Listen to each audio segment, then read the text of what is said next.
Bang. All Bang. Shit right. like that. Shit like So that. now Shit that we like have that. Athena on the panel, Oh I'll no. go. I'll go. I'll go ahead and get your perspective on the icebreaker. I don't know if you were listening, but I'll go ahead and say it to you anyway. So Okay. the icebreaker question is this: is it a red flag if a man decides he wants to marry a woman and she doesn't want to take his last name? Is Yeah. that a red flag? Yeah, Okay. that's a no-go. I knew So she'd say that. find somebody else. Okay. Well, go ahead and elaborate on it. Either she doesn't see it as permanent, or she doesn't respect him. I mean, any woman who actually loves a man is going to want to take his last name. It's like an honor. It's if she doesn't see it as a privilege and an honor, you should just move on.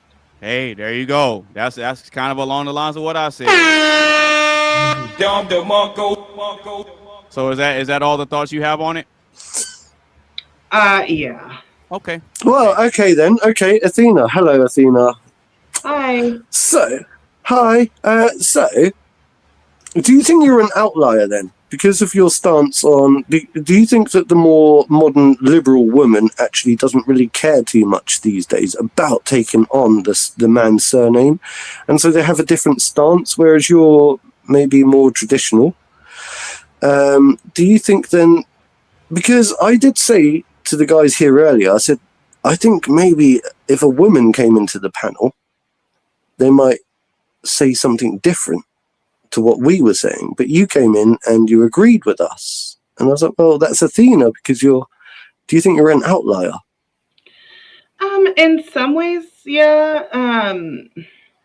I've seen some liberal women who say that they want the man to take on her name, which is crazy to me.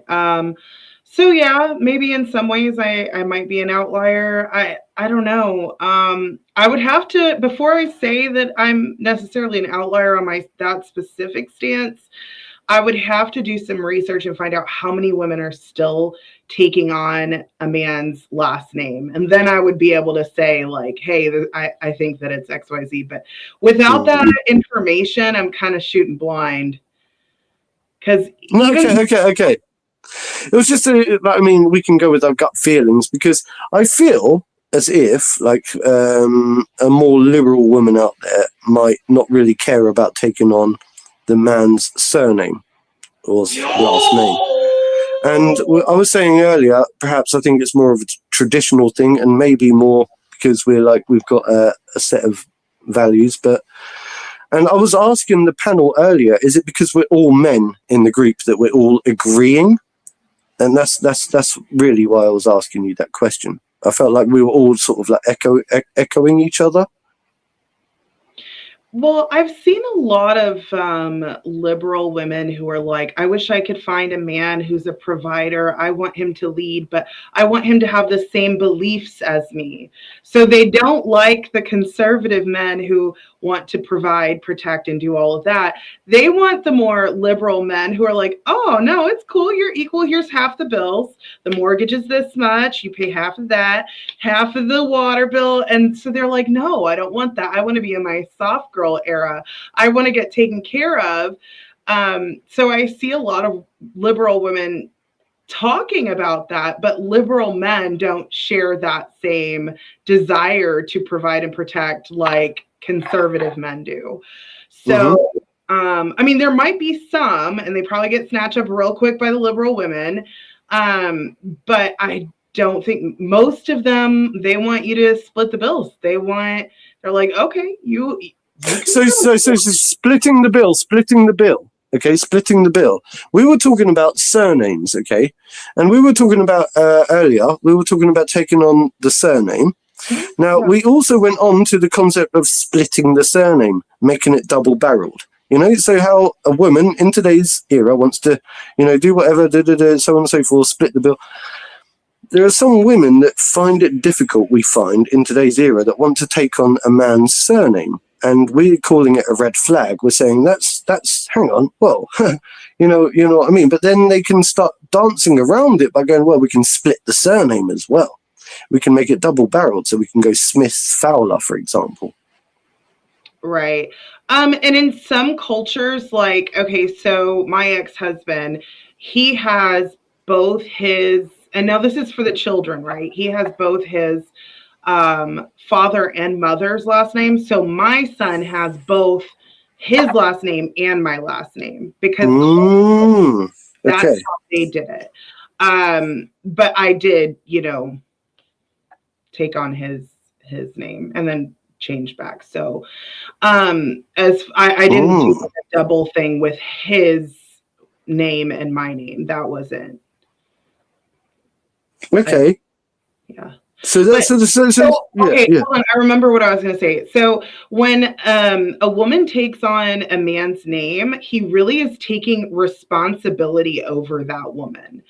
And a lot of more liberal men, they see everyone as kind of equal, men and women. And so they don't have that sense of responsibility for the woman like conservative men do. And I think that liberal women are starting to like wake up and want more traditional things because they see the traditional women and they're like, well, that's kind of nice. I kind of like that. Jealous? I think they might be. I've been seeing a lot of videos. They're like, I want to stay home with my kids. And I'm like, oh, you do you? Or are you going to take his last name? Are you going to, cook and clean and submit and wear what he wants you to wear and like not wear super provocative clothing? Like they're not willing to concede to all that. They want the benefit without the responsibility. So I am curious though to see how many women are still taking on their husband's last name. I would want to see stats on that.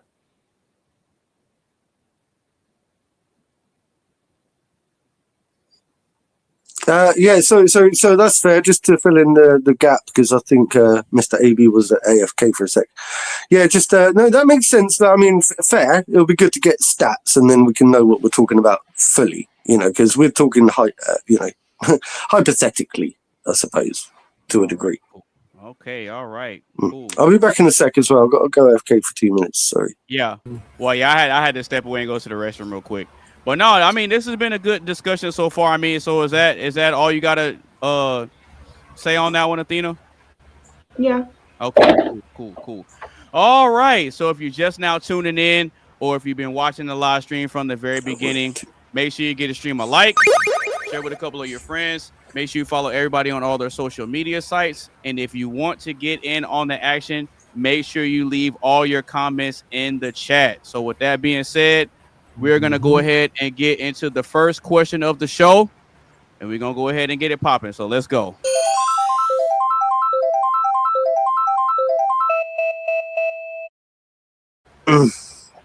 All right. So first question of the show is this. Which fictional character do you irrationally identify with in real life? I'll say it one more time. Which fictional character do you irrationally identify with in real life? What y'all got? What do you mean by irrationally? To an unreasonable. I think irrationally. Yeah. Okay.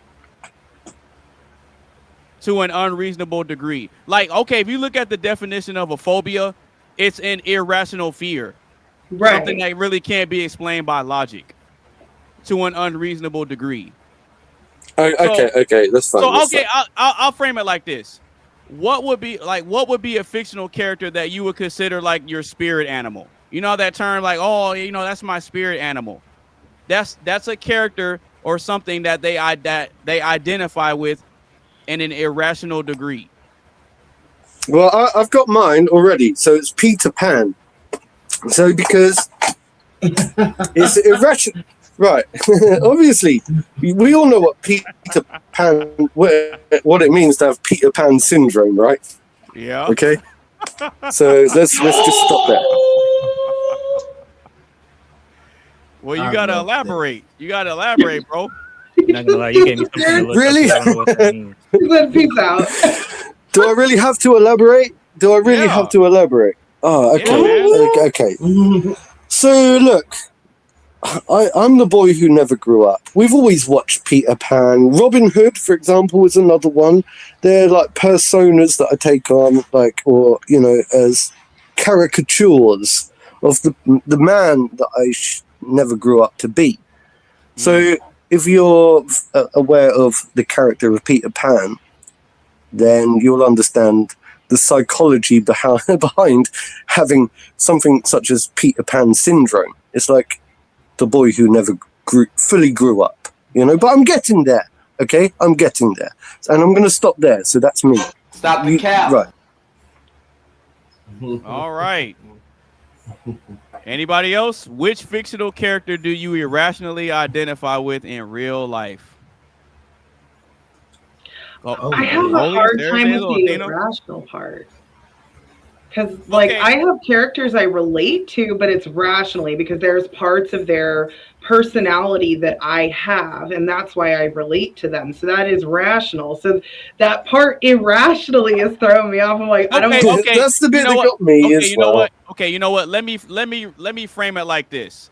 Which fictional character do you identify with, but you don't understand why? You can't really explain why. I can explain it, but I'd have You to know how say- you know how you could like something, but you're trying to figure out the reason why you like it. You don't know why you like it, but you just do.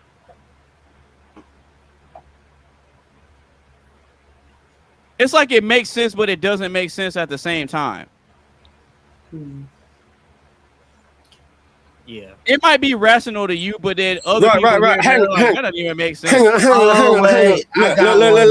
Look. I got one. Backtrack. Make it easy, right? Just go for something you can make rational sense of, yeah? And then, right.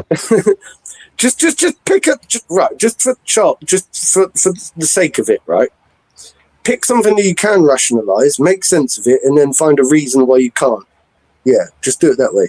It'll make it so much easier. Because I picked Peter Pan for a reason. But at the end of the day, I can rationalize why I am him, but I can also tell you why I'm not, because I'm a grown-up at the same time. So just work backwards. You'll be fine. All right. Athena, Coley, Sarah Zazel, what y'all got? I got one. And it's from one of my favorite animes I need to start back watching.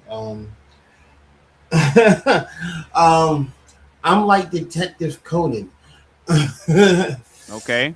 And the reason why I say I'm like him because it's like okay, it's like me, unlike Detective Conan, see,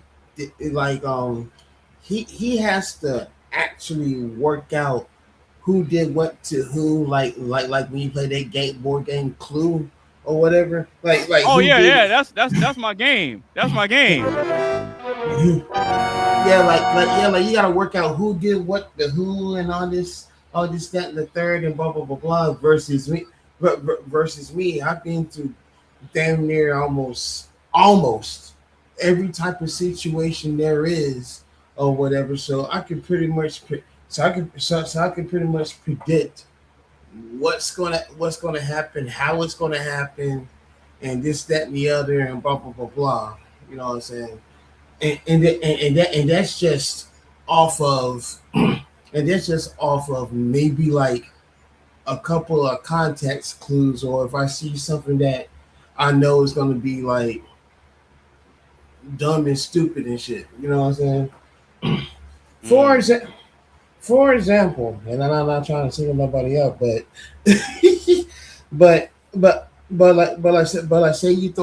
say like you have like a regular type of question on one of your regular podcast shows, and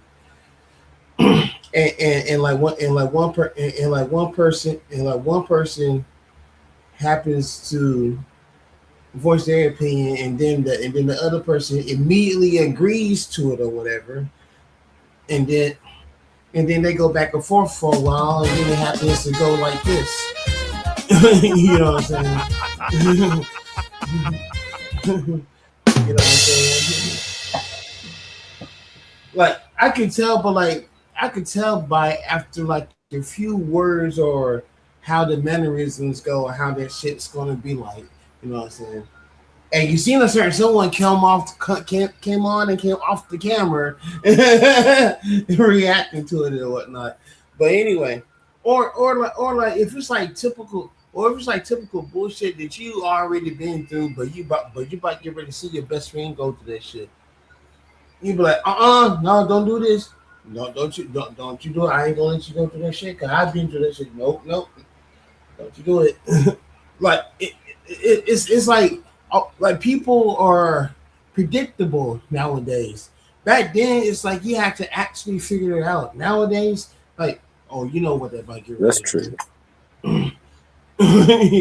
So yeah, that's how I am. Like, I'm like Detective Conan. I easily would figure some things out or whatever. Now, some things I will have to work hard on and try to figure out. Okay, that's a missing puzzle piece because they're not telling me the whole shit. And then when you finally do get that puzzle piece, so that's why this is going on and yada yada whoop whoop whoop. You know.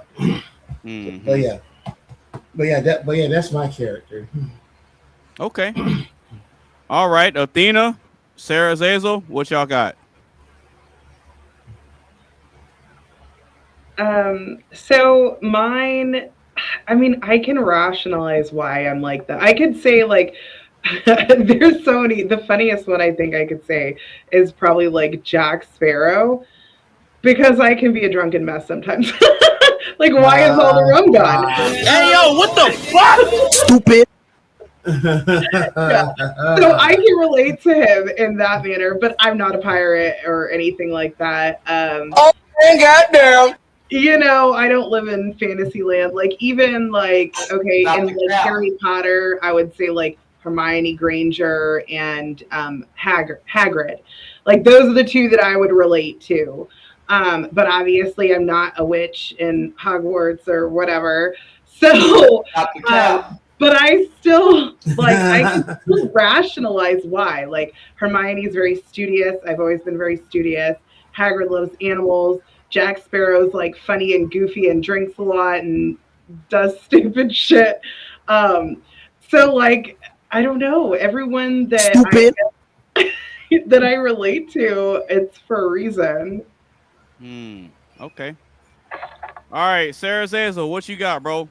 Which fictional character do you irrationally identify with in real life? I know you got one, at least. I do. I have one. I'd have to say, this is a character from one of my favorite animes. I'd have to say Shiro from Dead Man Wonderland. I haven't seen that one. I'll have to check that out. If I were you, I'd keep those eyes closed. Cause I'm gonna play Monster Reborn. You what? Now I'll bring back a monster. It's the same one I just sent to your graveyard. My blue eyes! Yeah, man, I knew you could do it. Now that was impressive. And look at who it is. It's Kim. And she got a little friend with her. Hey. Dude. I'm gonna go get mine. Oh, that is cute, and ¿Qué also pasó, I like that is cute, and also I like the dog. Right. ¿Qué pasó, perrito? His name is Guapo. Guapo? Say hi. Guapo. More like fail. No. No, I'm just messing with you. Well, hey, is that's a long-haired dachshund? No, he's a wiener. A dachshund.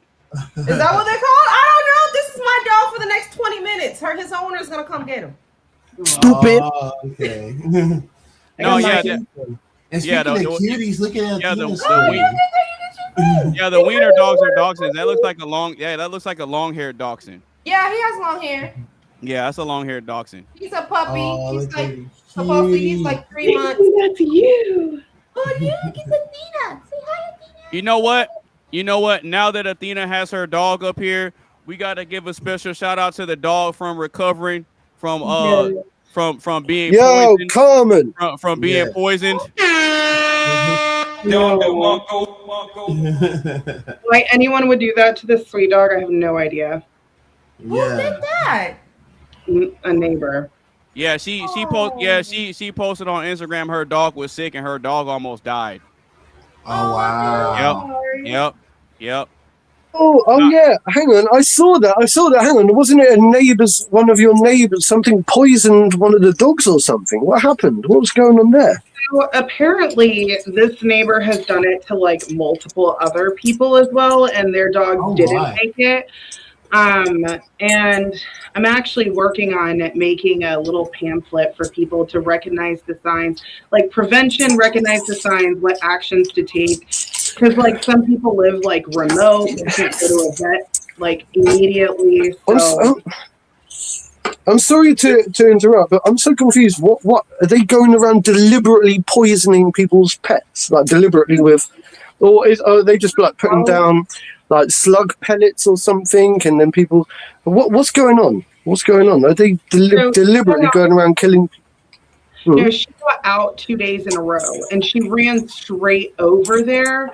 And I have had issues with this particular neighbor because they've ripped down my fence. They tried to steal my livestock. They stole some chickens. Like I have a lot of issues with them. I've had to call the sheriff out multiple times. Hey yo, what the fuck? Yeah. Right. And there's 4 families on one property, and I'm one single mother. I was like, I'm not going to go over there and get, blasted. So I was calling her. She wouldn't come. She finally did come back. In Texas, okay? And she did come back. She started like vomiting, seizing, and I had to like force her to throw up. I gave her like activated charcoal. A vet tech that I know came out and like looked at her and was like, no, you need to euthanize her in the morning. And I didn't give up on her. I continued. I gave her vitamin K just in case it was an anticoagulant rat poison. And it looks like that's what it was. Because she's even like anemic right now. Her gums are kind of pale. So liver. But do you think it was maliciously done, like malicious activity done deliberately to go around poisoning dogs, or do you think it was like maybe the dog ate rat like went and ate some like they have poison? Animals. So if they just had poison sitting out, their animals would eat it and their animals would be poisoned. So, and when she threw up, it was clearly that she had eaten some sort of wet dog food. And so I don't feed her wet dog food. Right. So I was like, okay, someone did this deliberately. And the fact that it's happened with this same neighbor with other people's dogs, but it happened like before I moved here. But someone had reached out and said that it has happened on this street before, and so that's horrible. That's not very nice, is it?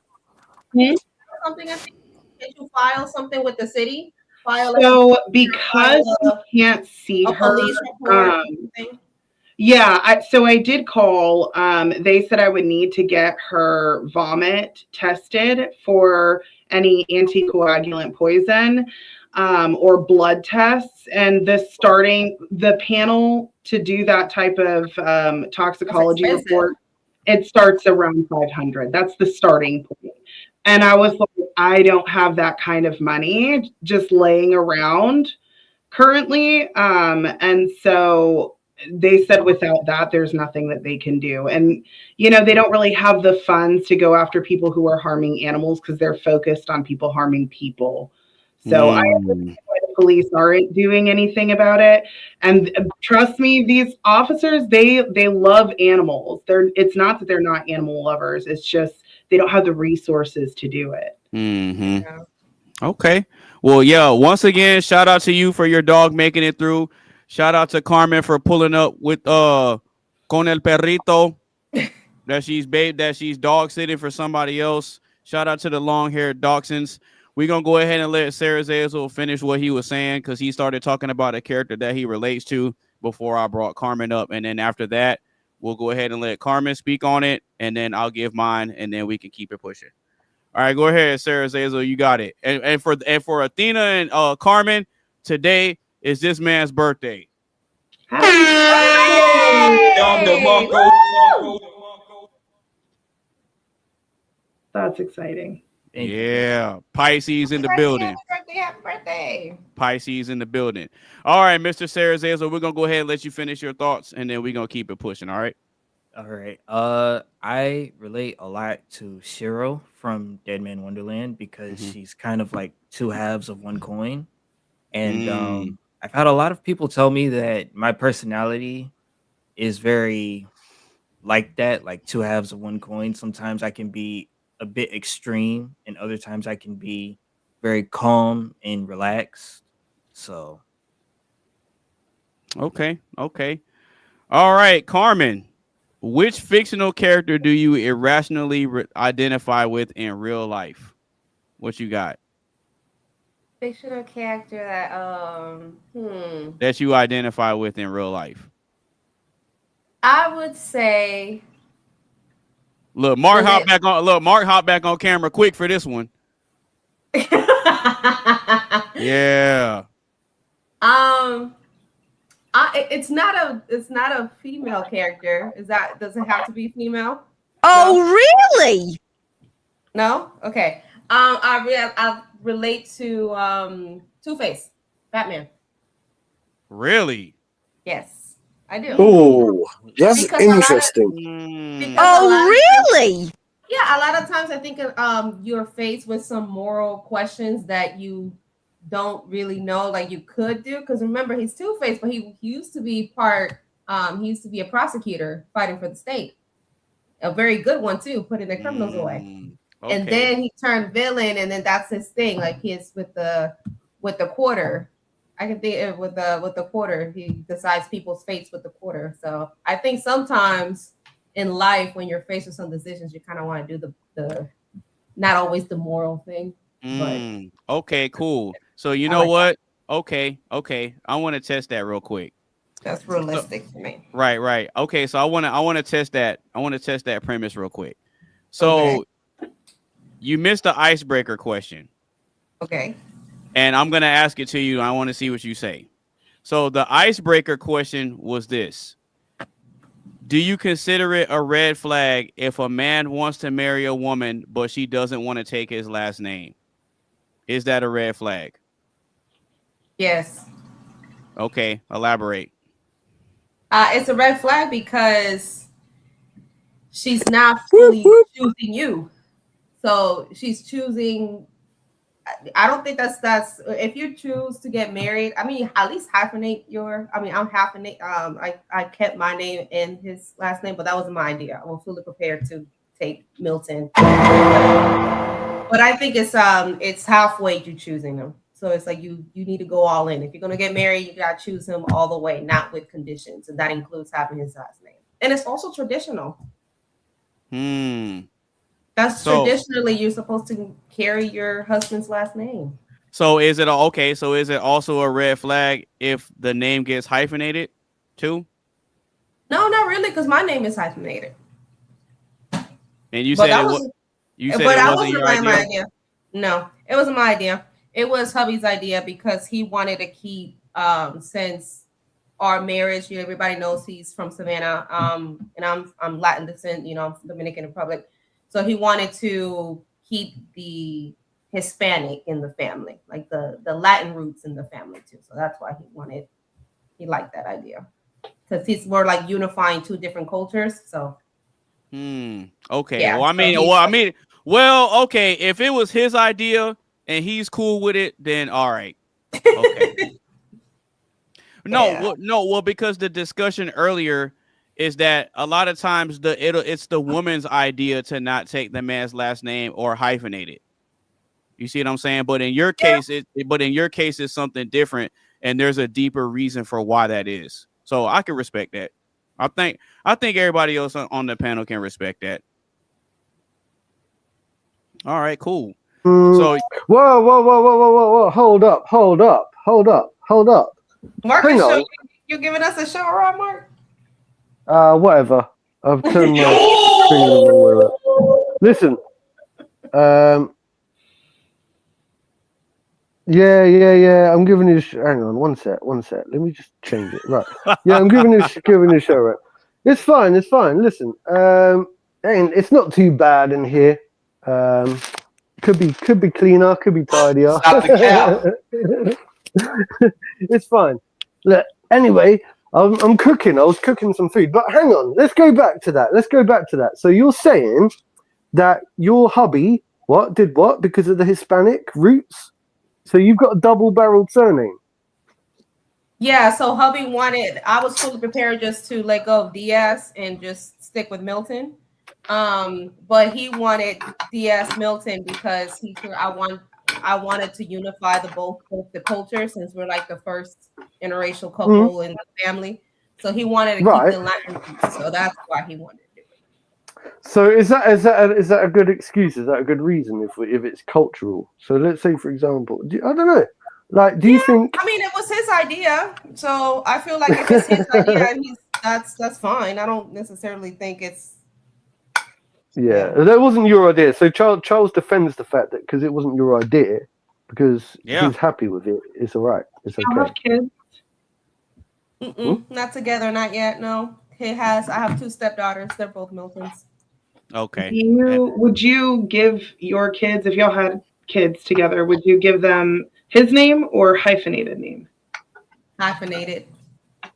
Well, actually, his name probably. I don't know. I never really thought about that. I think we'll just give him his names because that'd be too long. Because then I want to give him the middle name. I will give him from my side of the family, the middle name or somebody like that. But the last name, I will prefer the kids to have Milton for sure.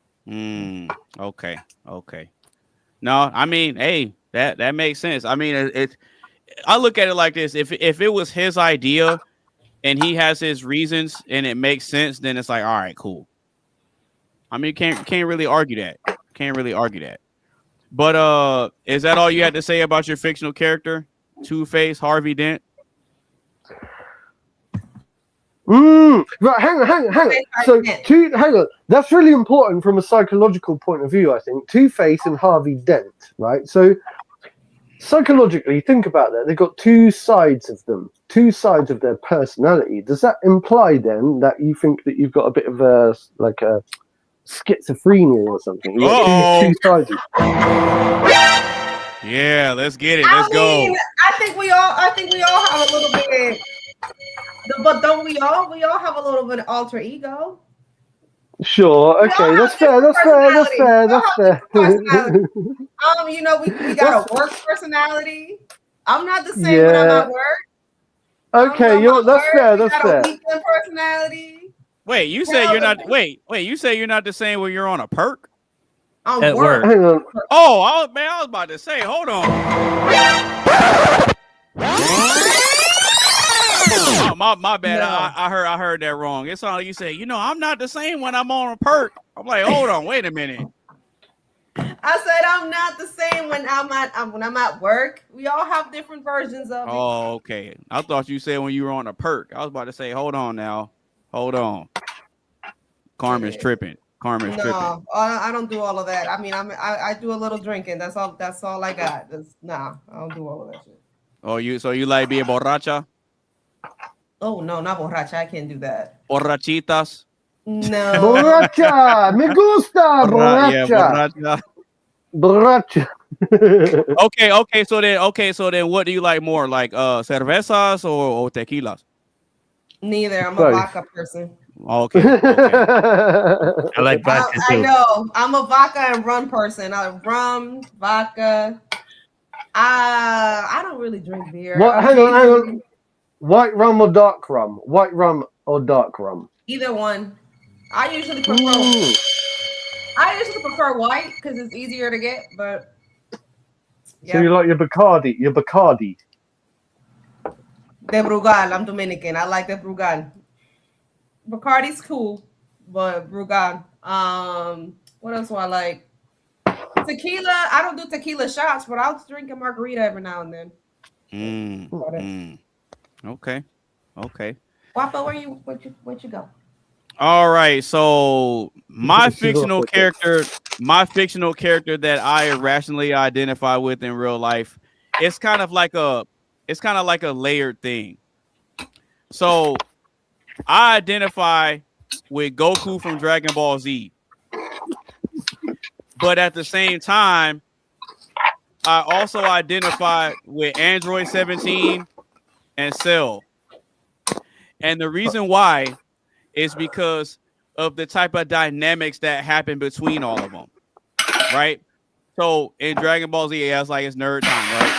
So whenever the android showed up to try to take over, Vegeta was the one that was really fighting against him, right?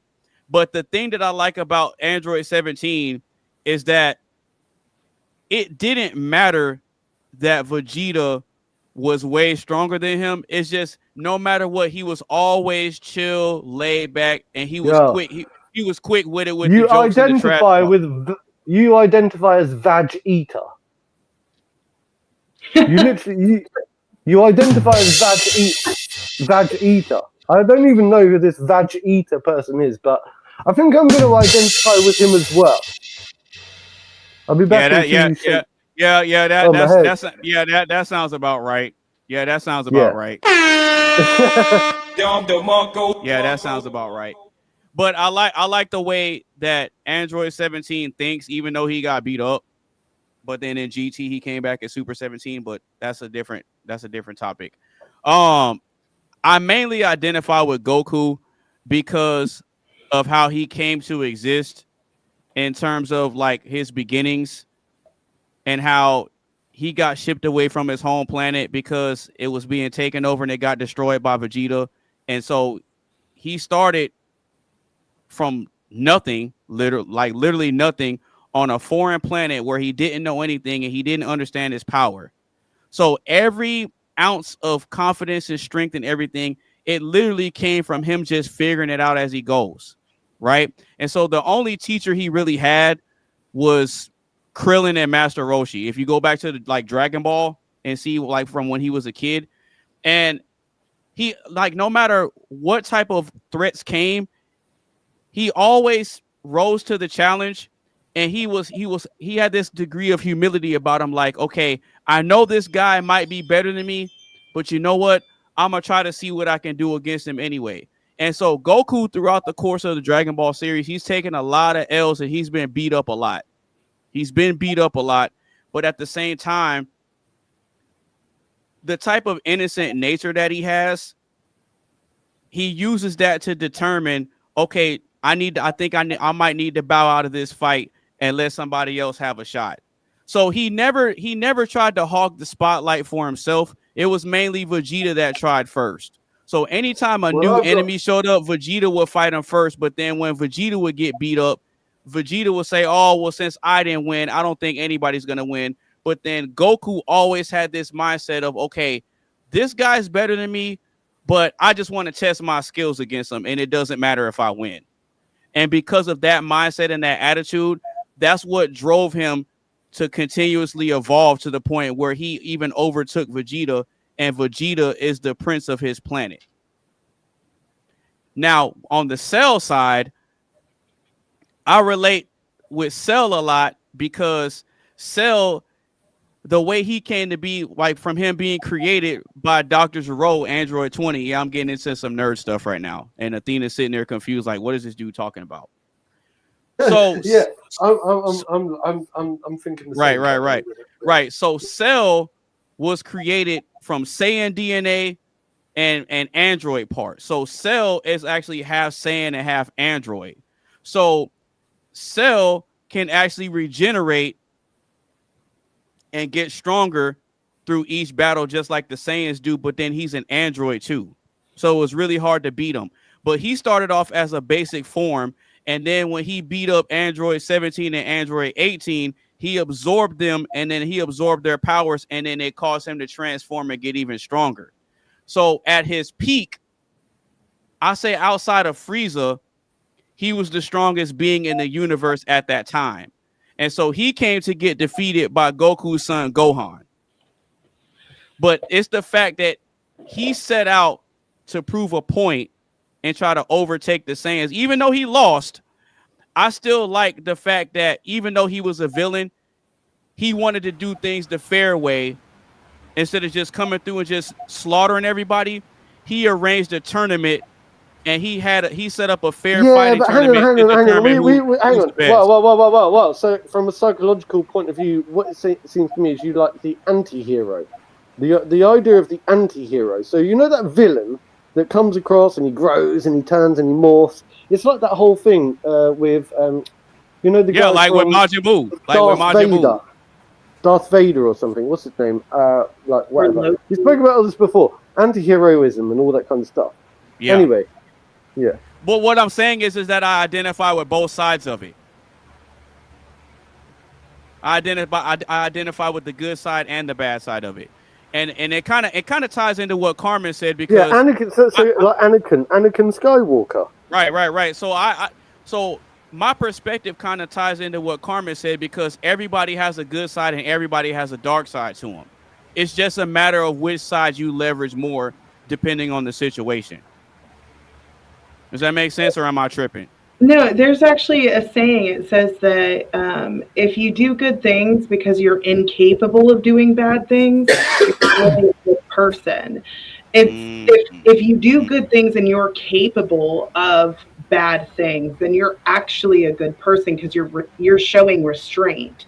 So weak men who don't fight or do anything, that doesn't necessarily mean they're good because they're weak. They can't.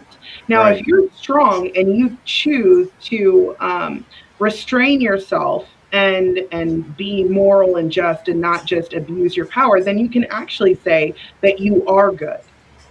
Okay, cool. That's a fair point. All right. So does anybody else have anything on this before we move on?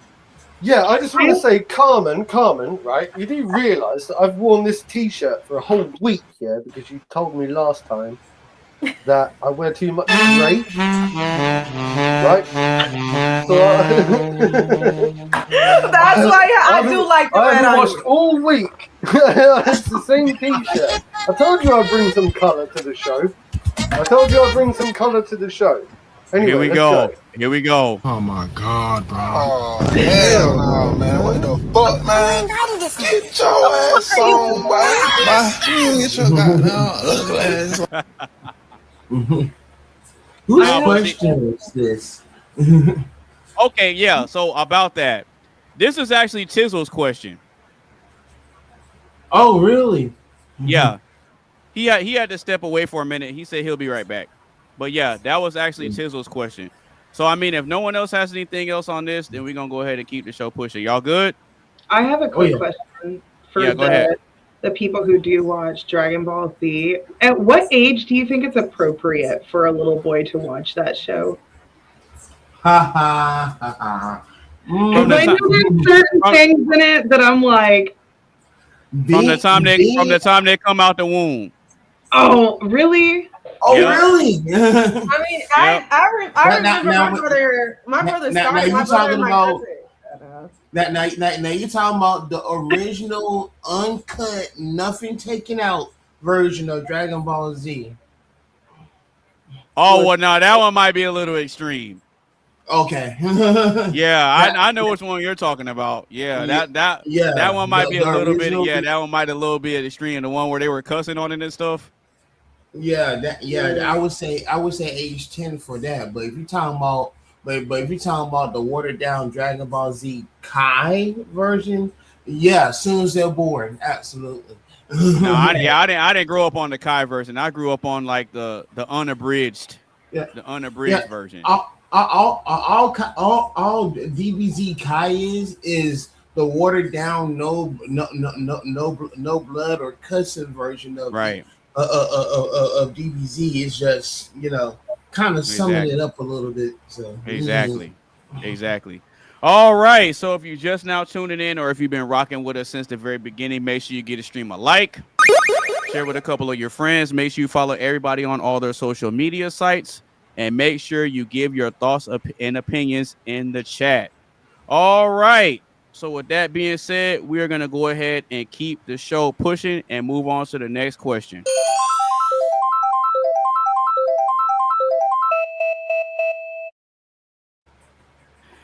All right. All right. Oh. So the question is, can you be friends with someone you've had sex with? I'll say it one more time.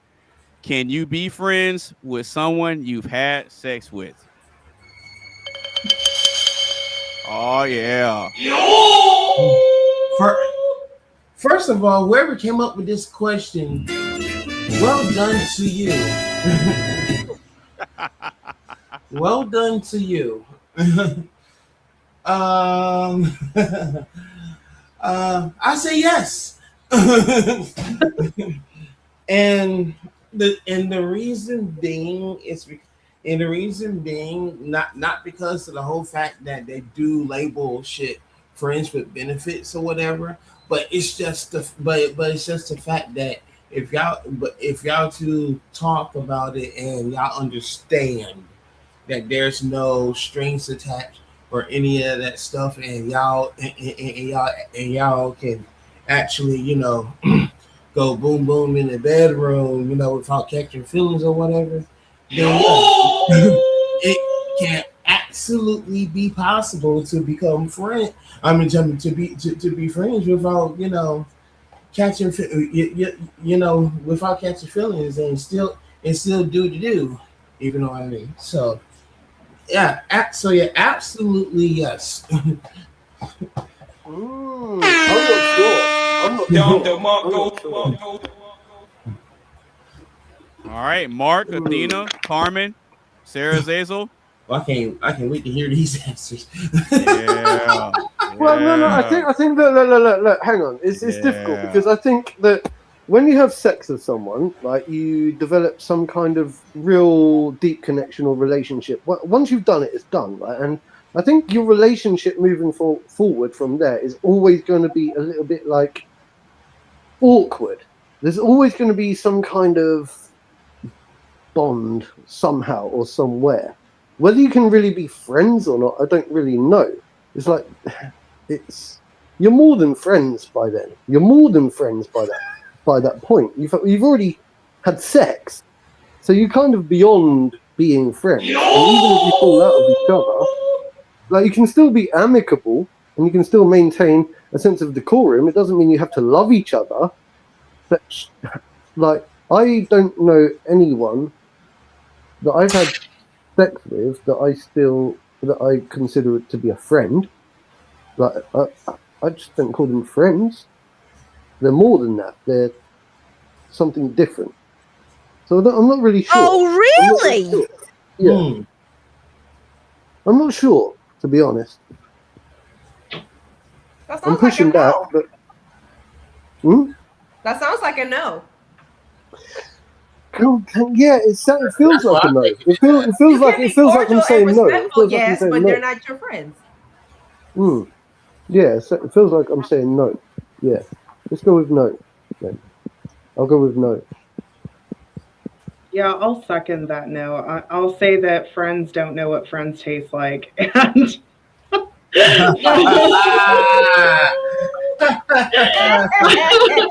I want to say,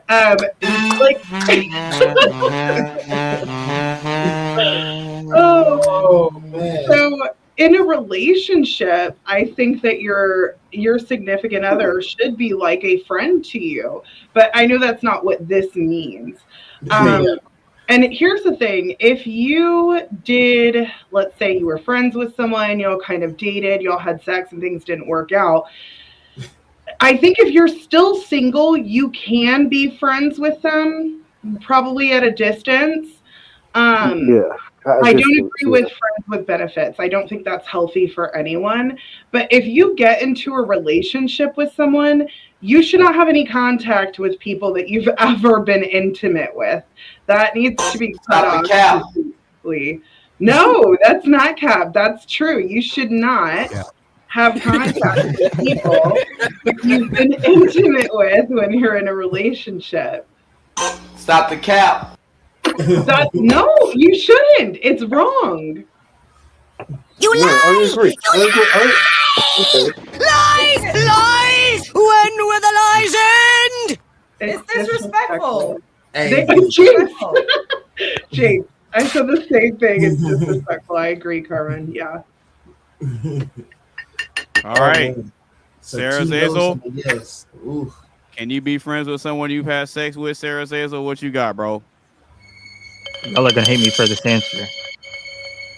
Hold up. Let me get my sound. Come on, let's get it.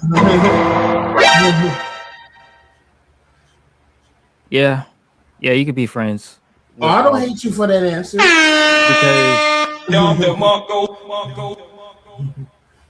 Just because you've been sexually active with someone doesn't necessarily mean that the same feelings are there to be very deep with them.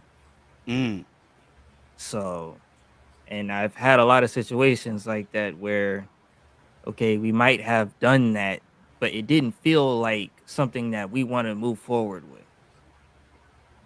So. Right. Okay. I'll be right back, y'all. The dog will be right back. Oh, gotcha. Yeah. Who let the dogs out? Who? Anyway, right. All I'm saying is, let me just push back real quick. So, the whole thing about like connectivity is like what constitutes. Once again, we're going to have to really start defining now what it means to be a friend and what it means to be something more than a friend. And it's like I think once you've crossed that boundary and you've already like had sex, like why did you have sex in the first place? Like you must have broken that boundary of friendship. And unless you're maintaining a relationship with that person moving forward, I mean, yeah, of course we can be amicable and we can be friendly with that person and we can maintain a good relationship. I think you've already broken that barrier. And so therefore it's like, look, holding on to friendship with somebody who you're not going to be in a relationship with after you've already had sex with them is just basically like cock teasing or like pussy teasing or whatever you want to call it. It's just it's like a weird thing. It's a weird. You understand what I'm saying? Because I know this. I've got a friend, right, who like we should have been together. We never had sex. We never had sex, and we still maintain that good friendship. But I always think that the only reason we hold on to that friendship is because we never actually did it in the first place. Because if we did, everything would have changed. Everything would have changed. So I don't really know what I'm saying. I'm just saying that friendship is different. Anyway, yeah, whatever. Go on. Yeah, I'll shut up. I'll zip it.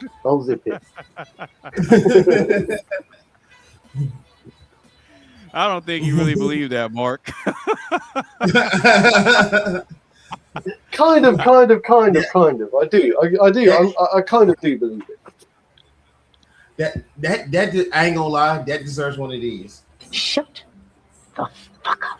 Yo, bro, you didn't even press your bullshit button, mate. Where's your bullshit button? Oh, asking you shall receive. Warning, can't rest the classic. Hey, Coley, I got you one better. Oh shit. This some more bullshit. Oh, you know what? I knew you could do it. You know what? You know what that's from, right? Mm-hmm. And I'm about to find that, and I'm about to find something close to that in a minute. while we talking bullshit. All right, so I guess I'll go ahead and give my perspective on this. Just I'll make it brief. So, can you be friends with someone you've had sex with? I say yes. You absolutely can. You absolutely can. And your reasons is because I say no. I still think no. No, I say that you absolutely can. And the reason I say this is it all depends on how the other person views you and the respect level that they have for you. Right? Mm-hmm. It all depends on the respect level and how they view you. Right? So if this is a person that you could see yourself in a relationship with, but it just hasn't gotten there yet, you could still be cool with them, right? Now, the problem of where it goes wrong is when the mindsets are kind of not there, because one person could really be wanting to pursue a relationship while the other one is not. And I'll say that happens on both sides. Sometimes a guy might be happy to have sex with a woman and he might want the relationship and he, starts chasing her or whatever, but the woman's like, nah, I'm not really into you like that. She might have been into it at first, but then seeing how he responds after, she could get turned off by it, right? And then vice versa. But if you have two people that have a great deal of respect for one another and they just so happen to go there, I think it's possible. And as a matter of fact, I got a couple of them in my phone. I got a couple of them in my phone. The digital. Yo, they're not your friends, bro. They're not your friends. Right. Hang on. Those 304s, whatever you want to call them, 403s, whatever you call it over there, yeah? They're not your friends, bro. As much as you want to kid yourself and trick us into believing that, yeah? They're not your friends. They're your links, bro. They're your links. And I think that really, how often do you hang around with them? Do you call them up every day? Do you spend time with them? No, they're not your friends. I don't need to. They spend time every time they want to sleep with each other. That's the kind of friend they are. No, And that's the best time ever. Hey, but see, this alludes to what I pick up shit. This alludes to what Sarah Zazel said earlier about friends with benefits. Once he said that, he hit it right on the head. If it's not possible, they're not friends. Then why? But why is there a term called friends with benefits? Because y'all make it up. No, we do not. Here's the thing. The answer is no. Absolutely not. You cannot be friends with somebody that you recently hooked up with. And I don't care if you're a male or a female. Because look how we redefining words and finding new terms to just explain the foolery. Because men, a lot of y'all don't want to A or B. Y'all want to stay in the little gray area. That's why they're friends with benefits. No, they're not. Yep. No, you're not. They're no, you're not. And on top of that, even if you're single and you sleeping around, fine, that's you. You single, you sleeping around, you're dating. Yeah, that's different. That's different because you're allowed to do that. I mean, those are not your friends. I'm allowed to do that. I'm allowed to do that. I'm allowed to be single, and I'm just allowed like to AB talks about. Yeah, I have 4 of them in my friends. No, that's your roster. Let's call it what it is. That's your roster. No. That's your roster. No. You rotate them out. You rotate them out. Okay. So if they're your friends, right? How about all of y'all just go on a big old group friend outing? You get 4 homeboys. All of y'all go. As friends. Yeah. You know what? As long as you're invited, Hey, this isn't an orgy. As long as you're coming, I'll be there. Hey, you know. This isn't an orgy call. No, I'm kidding. I'm kidding. I'm doing. I know. Okay. So Carmen, I'm gonna cover the phone number, but this is one of them. Oh, okay. What's her name? Desiree Diaz. Okay, Miss Diaz. That's one of them. What day of the week she? Wait a minute. It's not. There isn't like a day of the week. I mean, there can be, right? Yeah, there can be. Start with Monday. There absolutely can be. I'm sure they're handy. Look, all we would have to do is just chop it up for a minute, and then we just coordinate a day, and we get it popping. Exactly. But can you hang out? See, that's what sex has to be involved, right? No, it doesn't. Not necessarily. No, it doesn't. No. No, it doesn't. Come on. No, it doesn't. You're saying you're going to hang out with them after you've already slept with them once, and you're just going to hang out and not have sex again? Well, I mean, it's been multiple times, but yeah, I can hang out with her and nothing can happen. We just chill. That day. for that day, but I'm talking about no more sex ever again, and y'all just hang out as friends. Yo, stop the cap. No, Stop the cap. That's what I'm saying, bro. Yeah. You're the one chatting cap. Cap. You're the one Yeah. chatting Cap, cap, where's child. the cap? I'm gonna start wearing one of the caps. A cap, all of y'all cap. All of y'all cap. Agreed. Look, Hold look. on. Hey, Wait a Carmen. minute. No, Carmen. Just because you and Athena can't fathom it doesn't mean it's not true. Y'all can't picture it for you. No, it is not true because y'all keep making up terms for it. And who's to say one of these women doesn't catch feelings for you? I'm sorry, women can just have like no. There's always something, and you get in a relationship. If you get in a relationship, any type of relationship with another woman or anybody, you should not have any contact with the person that you hooked up with because where there's smoke, there's fire. There's always going to be that temptation. There's always going to be that afterthought because it already happened. It already happened. That's really important. That's really important, right? So here's the point. Here's the That's point. not true. And that goes from Well, both. hang on. That goes from the That's not true. female and the male. Yeah, I because like there's always someone, right? So when you string someone along, yeah, you can end up breaking people's hearts. You know, if you maintain a sense of friendship with someone, right, and you think it's all okay because you've had sex with them, right, and you're stringing them along because you want to maintain that friendship, but that person, you don't know, secretly deep down inside, right, they might still have feelings for you, right? You've got a responsibility, you've got a duty. You either tell them, right, we're friends or we're not friends, right? Like, I mean, as in, right, we can't be friends anymore because we've already done it, yeah? So you can't string them along. You can't string them along because you're going to break other people's hearts. So you will be I think okay that's- with Yeah, that? in that sense, yes. But at the very beginning, right?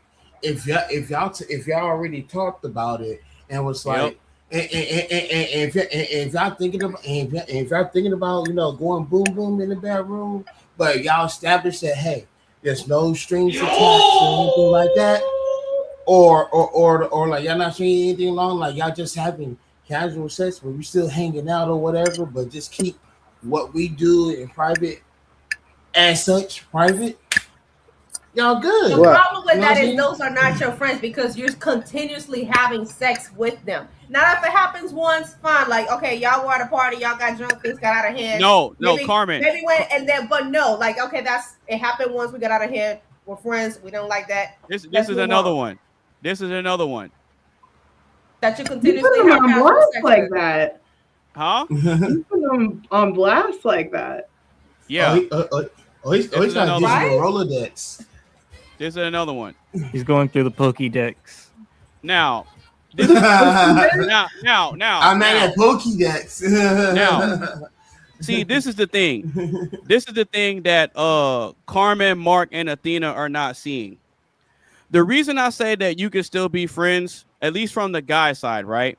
I can still be friends and still be cool with women that I've slept with. Why? Because I provide value to them that's independent of sex. That's called being amicable. You're being amicable. No. Because I can do things for them without the expectation of them giving me sex in return. If they want to, it's cool. It's not a requirement to be friends or be cool with me. If we've crossed that boundary, I don't make it weird. That's the difference. I don't make it weird. I don't try to push them into a relationship. I don't do that. What if the other person? I don't do that. Because what like I about said, from the other person's because look, perspective, because the woman's perspective? like I said last week, like I said last week on the cheating show that we had, what I do is I don't sell dreams like this is gonna develop into something. I don't do that. You know why? Because if I do that coming in line and selling dreams, guess what? I'm creating an expectation, and if I don't deliver on that expectation, there's hell to pay for it. So you will introduce one of these women to your girlfriend. Say if you have a girlfriend in an actual relationship, would you introduce them to one of these women? Like, or would you tell her? Would you tell her? Yeah. Oh yeah, we hooked up. Would you tell her? Yeah. Y'all wouldn't like my answer to that. I don't listen. I don't hide the fact that I have female friends that I've hooked up with. Like, I don't hide that. If they ask me, or if okay, I'll give you an example. So if my phone is sitting there and a text message comes through and the name shows up, and let's say I'm with somebody and she says, "Oh, well, who's Desiree?" And I'll just tell her, "Oh, that's my homegirl." And if she continues to ask more questions, then I'll tell her. Like, "Oh, well, how long have you known her?" "Yeah, I've known her since high school." Y'all had sex? Yeah. A few times, yeah. Okay. Well, I don't want you to be friends with her no more. Well, this doesn't run based on what you say. Ooh, so you wouldn't even cut them off. Oh, that's a red flag. No, see, red flag. Big red flag. No. Look, watch this. No. The red flag. The red flag is that you have too many female friends. Hey. A lot of friends. That's a red flag. I will cut you off real quick. But wait. Hold on. This is why I got you, Mrs. Liberal. So if a female have a whole lot of male friends, that wouldn't be a red flag. That's a red flag on both genders. That means she a hoe. No, you need to hang out with no, that would not. Yes, it would. If you're boning them, then yeah. But if you just being friends with them or whatever, then they're not. I don't mind you being friends. If you're a woman and you have a lot of male guy friends, like your ratio to male friends out ratios your female friends, like you don't, and all you know is male friends, then there's something wrong with you. I will not be friends with you, and you definitely damn sure not going to be around my husband ever. Okay, that's a red flag. Yo, but what if your husband your husband should be my friend. Yeah, your husband should be my friend. Yeah, Mark and hubby can be friends. Stop the cap. Right. Mark and hubby, and you know what? Your husband should be my friend. Hubby and Charles cannot be friends. No, they cannot. I'm like, no, I'm so confused. Man, I tell you. Hey, Carmen firing shots. Y'all can be friends. Okay, cool. Hey, Carmen, watch this. Why not? Why not what? Why couldn't me and your husband be friends? Because you got too many female friends that you casually have sex with. Yeah. So they introduce to my hubby and be like, "Oh, I mean, yeah, but I mean that doesn't. Wait. So hold on. Husband, though. Hold on. I don't trust you. That's too many temptations. Nope. So wait a minute. So let me get this straight. Like a so you think that guy though? He wouldn't. So wait a minute. So hold on. Let me straight. I done trigger something. Nah, let me straighten the blazer out real quick. So let me get this straight. So you don't think that I can move smart enough to where I could keep your husband out of trouble? You don't think that's a possibility? Like, what would be the significance of me introducing him to female friends that I've hooked up with before? What would be the significance? I mean, I wouldn't say that you will introduce them to, but just the mere fact that you have so many casual female friends that you casually have sex with, y'all will go out without them or whatever. Y'all meet somebody, or maybe you meet somebody, or maybe he's trying to be your wingman. Like it just doesn't speak to me. Like I don't think you would be the one. I don't think you would be the one to say at a party or something, Carmen, there's a female. He mad at me, whatever. I don't think you would be the friend that be like, "Hey man, don't do that." Carmen, you're married. Carmen, look, Carmen. This is the thing that you don't understand, right? You and Athena don't understand this. Do you agree that men can have sex without emotions attached to it? Do you think that that's possible? Yeah. Okay, cool. Okay, cool. So being that we can have sex without emotions attached to it, what makes you think that I can't still maintain a friendship and even respect them getting in a relationship afterwards? Because that happens when they, because Desiree will tell me, "Oh, I'm in a relationship now," and I'm like, "All right, cool. I don't trip." And y'all will stop talking, right? No, we still talk.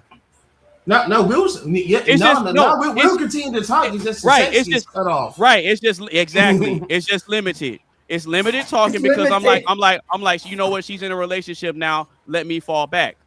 It's not that big a deal. This. See, this is what I'm talking about. You see Athena, how they change, and there's like, listen, I'm not trying to change their mind. I let people there's know like who they are. stipulations, and they're just like all kind of boundaries. I'm like, man, friend, they're your friend or not. That's it. Well, it's not necessarily. Just let people show you who they are. Let them do them. I'm gonna say what's right or wrong according to my beliefs that are based in the Bible. Hey, Sarah Zazel and Coley. Is what it is. Hey, Sarah Zazel and Coley. What you guys are witnessing right now is the fact that they're struggling so hard to understand how simple we are. This isn't complicated. No. This is not complicated. Respect goes both ways. Men can be leaders. But if he's not respecting his woman, it is disrespectful to continue friendships with people that you've been intimate with. And if a man did not respect me in that way, I would kindly say, it was nice meeting you, and walk away. And if I did that to a man, he should do the same to me, because that so you think we play by the same sets of rules then? You think it's equal? No, I never said that. I play by the Bible's rules. I don't play by people's rules. People's dating rules are bullshit. Okay, cool. Okay, it's cool. disrespectful because look, you disrespectful to who? Disrespectful to who? To your spouse, to your partner, and to God. And to God. It's disrespectful to God. It is disrespectful to your marriage. Right. Because other people get to know your spouse through your eyes. So you know why it's not disrespectful? Why? It's because the conversation and the communication is set up front, and we establish how it's gonna go moving forward. No, it's not. Yes, it is. This person should not be in your circle because they're always gonna it's disrespectful. I cannot stand somebody in my face and knowing her, I'm like, yeah, I slept with your husband and we're still cool. We're still friends. Like, that's disrespectful. But why would you say that? Why would you say that? That's a crazy thing to cook. Well, you want to be open and honest, right? You want to be open and honest. Like, but you wouldn't. No, but see. No, it's different. It's different if it happened No. Hear me out, right? So assume that me and like 3 other friends, we all have sexual relations. My 3 other friends are females. We're all sexually entangled, right? So one of them gets a boyfriend, whatever, and they invite me to a party. Same scenario you just brought up. I wouldn't come out my face and be like, I hit that last night. Like, we're not gonna do that.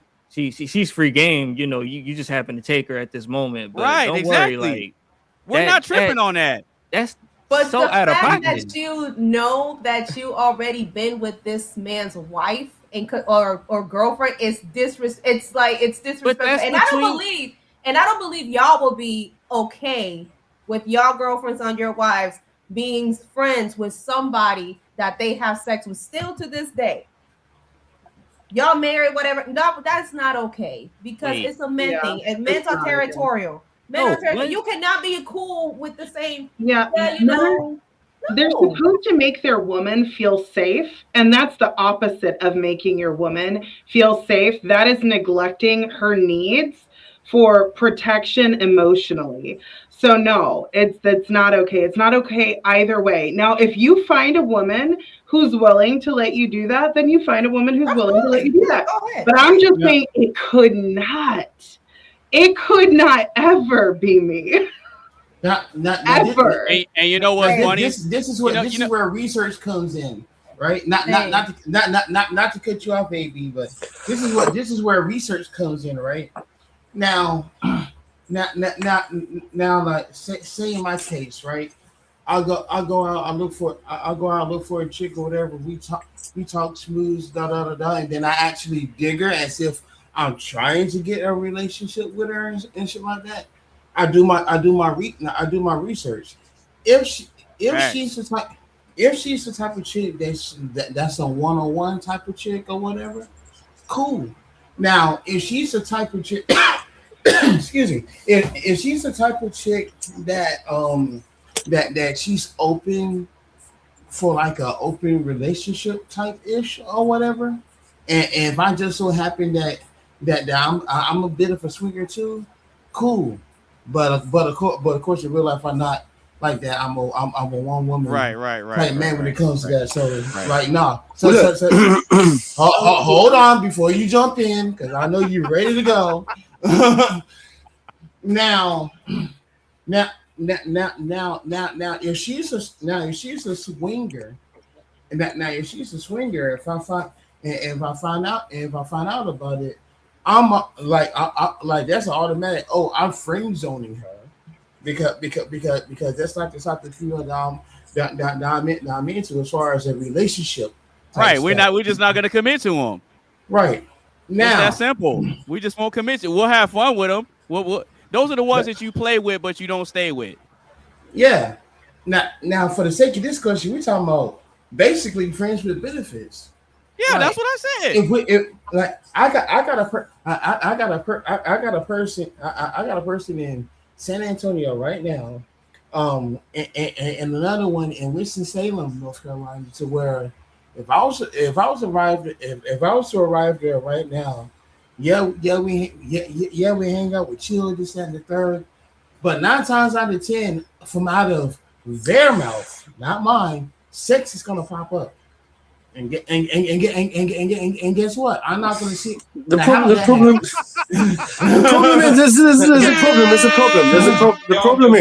problem is that by that time you've moved beyond friendship, and it's what I said at the beginning. Like, if you've had sex with him, in my opinion, you've moved beyond friendship. You're something different. I don't really like the term friends with benefits, because I feel like once you've had sex with someone, you've moved beyond friendship already. You can't be a friend and have sex with someone at the same time. I don't believe in that I don't think so. It makes no sense. You have to have some kind of connection or a physical attraction. Let's say physical attraction, right? Yeah. Let's say physical attraction. Yeah. And you have to have some type of emotion. Well, are you saying you don't have to have any kind of emotion? You saying that you don't have to have any kind of emotional attraction either? The physical attraction is why the sex happened in the first place. Sure, but so you've moved beyond. So you've moved beyond friendship because you've got the sexual and physical attraction, and you've moved into intercourse, right? You've moved beyond friendship. That's what I'm talking about. I'm not saying like that you weren't friends or you didn't you've moved beyond friendship. I'm saying you've moved beyond that. Like, you've done it. You've had sex. So like, how can you consider that? Oh, that's just a friend of mine, and I just bang her every once in a while. You know what? Watch this. Okay, cool. Since Mark, Carmen, and Athena say that it's moved beyond friendship, then what is it? If it's not a friendship, what is it? What do y'all call it? And it's not. And don't say relationship, because that's because it's not a relationship. It's not. There's no commitment. There's no label. So if it's not, so if we're not still friends, it's called hoeing. That's no. No, if it's not a friendship still, then what? Then you said it moved past a friendship. So what did it move to then? Sexual activity. Oh, there we go. Yeah, hookup. It's a hookup. Yeah. It's a hookup. It is a hookup. It is a hookup. Whether there is ladies first, yeah, ladies first. Nah, man, it's a hookup. Y'all said that it's no longer a friendship. So if it's no longer a friendship and we're still cool after that, then what do you call that? I would call it. That's what I'm saying. It's a hookup. You can't be cool with them. I'd call it a bond. I'd call it a bond. Yeah, a bond. So I think that there's a difference between, like, you can be a friend and have a bond at the same time, yeah. But I think that there's a different type of bonding that happens, yeah. So bonding, right? That's what I'm saying. So once you bonded, right? So once you bonded in a type of way, yeah, you've moved beyond that what I would classify as being a friend. Look, bro, think about it, yeah? We all see it observationally. Even think about it observationally, right? When you know this, hang on, listen, right? We even see it observationally in other people's relationships out there in the world, yeah? In the big wide world, yeah? You know that when you see two people together, right, and you know, and you hear through the grapevine, yeah, that they've had it together, you know that there's something different between those two. There's something Okay. special. They're not just Okay. friends. You know, everyone knows, the whole Yeah, they're friends world with knows. benefits. Yeah. They're friends with benefits. Well, if that's what you want to call it, but hang on. I don't think that's the right term to use. I just don't think that's the right terminology. I think that terminology is a loose-tongued way of saying that we're going to downplay something special that we had between us going on. And so therefore, instead of like, so it was just a materialistic, like, I just wanted to get my nut off. Yeah. Okay. And that's not very nice, is it? That's not very nice. And in actual fact, it's not very nice. What's not nice about it? Because how can you be a friend with someone if all you want to do is get your nut off in them? Because Yeah, we make each you were other never feel friends in the good. first place. No, no, you because can't be no. a friend. Hang on, you Yeah, we can't be a can. friend if you look. No, not if you just look at them as a piece of meat that you want to get your nut off into. How can they be your friend?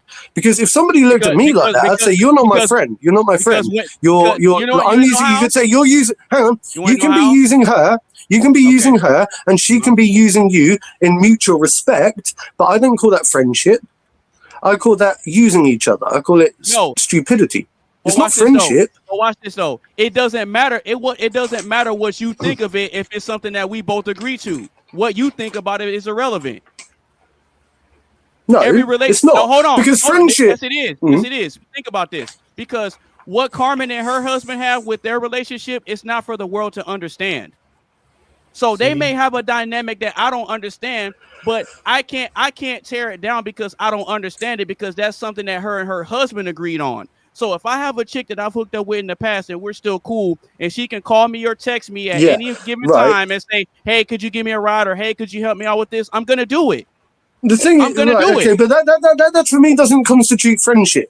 Yeah, just So then because what do you you can call it? materialistically, just because you can materialistically turn up for someone and prove to them for your own self gratification that you can turn up to them and prove yourself, and peacock yourself. That doesn't constitute being a friend. A friend is somebody who needs you there when they need you the most, when they're the most vulnerable.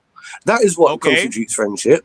It's somebody that needs you there when they really need you. Okay, it's not somebody that you can just turn up to and pick them up in a car and show up with your diamond blings and say, "Look, I can pick you up and take you to the gas station." Stumbling blocks for each other. Friends edify each other and help each other. Iron sharpens iron. People who are genuine friends are going to help you do what's best for you. What you were talking about is using each other sexually. And I understand adults are going to do what adults want to do, but call it what it is. If it quacks like a duck, if it walks like a duck, it's a duck. Look, you know what's funny about this whole thing with y'all, with Athena, Carmen, and Mark, is that y'all are trying to insert morals into this. That's really what your argument is stemming because from. wait. Because I asked y'all said it moves past because the friendship relies on morals. Hold on. One mic, Mark. Hold on. I'm just saying. Hold on. No, because I'm really trying to get this point across. If y'all are saying that once sex comes into it, you're no longer friends. If it moves past a friendship, then what do you call it? And y'all don't have an answer. Y'all don't have an answer. I call it a special bond. Something beyond friendship. I call it friendship. Right. So if it's something a beyond friendship. Wait. So if by your admission it's considered a special bond, is it a bad thing for me to have a special bond? Is that a bad thing? Oh, there we go. There we go. Friends? No, okay, but the thing is, no, you backed yourself in the corner on that one. No, I didn't. I'm just gonna just listen to what you have to say for a minute. No. You said it's a special bond, and I asked you, okay, is me having that special bond? Is that a bad thing? Is that a bad thing? We're not talking about. Well, yeah, it is. It is a bad thing if you're having casual sex. That is a bad thing. It's not good for anyone. And the definition of friendship says exclusive from sexual activity. So it's in the definition. That ain't a friend. Y'all are using each other. And I get, we live in a fallen world and everything, but just call it what it is. But you know what's funny? You watch this. Y'all are contradicting yourselves. You know why? Because earlier, you and Carmen both agreed that somebody that you're in a relationship with is somebody that you also want to be friends with. Y'all said that you want to be in a relationship with somebody that you could also be a friend to. So if that's the case, then how is what I'm saying wrong? I never said that. I said that you have like a friendship with them. Oh. But you're not in a relationship with these people. Wow. No, I see what you're doing.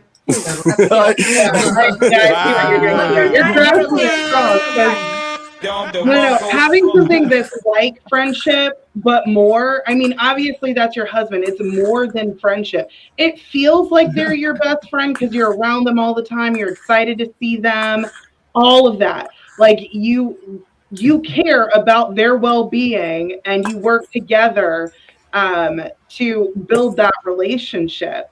But it's more, there's a reason why, like in Greek, there's different types of love. There's friendship love, there's romantic love, there's the way that God loves us, there's the way that you love children. There's different types of love. Right. And friendship, the definition of friendship says it's exclusive of sexual activity. Like it's most predominantly it's platonic. But to say that someone that you just casually sleep with is a friend, no, y'all use each other. Right. That's what I'm saying. So that's it. That's really well explained. That was really well explained, Athena. Really well explained. Because there are different types of love. Yeah. No, it wasn't. Different types of love. No, it wasn't. It was. It was really well explained. It was. No, it wasn't. You know, it wasn't. Yeah, it was. It was. And guess what? Hang on. It's past. Hang on. Listen. I'm going to finish on this. It's half past. What's the time? It's hey Google. What's the time? It's 12:49 a.m. Sorry to anyone who's watching Google now. By the way, she's completely correct, and I have to go. Hang on. I have to go because I've got to be up really early in the morning. And before I go, I just want to say, Charles, and everyone here, love you very much. Thank you for having me. And once again, I win because it's all about winning, isn't it, Mr. AB? Right, me, Carmen, and Athena wins. Bye.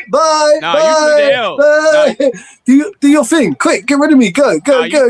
Wait. You took the L earlier. You took the L earlier. Mark, you know what? Mark, but you know what? I'll let you feel like you gotta win. I'll let you feel like you gotta win. This isn't good for your back. I brought this on myself.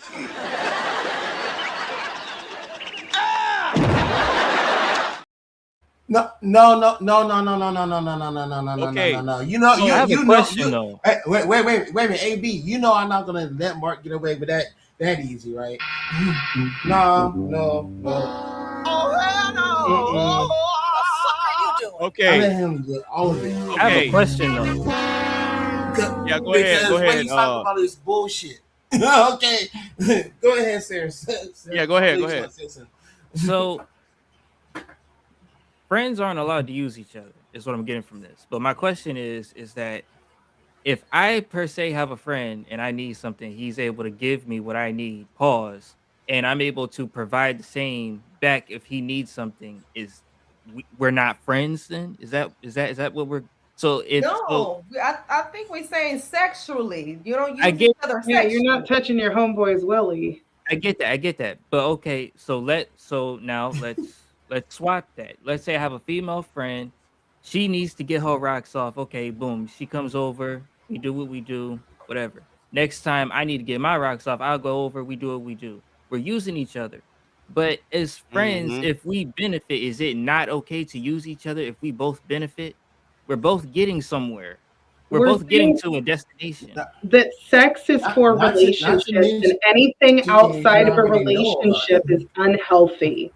But a friendship is a relationship, is it not? Exactly. No, I'm talking about a committed I relationship. think that y'all just downgrade it. Well, Hold on. in general. Wait, Downgrade the Athena, sexual act. Athena. Do y'all realize that y'all exchange energies when y'all have sex, regardless of who it is? No, watch this. what y'all are doing, you're speaking about it from the female perspective. We're telling you how it is from the male perspective and how the man looks at it. That's true. And see, Y'all look, want to look at it. Y'all look, want see? to look at it like that because it's been cheapened so much. Like, oh, we can have sex. Like, no. Ma'am, do you think, carry ma'am, their demons too? Carmen, when Carmen, y'all have sex. Carmen, Oh my do you, God. Carmen and Athena, do you think that men and women look at sex the same way? Yes or I no? don't care.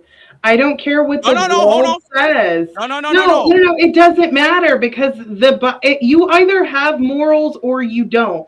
I don't argue morality. Wrong is wrong and what's right is right. I don't argue But morality. Hold on. I don't I argue understand morality. you partake in it, right? But you have to understand, we've talked about the Bible so many times. Yeah. So many times you reference the Bible. So you know, according to the Bible, that you are not supposed to have sex out of marriage, that even before you're married, you aren't supposed to use your body like that. The Bible specifically says that if your loins burn with desire, get married. Okay. So you aren't having sex outside of marriage. Right. Okay. So morally, it is wrong. You cannot say that something like a friendship where iron sharpens iron, both people are not being stumbling blocks for each other. They're edifying each other. You cannot say that what you're doing is a genuine friendship, that you are using each other. Y'all are both partaking in sin. And I'm not going to sit here and act like I don't partake in sin. But when I do partake in sin, I call it sin. I see what it is, and I don't try to make an excuse for it. Does that make sense? Yeah, it makes perfect sense. Now watch this. Athena and Carmen, give me an example of a relationship dynamic where both parties aren't using one another. That's a Marriage? relationship. No.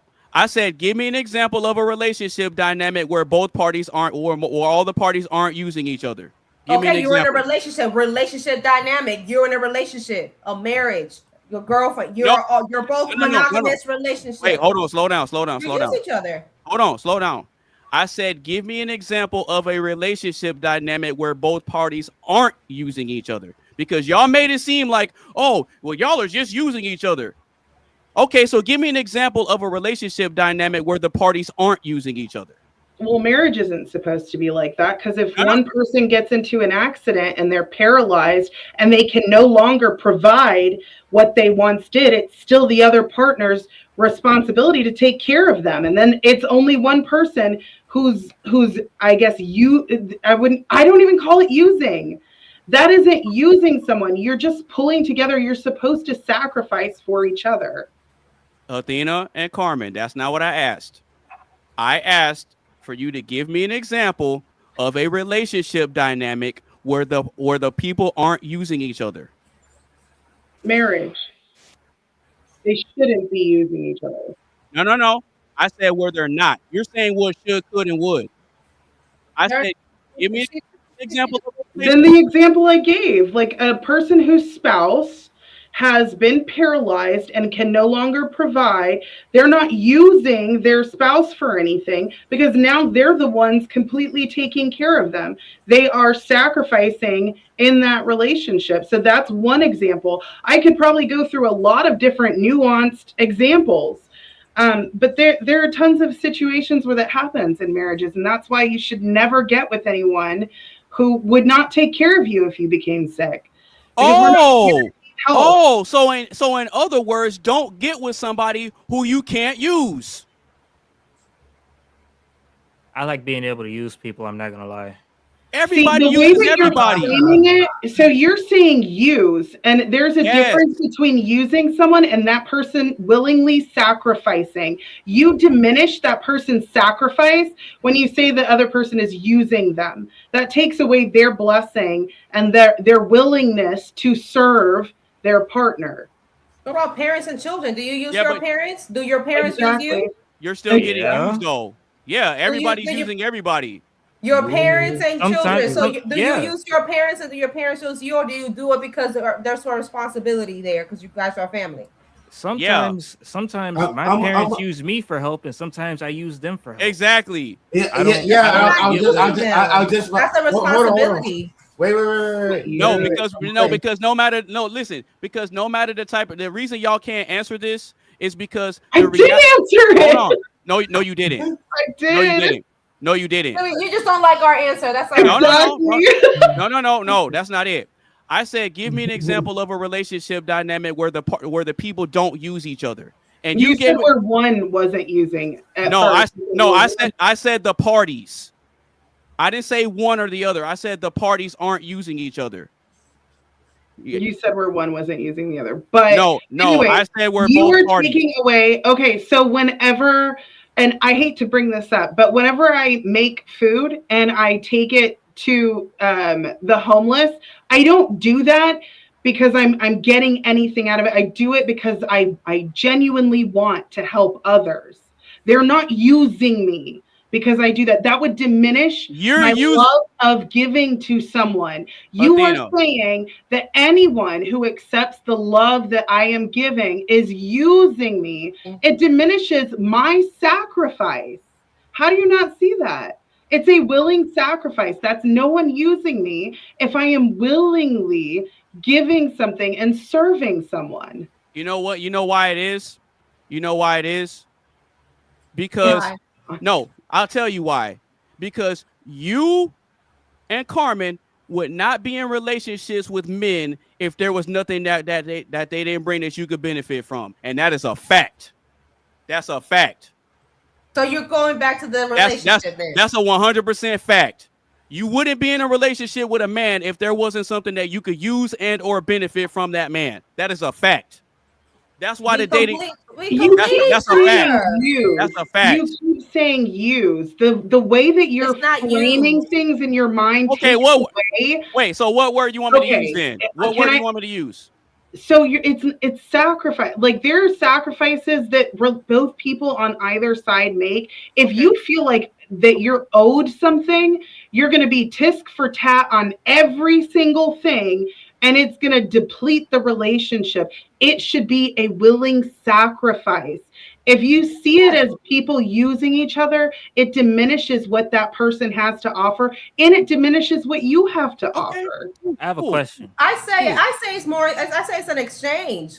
Everybody there. Nobody's perfect. I said an exchange. There are things that I bring. There's things that he brings. We're exchanging it because we're one full unit together. It's he's not using me, and I'm not using him. We're completing each other. Wait, I'm so confused.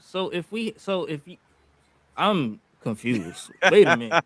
So my question. You know why you're confused? Because Charles keeps trying to change the wording and change words. No, I'm not. Wait, no, I'm not. Wait, and change definitions. No, I'm not. So my question. It's just I keep trapping y'all and y'all can't answer it. So my question. I've already answered. No. Because I take your answer and I break it down even further, and it doesn't make sense. So my question is this, right? Because again, you wouldn't be in a relationship with a man that you couldn't get something from, and that's a fact. And like we said, if you're looking at that, you're tic-tac. I completely agree with Athena because you're not looking at the fact that you're willing to do that. You're willing to give this, and they're willing to give that to you. Carmen, would you be married to your husband right now if he didn't bring something to the table that you could benefit from? We both bring something that we can benefit from. Right. So in that's not using each other. That's because we're exchanging. I got a question though. Go ahead, Sarah. Exchanging. They don't like that I'm saying use. That's what they're struggling with. They don't like that I said use. So when I ask them what word is better, they haven't given it to me yet. I could have sworn the thing that just said sacrifice 3 times. I could have sworn. Okay, cool. So what is all part of a sacrifice? Tell me what a sacrifice is. It's a willing act of service. Oh, which means what? You're using yourself to the benefit of someone else. That's what a sacrifice is. Okay, you can use yourself and sacrifice yourself to benefit someone else. Yes, right. But you're saying that we are using our partner as if Yes. That's purely Yes, we beneficial are. to us. Yes, we Because are. you use tools, you don't use people. Like you come together because Okay. you love each other. You both take all of your resources and put it together. Okay. It's not using someone like a tool.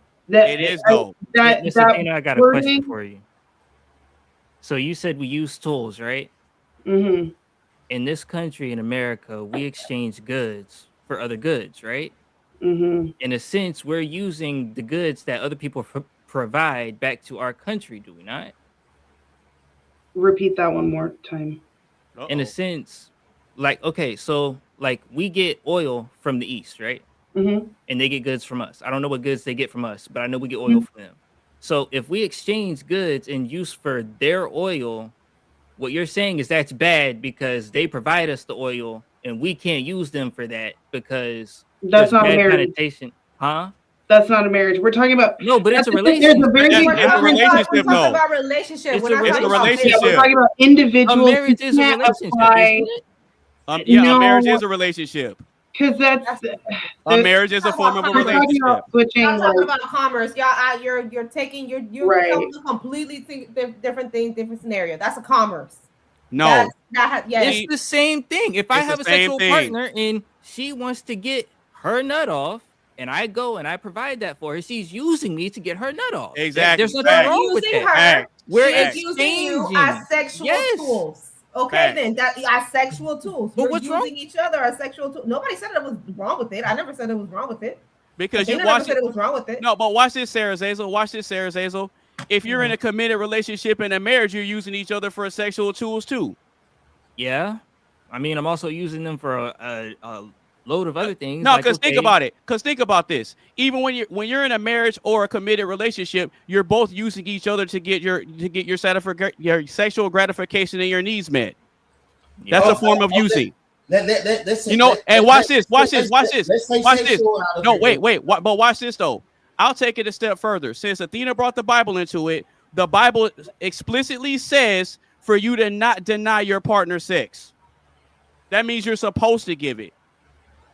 Oh, marriage also involves money too. So if y'all Exactly. So one of Exactly. y'all- And it if also one of y'all- says if that one the of y'all man. gets It also divorced- says that the man is supposed to be the leader, the provider, and the protector for the members of his household. So guess what? She's using him for resources, leadership, and protection, and he's using her for sexual exclusivity and to be a mother to his children. Everybody's benefiting in one way or another. So that's why every relationship dynamic there is transactional. Also, if they get a divorce or whatever, that's a thing called alimony. Exactly, because you're still getting something out of it. Like, come on, man. There's a certain law that we should all remember here as adults, and it's called the law of exchange. Yep. And the way that it works. Should we take that back to the old days when I could trade you like a few of my cows for Exactly. a couple of your chickens. Exactly. You know. Whether it's a friendship or some type of dynamic that you have with coworkers or whatever, life is built on relationships. You're like when you form a network with people, when you go out and you start networking and doing this and that, you're forming relationships. So relationships have different types of definitions based on the context. We're So getting when away from the actual questions. Do you have sex with everybody in your network? No. Do you use sex as a way for you to network with? No, it depends. I can. Oh, You it can. depends. You can. Then But you're not your friends. Yes, they are. Yeah, they are. Wait, Okay. what? Okay. You're using each other. I mean, I think we just Yes, said that's everybody's using everybody. I mean, welcome to reality. Y'all may Yeah. not like the way y'all don't like the way I'm wording that because it sounds bad. It I go sounds to bad. work. No, don't sound bad I at go to all. work And and, it I use sound- my it- manager for a Yeah. paycheck. Yeah, and it sounds very surface level. I get it. But when you peel the layers back, that's really what it is. The reason, Yeah, listen, you the go reason- to work for a paycheck. I'm saying sex. right. So we go like now y'all turning it into like, oh, it's a different- No, you go to no, work Carmen, for a paycheck. Carmen, Do you sleep with your coworkers? You sleep with your Carmen. boss? Oh, okay, how about this? You can. How about before you work, when you go to work, right? And you expect your paycheck, but your manager says, "Oh, you gotta have sex with me first. You want your paycheck? You gonna have sex? Oh, okay. Go ahead. It's an exchange, right? That's using. As long as my manager is a female, now I need that paycheck. Now, see, I said earlier to give an example of a relationship dynamic where the parties aren't using each other. And every type of relationship dynamic that exists, someone is using somebody to get something. Benefiting doesn't equate to using someone. I can benefit from something and never even know that was going to be a benefit. Like, yes, it's called direct and indirect. That's not direct or indirect. I could go into a gas station and someone random just pays for my coffee. I benefited. Am I using that person? No. The person willingly sacrificed for me. I didn't even know him. And I've done that for other people. So to say that if someone is benefiting, that they're using the other person is incorrect. Yes, in relationships, people can be in unhealthy relationships and use one another, because we're not supposed to treat each other like tools. We're supposed to treat each other like humans, and we're supposed to willingly sacrifice. That's why I keep repeating that there is a willing sacrifice to help one another. And yes, you do mutually benefit from that. And that's a beautiful thing. But that doesn't mean you're using that person. How are you not using them? How are you not? Benefiting doesn't equate to using. Oh, it doesn't? No. Okay, so exactly, that's what they're struggling with. They don't like that I'm wording it that way because it sounds bad and it sounds very shallow and surface level. But when you peel the layers back, that's the root of it. The reason, listen, and I just gave an example why. If I went into the gas station and someone bought me a coffee, I benefited. I did not use that person. I wasn't even expecting it. And that's exactly how marriage is supposed to be. You're not supposed to have expectations. You're supposed to accept what that person gives. Yeah, and but if you're sacrificing, you're still using. And also, if you bought me a coffee and I don't want to use you, then I just throw the coffee away. So again, everybody is using everybody. I could use you, or I could use myself. No, you can use yourself, but using others is wrong. How? Wait, how? Because people aren't tools. Yes, we are. I'm confused. We are tools. We are not inanimate objects. Athena. Tools don't. The definition of a tool isn't just relegated to something that's inanimate. It's not. It's not. Being a tool think is about a bad this. Think about this. The reason Carmen has a job is because somebody started a business and it started to grow, and they couldn't work. They couldn't do all the work by themselves. So guess what they did? They used some of the money that they acquired as a tool to get other people on board. People are. Yes, we are.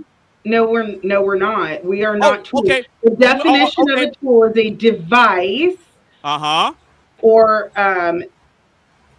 implement, especially one held in the hand, used to carry out a particular function. So if I get hired for a job, that means I'm being used. Don't get it. Really don't get it. I'm being used to carry out a particular function. Am I not? It doesn't matter. Are you holding it in your hand? No, you're not. You're not holding it in your hand. Now it don't matter. It doesn't matter. That's what it comes down to. Now it doesn't matter. It doesn't matter. Now it doesn't matter. That's what it comes down to. Because you won't even let me finish. No, it doesn't matter. When you ask. But I took your definition and used it back on you, and now you're saying it doesn't matter. In the middle of my definition, so I couldn't even go on to fully explain. Okay, you know what? Go ahead. You got it. So it said a instrument. What was the exact definition? A device.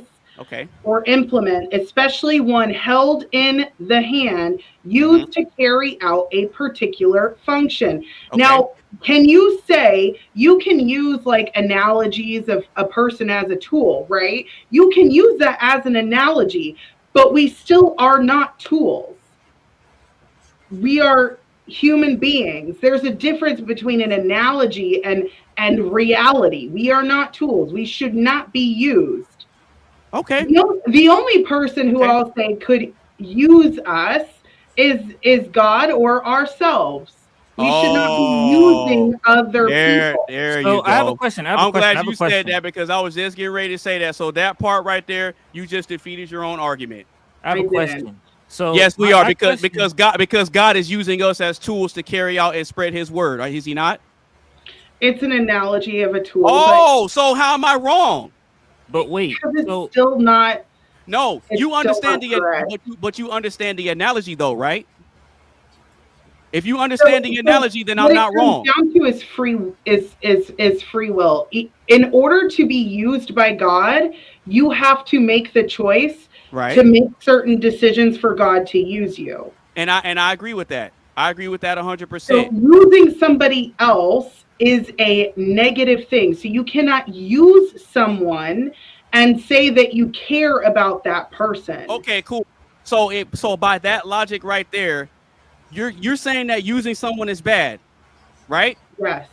Okay, so if that's the case, then that means God using us is a bad thing then, right? A bad thing. Well, no, first off, he's a creator and he does not use unwilling people. Hold on. So I have a question. I have a question. Because yes, he does. He does use unwilling people. No, he doesn't. That's why he gave us free will. No. But I got a question. We can choose to walk the path of God, or we cannot. He can show. No. He cannot. No, because listen, because God uses the righteous and the unrighteous to carry out His will. So tell me I'm wrong. That's not what we're saying. We're not saying that you have to be righteous in order to carry out God's will. You have to be willing. Ma'am. Hold on, no. What Satan means for evil, God can turn around to something good. He always can. But that's because Satan was using someone to do something evil. And when we willingly follow God, and then we can turn around and do something good, or God can. Okay. Okay. But I may not be able to articulate it properly, but it doesn't mean that I'm wrong. It doesn't mean that Carmen's wrong. Ma'am. I'm sure if I were to get somebody else on here who was better versed in this particular topic, they would destroy the argument very quickly. No, they wouldn't. Yes, they would. No, they wouldn't. You want me to tell you why they wouldn't? You want me to tell you why they wouldn't? Because I don't know if you guys remember. See, I have a very keen memory. Carmen actually agreed with me in the past on this. Look at that Carmen? face. No, Carmen actually agreed with me when I juxtaposed the word use for the word utility. I got argued down for the entire stream, and then I was told I was wrong the whole time, and then I looked up the definition of it, and I proved that I was right, and I sent it to Carmen, and Carmen was like, "Yep, I see what you're saying." We were talking about a different context, though. No. Yeah, there she goes. There she goes. No, let me finish. Context matters. Context matters. It does matter so much. Context matters. So let's not do that. Not all words justified or used in the same way. No, Carmen.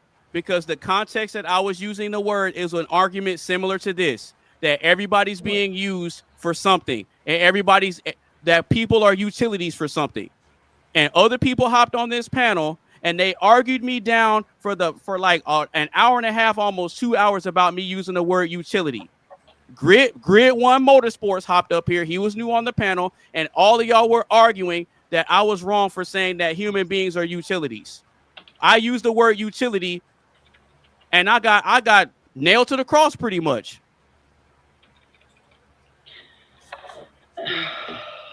I'm not nailed to the cross, but I thought the context is different than what we're talking about. No. Again, we're talking about something.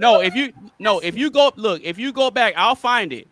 But if you go back and watch, I made this same argument that everybody's using everybody, and we have to offer utility to somebody.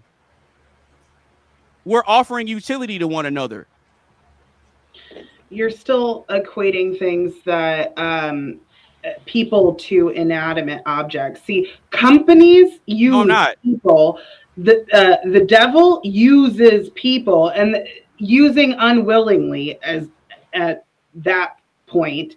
Okay. You can't use someone who willingly is sacrificing to follow Yeah, you or can. to benefit someone. That's Yes, not. you can. You're not using someone if you. Yes, you are. Can we take religion out of it?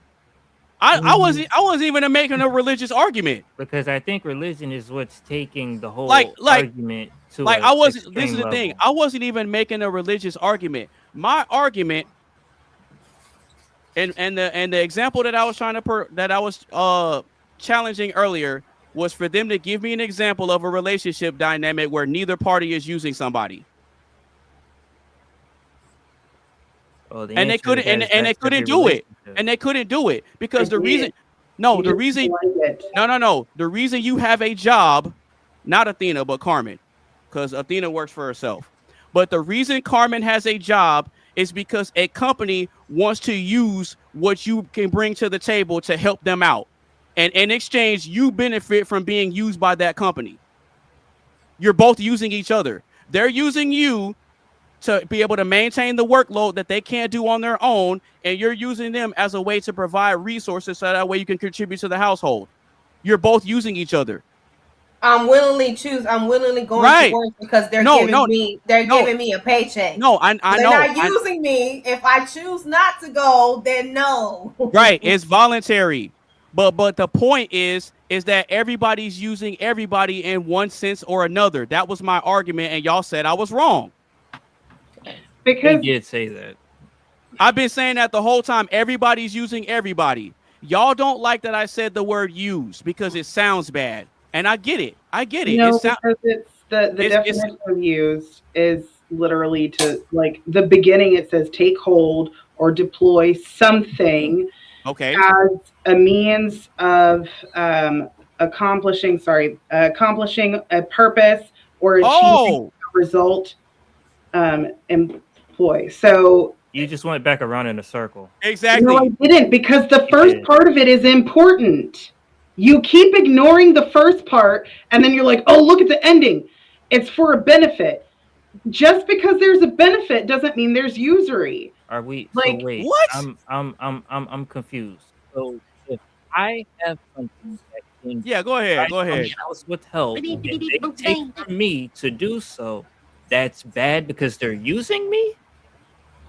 I couldn't hear part of what you said. Sorry, my bad. So if I have something that can benefit someone else and they take it from me and I let them take it, they're using me. What? That's literally the definition of use, right? You're taking from someone, right? So you take hold or deploy something Okay. as means to accomplishing a purpose or achieving a result. Mm. You do know there are commas there, right? There's what? There are commas in that sentence. Yeah. Here we So go. that means that take, hold, or deploy are really the same thing when you use the word use. Mhm. So in a sense, if you are to have something and I take that from you, I am then using you. Am I not? This is why I specifically explained there can be benefit without using. If I go, and my example was on point. If I go to the gas station and someone randomly buys me a coffee, I am benefiting from that person. I am not using that person. I had no They bought you a expectation. coffee. I didn't use them. How on earth did I use them when I had no knowledge that I was going to get that coffee? You can't Okay, use wait, something without even knowing And that and you're what using it. and what was my argument to that? What and was your argument? And what was my argument to that?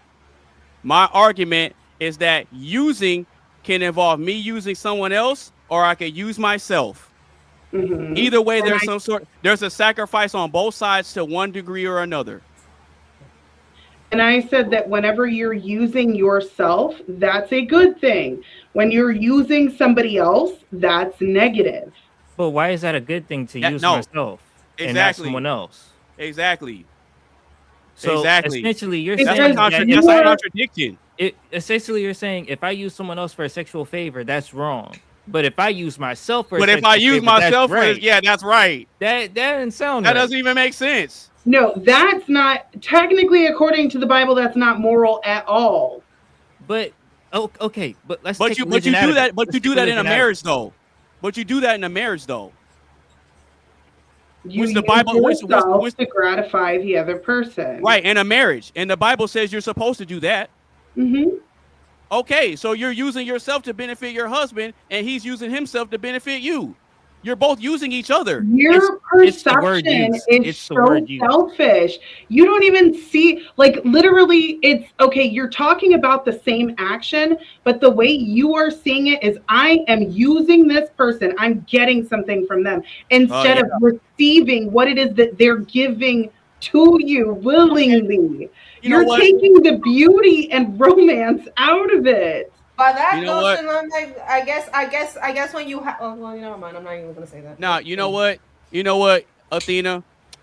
You know what, Athena? You're absolutely right. I'm receiving fellatio, and my wife is receiving some good rod. So yeah, you're right. You're right. You're right. And Look. And women, when they love you, they willingly do it. But I'm look, I'm still using the skills that I've required to give her something, which is a great time and a great experience. I'm okay with that. I'm okay with that.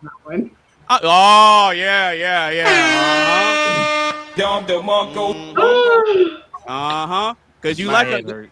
cause y'all look, y'all know y'all like a man that got that thing and he know how to use it, don't you? No, I Yeah, a lot of times men are very confident I know, I get in it. themselves. I get it. And it's I like, get it. oh, good I job. get it. You can acquire you can acquire the same skills without having sex with multiple people. I know. If that's what you're trying to get at. Such a fallacy that you have to have sex with multiple people. If Just to be great in bed. The Right, same tricks that you can pull with one. You can pull it with one person. It's okay. Yeah, it really is the opposite, honestly. Most of the people, like the men that I have been in relationships with, didn't have as much experience, but I have been with one particular guy who was a lot more experienced. That was not what it was. That was not the business. That was awful. But I loved him. He was very confident in himself. But I think when people sleep around a lot outside of relationships, I think it just damages you. It really does. It does. And it desensitizes you. No, I disagree. Yeah. I disagree. You would disagree. I know. No. The reason why I disagree is because I've never heard a man whose life got worse outside of I'm not saying about like catching a disease or something like that, because you can catch a disease from having sex just one time in your life. You can get a disease. I've never heard a man whose mental state got worse because he's like, man, you know what? I done had too many women, man. I've never heard a man complain about that. Sex addicts. They don't, but they're not complaining though. They are complaining. They're complaining that they can't find a woman to be emotionally attached with because all they were having so much sex. Porn stars have the same thing. We don't know. Female porn stars do. That's why they kill. Male porn stars too. No, they don't. Yes, they do. Oh my God! Do you want No, me to they look up don't. the documentary? Look up the documentary, please. No, look they it up, don't. the documentary. No, they don't. Yes, they do. There's stuff. We can see present day that women that have a high body count, they're the ones that struggle the most. You know why? Because a lot of those porn stars are under heavy drugs when they're doing those scenes because they can't do it in their right mind. The men don't have to be on drugs and alcohol and all that to be able to perform sexually, but the women do. That doesn't mean that it doesn't harm the No. men because What it- stop. You said what you wanted to say, and I'm responding. Okay, So go ahead. those men, Uh-huh. men who are more promiscuous have a more difficult time being faithful in a relationship. Women who have more sexual partners have a harder time staying in a relationship. The issue is the women who are wanting a committed relationship, monogamous relationship, they're not going to concede to being cheated on because Christ himself gave sexual immorality, which includes adultery, as means for divorce. It's a reason for divorce. So you're not going to find women who hold those standards and not sleeping around who is going to concede to getting cheated on. And women know that the more women a man slept with, the more likely he is to cheat. So why would she want to be with him? Hold on. I'll be right back. I got something for that. I have a question while he's going to get something. Mhm. So Go right ahead. Everything that you say revolves around Christianity, right? Mhm. So in what world or what reality does Christianity not play a part? It None. can be Everything. anything. So cooking food, you're cooking food for the Lord. Yeah, I even though the Bible says that everything is good in God's eyes and we have permission to eat whatever, I do still eat a Levitical diet for other reasons. But yeah, even like I cook everything from scratch. Very rarely will I even go out and have like either pizza or go out to eat or anything. Yeah, everything I do, I want to bring honor and glory to God. Do I do it perfectly? Absolutely not. So, But yeah, when you everything in your also- life. So Cooking like is when love. Cooking is an act of love. You know that, right? It's an act of love and service. I love cooking. Right. Mhm. So if you were to sit down and write a paper, would you integrate God into that? Absolutely. So my question is, what part of your life do you not integrate Christianity into? Nothing. So my question is, for someone who's believing wholeheartedly in the faith of Christianity, why should we continue to believe that what you're saying about the word use has a bad connotation to the word receiving? Because you're so using someone, the definition, the very beginning of the definition said that you are taking hold of something to achieve a certain goal. It's not the same as accepting what someone gives to you. Okay, And but if they're you're all accepting throughout something, the you're taking it, Bible. are you not? Huh? If you're accepting something, you're taking it, are you not? Yes, and I explained how benefit does not equate to using. But if you benefit from someone that gives you something, you took something that they gave you as a benefit, right? I didn't. They gave it to me. Right. But you then I take it accepted from it. them. You I accepted it from them. no. No, We're I using accepted. This is why words We're- are very important. That's why we're using the word take. That's why I'm using the word accept. But accept isn't the same as take. Yeah, exactly. Yeah, Because I if accepted you their accept gift that they something- willingly gave. There's a reason why I use that terminology. Yeah, okay, but okay, look, right? So if I give you a new iPhone, you accept it, right? Mm-hmm. What would you do in your hands when you then reach out for it, right? You would take it, right? But the action of you taking something is accepting it, is it not? So then with that being said, I'm still trying to find the bad issue with using the word use if you're taking something. Because another word that is used synonymously with the word take is consume. Right? You can. It's Facts. still not the same thing. So then You if it's the can same have a thing, then benefit how is it without hard? using. How is it bad for me to use? So okay. To you. Another But you're stance not on this, right? using the person because we don't use people. Okay. Companies use people. Satan uses people. Bad people use people. So God it's a and God religion and, thing with you. and God uses people too. So it's just a religion God thing. uses willing people because he gave us free will. But he still describe uses willing. people though. He still uses Describe people willing. though. Describe willing, because Anonymous just said that he uses willing and unwilling people. So describe Exactly. willing. Facts. Because my whole thing is like, if we're gonna bring in Christianity about it, let's make the whole thing about religion. But we can't do that when certain things, when it comes to religion, are wrong or can't be said or used when it's clear English. You get what I'm saying? No, I don't. I can't use the word use because, Christianity says that's morally wrong to use the word use. We use the word accept.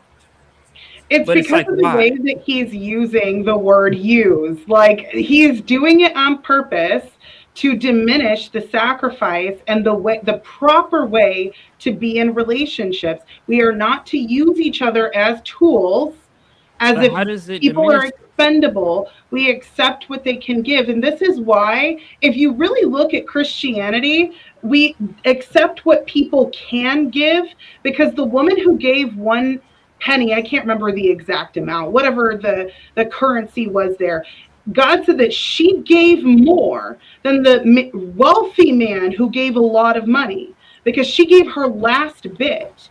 That was her willing sacrifice. So everyone, if you look at a Christian structure, you're not to have expectations, because the person who is disabled, they're not going to be able to give what other people are. And you don't have that expectation of them to do so. Right. But I got one thing for you. So to add on to your story about the woman who gave a penny gave more than the richest person. Mm-hmm. In Christianity, it is true that we crucified a man on the cross, did we not? The Christians? No. In the Bible, it says that we crucified a man. Did we not? On a cross. We beat him, lashed him, stoned him, all that, right? There were people who did that, yes. So if we did that, right? He sacrificed his whole life, body, and soul for our sins. What makes that any different than us taking the willing word again? Okay. And we accept his gift, even though we are unworthy. We are not using him. It was a willing sacrifice. But we did use him. We did use him. We abused him. We killed him. God used his own son. As a God sacrifice. used him to help us. God used his son. We said, forget that. Well, the Trinity are we three in killed one. him. So it's the Father, the Son, and the Holy Spirit. So yeah, he used himself. No, but God gave. It says that God gave his only begotten son. Mm-hmm, gave his only begotten son. So that means that God used his own son. But you said earlier that using people is bad. So when I took that example and said, okay, so by your logic, that means God using us is bad. If you think that using people in general is bad. No, I said us using people is, I've repeated it multiple times, and there might be a better way to articulate it than what I am doing, but I've said exactly why. There is a difference between accepting what someone gives and then using someone. Like, I need something, so I'm going to use you to get it. Okay. Versus the other person willingly gives it something to you and you accept what it is that they give. If you don't, so when people aren't accepting what that person has to offer, that means they have higher expectations. That means they actually are using that person, and that's why they're not happy.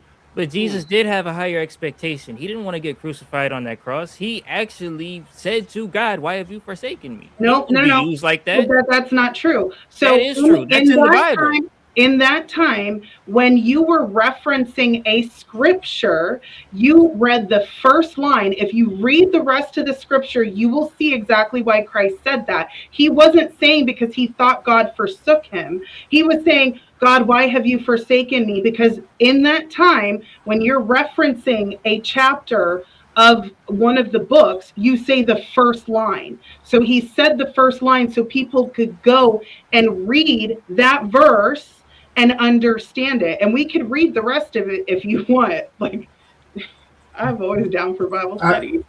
I got a question. Yeah, go ahead.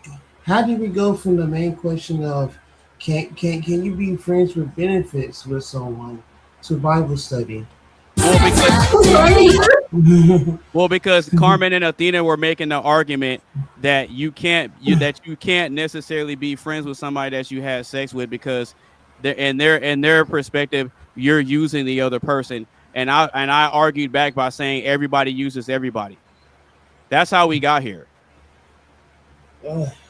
So if I didn't think religion was going to be involved. Right. So no, because think about this. Everybody does something for some sort of benefit, whether you want to admit it or not. That's every single one of them, whether it's an indirect benefit or a direct benefit. Now, to Athena's example, she was absolutely right when she said she doesn't have control over or any type of knowledge of a person that's giving her something, right? But this is the thing. You receive it and accept it because you understand that there's some sort of benefit associated with it. Yeah, that's not using someone. No, you're using what they gave you. Yes. Right. And so you're using what they gave you as a tool. An inanimate object, yes, not a human being. They provided you with that object, so in Exactly. a sense, you are you're using them. Because I said earlier, you're indirectly using them, but it's yeah, still that's what I falls said. under the pretense of use. Exactly. But having a benefit doesn't mean that you're using someone. You use tools, you don't use people. Yeah, but you're not gonna do it if there's no benefit to it. That's the point. I do things all the time when there's no benefit. All the time. That's cap. No, it's not. I just don't go around telling everyone because that's not what you're supposed to do as a Christian. Right, I get that. It's called being selfless. So you can't be selfless. Everything's got to be selfish.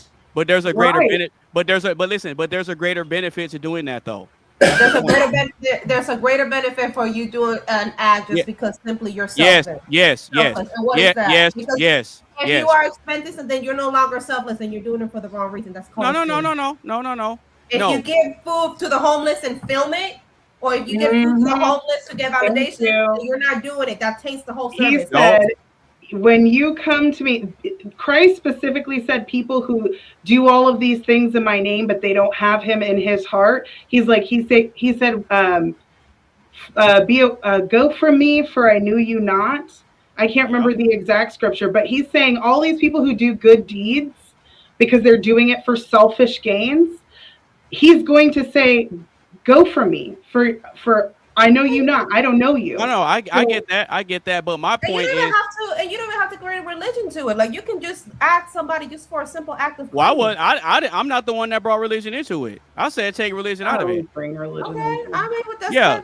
No, because this is the thing, right? This is the thing. So when it comes to those types of arguments about being selfish versus selfless, I would argue that both of those work interchangeably. They work interchangeably. Now, to being selfless, we strive to be selfless people in a general sense because there's a greater benefit to doing so. And if that's not the case,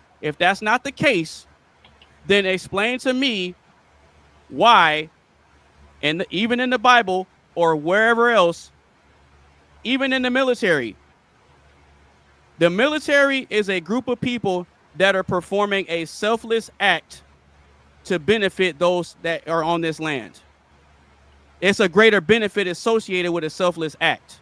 That's why we honor the veterans like Coley. He made a selfless sacrifice to our benefit. So we benefited from him indirectly. Does that mean we used him? No, there's a governmental authority that used him for that. We just get the indirect benefit from it. So like I said earlier, we use ourselves and we also use others. You shouldn't be using others. That's not. You're saying we shouldn't, but I'm talking about the reality. I speak in reality only. Real friendship. Oh, so hold on. I hate to use examples because no, go ahead. Go ahead. Like one of my friends, it was the last day she needed to turn in her keys. In no way did I benefit by going over there and helping her paint and clean and all of that. I didn't benefit in any way. It was just like I just loved I love to help people. Yeah, so it was for her benefit. It was, yes, to her benefit, and that was what I said. Her benefit from it. That's what I said.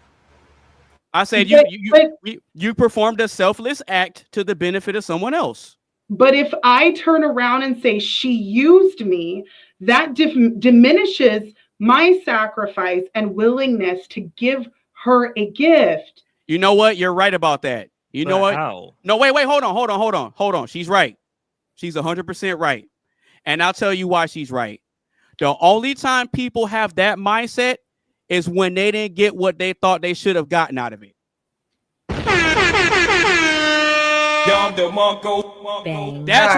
That's when they come back later and say, I felt used, I felt betrayed, I felt cheated. Because there was an expectation and it didn't get met. Yeah. That's why people say I got used. But see, okay, I get that. I get that. But let's go back to that story, right? Right. Where so you when went to help your friend, she didn't use you, but in a sense, if you want to say, yeah, she did use me, there's nothing wrong with that. You still helped her. And you see nothing wrong with it. Exactly. You provided yourself as use. Right. Right. Yeah, exactly. But listen for it. I was just like, what are you doing? She told me what she was doing. I was like, bet. No. I get that. But you got to understand something, Athena. Whether we as human beings realize this or not, and this is why I kept saying that y'all were struggling with the word use because it has a negative connotation to it, and you said it earlier. This is what I was saying. The word use, just like the word manipulate, we had a big back and forth debate about these different words, and I ended up being right every time when we pull definitions up and I use them in different contexts. It depends on the context, right? That's what Carmen said earlier, and you told her she was wrong. Oh, so context does matter. Oh, okay. I never said it doesn't. You did. No, I never said it doesn't. You did. I never said that. I never said that. You can roll this back. I never said that context doesn't matter. I'm gonna roll it back. Yeah, go ahead. No, go ahead. No, I never said that because y'all are attacking my usage of the word use from only one perspective, which is a negative one. But I'm explaining both sides of it. I'm explaining that use can be a good thing and use can also be a bad thing. We can use somebody else or we could also use ourselves. Yes. And I agreed with you on that. We're forming. That's why I said that there's different types of relationships dynamics. So when I said, give me an example of a relationship dynamic where the parties aren't using each other, it's like impossible to do it because there's different types of relationships dynamics, romantic, friendship, whatever. There's mutualistic relationship dynamics where both parties benefit. And there's parasitic relationships where both are just taking without trying to give. Mm-hmm.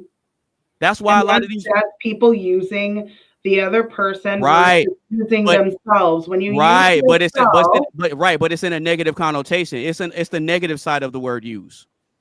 I'm explaining both sides of it, but you're only focusing on the negative side of it. I'm focusing on the morality of using someone versus using yourself. Right, but I don't argue morality because reality is amoral. So I can agree with you all day on that part. I agree. We shouldn't be doing this. We shouldn't be doing that. Right. But I understand reality. I don't live in a moral world. The best thing I can do for the world is just not be like the evil people that are using people for selfish gain and not caring what happens to them. That's the only thing I can do. Just not be one of them. I could pray for evil people all day, but they have to make that choice to not partake in evil or whatever they do. That's out of my hands. You put those sneaky links aside and y'all stop using each other's private parts. That's not happening. Well, hey, I'm not doing that. Look, hey, the moment I start hearing complaints and getting bad reviews, then I'll tweak the recipe. I'll tweak the formula. Oh Lord, have mercy. No, but you know what? This was a great back and forth. I like this. Oh, I like this. awesome. No, I like this because, in my opinion, and I could be wrong about this, I think this is good mental exercise. This is good mental exercise, right? So, this is great because on a lot of these other panels that I've seen, when the debates start to go, a lot of times they want to try to cut the conversation. Oh, we got to move on. We got to move on. But for me, I like to let everything get out because it may be heated in the moment. But if I just stop it abruptly while it's still heated, there could be some unresolved thoughts that haven't got out yet. So that's why I like to give you guys the grace to say what you got to say. Yeah, I was going back and forth. Yeah, I was over talking. I know I was, but all of us were over talking at one point or another. But see, I do allow the over talking and, you know, the roasting or whatever, just as long as it doesn't get, you know, disrespectful and we start doing ad hominems, then it's cool. Because I think it makes for great conversation and it makes for great content. So y'all are gonna stick. Look, y'all are gonna stick to your guns. That me and the guys are wrong, and that's cool. That's okay. I'm okay with it. No, it's cool. It's cool. It's cool. No, and here's what I like about this panel is it doesn't turn into you effing B whatever. Like yeah. Out. Like we can disagree very passionately and still continue on and still respect one another. Yeah, that part. Yep. Yeah, it's cool. I don't take any of this stuff personal because we're just having a conversation. Mm-hmm. Yeah. That's all. Look, all this is. And you see, I don't even like to necessarily use the word like, oh, I'm arguing with you. I just call it a difference of a perspective. That's it.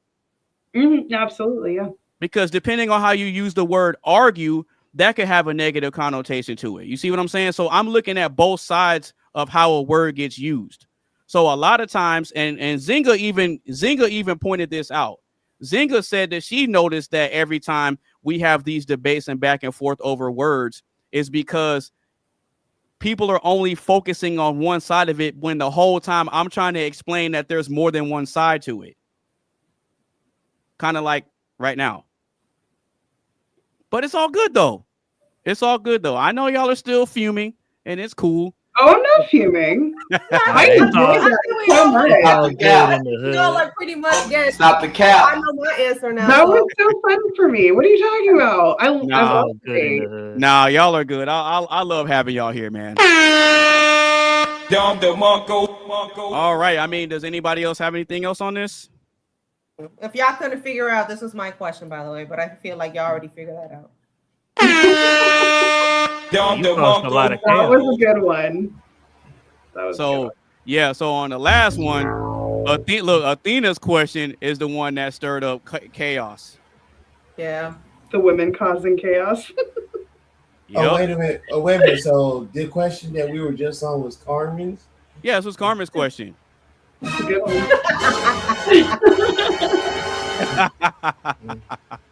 No, but if no one else has anything else on this, we're going to go ahead and keep the show pushing. So if you just now tuning in or if you've been rocking with us the whole time, make sure you get a stream a like, share with a couple of your friends. Make sure you follow everybody on all their social media sites and continue to sound off in the chat. We got the chat going crazy right now. So we're going to go ahead. Yeah. We're going to go ahead and move on to the next question.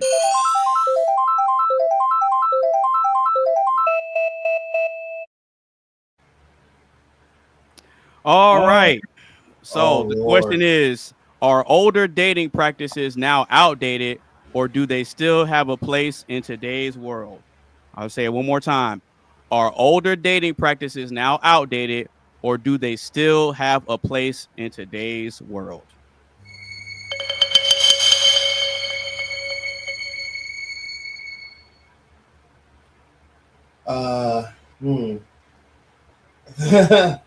I say we go back to the old ways. I think that Super Trace is silly. I'm sorry, go ahead. I think that the modern dating is clearly not working. We see that in divorces, lack of marriage, people like the population decreases because people aren't having kids. Like there's a rise in depression for males. It's the Smooth Smide. I don't think I could say that on YouTube. Wait, no, what? Smooth Smide, because you can't say the word, right? You mean suicide? Can you say that on YouTube? Well, I haven't been flagged for it. Really? Yeah. I don't know. I know TikTok. I guess it's because I'm this close to being monetized, so I guess they don't really look at all that yet. Okay. I don't know. I don't know. After you're monetized, then I think. Once I get monetized and I unalived. Right. People unaliving themselves. Right. All of that. If I get something from YouTube, kind of telling me certain things and different updates to the terms of service, then I'll look into it and I can adhere to that. That's cool. Right. But we can see that it's not working. Women used to go from their father's house to their husband's house. They weren't having multiple partners. The reality is Eve was the one who was easily deceived. Women shouldn't be out there trying to pick their man. It should be the way it used to be, where families got together in a community. They watched to see how the young men and women interacted. They saw who their child gravitated to that would be someone good to introduce to the family. And that's how they went about it. That's how it should be. When you remove people from friends and family, I mean, real friends. I'm not talking about, friends that know how you taste. I'm talking about real friends. Real friends and family, community. When you take them out of the picture and you date, that's when degeneracy starts to happen. That's when people have casual sex. That's when people do all of these things. And if you held people accountable by keeping the community alive and accountability there, people would have healthier relationships. Thank you for joining my TED Talks. Hey, there you go. Athena with the W take. Shit like that. All right, Sarah Zazel, Carmen, and Coley D. Are older dating practices now outdated, or do they still have a place in today's world? What y'all got? Outdated as hell. Oh, really? And, yeah. Really? And here's why I say this. Because back then, telling my age a little bit, I don't care. Like back then, like men could sit here and would actually know the correct words to say, know how to wine and dine and all this, that, and the third, and blah blah blah blah, and it'll make the woman feel good and respected and everything else, and then based off of that energy, the female goes back and treats him right back like the king that he should be or whatever. So basically, it was genuine king and queen type shit. Like we could build like we have people build a castle for us or whatever, and then there could be nothing that could stop us and all this other shit. Blah blah blah blah. Everything loyalty, peace, all that shit. Nowadays, you try to be respectful or nice to a young lady or whatever and stuff like that, and it's like, I don't want that. What the fuck? And they would rather go with a fuck boy than they'd rather go with or date a fuck boy rather than date a guy who actually treats them with respect and everything like that. You know what I'm saying? And then when they see that the guy is so respectful and everything, that's successful and all of that or whatever, then that's when they want to go back to him or whatever. Mind you, by then, they probably would have had maybe 2 or 3 baby daddies by then. and then once they use him, using that terrible word to use. You want to use him to to get with her to get with her and want to date her and eventually get with him and all this other stuff. Like, nah, like, like the dating game has completely changed from way back when. Like the dating game had done a complete 360 where like if you want to date someone, you have to do a whole bunch of extra type shit. Like some like most states even require sex on sex on a first night or some shit, or you taking a female out to say what's a good expensive place, Cheesecake Factory or somewhere, or someplace that involves a steak, like Outback Steakhouse or some shit. You know what I'm saying? Like the whole game has changed. Like, okay, let's do one name, but still, like, hey, stay in your lane. But anyway.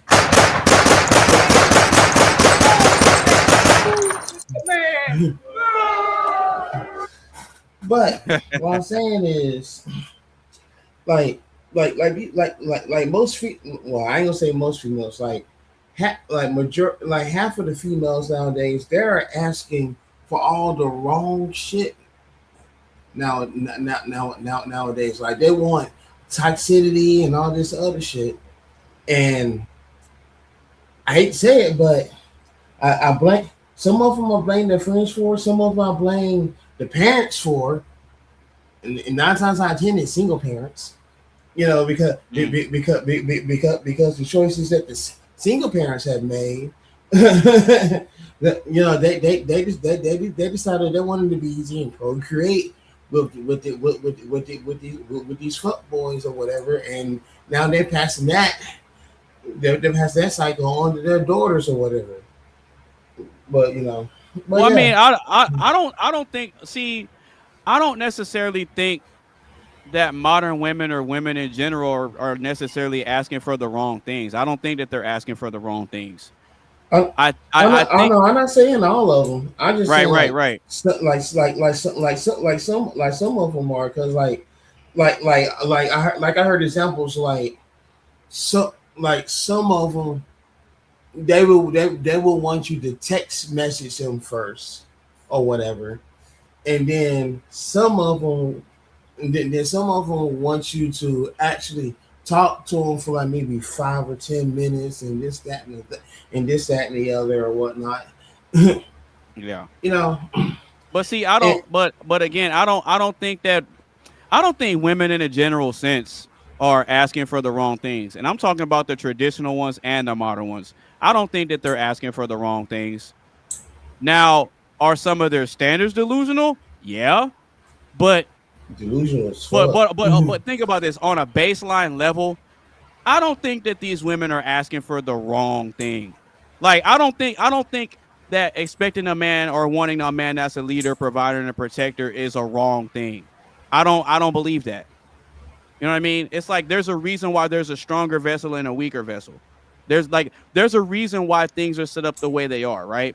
So I think that it's kind of like a double-edged sword, or kind of like a bittersweet thing, right? So it's like you have women that like they want these things that their biology is desired to want, and there's nothing wrong with that. I can never fault a woman for wanting what she wants. But part of the problem is on their side, a lot of times they tend to not be the types of women that the guys that have what they want would be looking for. And then you have a plethora of guys that don't even meet the standard or the requirement anyway, and they still have a lot of work to do. So it kind of puts everybody in this limbo to where you have the regular guys that you know, they want to settle down, they want to get a wholesome woman and kind of build from the ground up. Well, the women that they have to choose from don't want them. They don't want to build with a guy from the ground up. But then when they look up to the guys that already have something built, those guys are looking down saying, nah, you've been in the streets too much. I can't bring you into this castle. So it's like it creates this cyclical thing where no one's really getting what they want. So I don't think that the women are like what they're asking for is wrong. I just think that there's certain degrees of delusion that are intertwined with the things that they're asking for. But on a fundamental level, I don't think that what they're asking for is wrong. Just like I don't think that what us guys want and what we're asking for, I don't think that what we're asking for is wrong. It's just what we have to do now in this modern society. It's just we have to figure out very strategic ways of how to navigate, because and I'll just speak to it briefly. Usually I give my perspective last, but I'll just speak to it briefly. I don't necessarily think that older dating practices are 100% outdated. And the reason why I say this is because people are still going on dates. People are still going on dates in one form or another in 2026, whether it's, hey, you want to come over and we just watch a movie, or hey, I know that you live close to this park near a pond. I was thinking maybe we could go on a picnic. Like there's different ways of having some sort of date or having some sort of one-on-one time to have some sort of interaction. Now, the way we go about it may be different than, back in the 50s and 60s and before feminism and all that. But I think in a general sense, a lot of the dating practices that are old, I think they're still being upheld to a degree. Now, the problem is that you have a lot of these modern women that don't appreciate or respect the older dating practices from the regular dude. But they'll accept it and respect it from the guy that meets their standards. So again, that ties into that cycle of everybody getting busted upside the head and no one really getting what they want. But do they have a place in today's world? I think they do. It's just, as a man, you have to figure out how to navigate through the weeds and get to the wheat, if that makes sense. And I think it's the same thing on the female side, because there's still good, wholesome women out here. There are. So to say that they're all a lost cause, that's not true. That's absolutely not true. It's absolutely not true, because Carmen is on this panel, Athena's on this panel, and I've had other women on this panel that are either in relationships and or married. So I have examples of women that are in this modern world, and they navigated it the best way they could, just like the man did, and they found one another. So, and I'm pretty sure. And what? I won't say I'm pretty sure. I know for a fact that the older dating practices still have a place in today's world, because even though Carmen and her husband are married, they're still dating. They're married, but they date. I'm pretty sure he holds the door open. I'm pretty sure he pulls out her chair.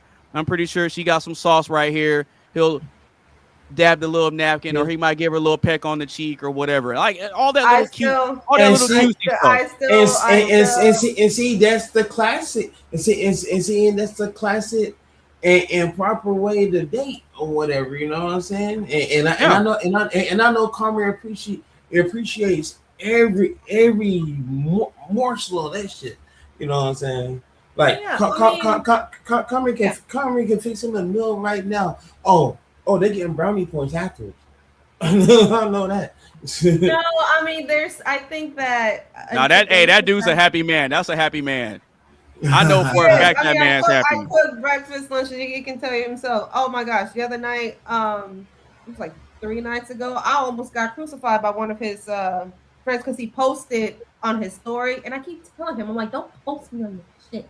But anyway, I almost got crucified because he was coming home from work, and then he was working like 3 doubles in a row, right?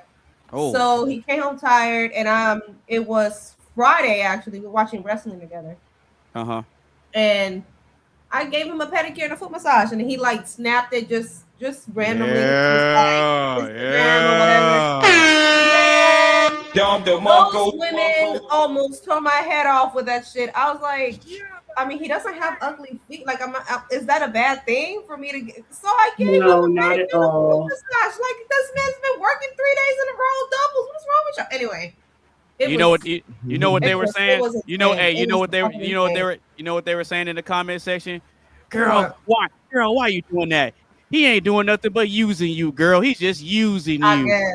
I guess. But to answer the question, that was a nice little story. To answer the question, in today's society, yes, there are still good ones out here, but for the majority, man, I think if we go back to the old practices, we'd be better off.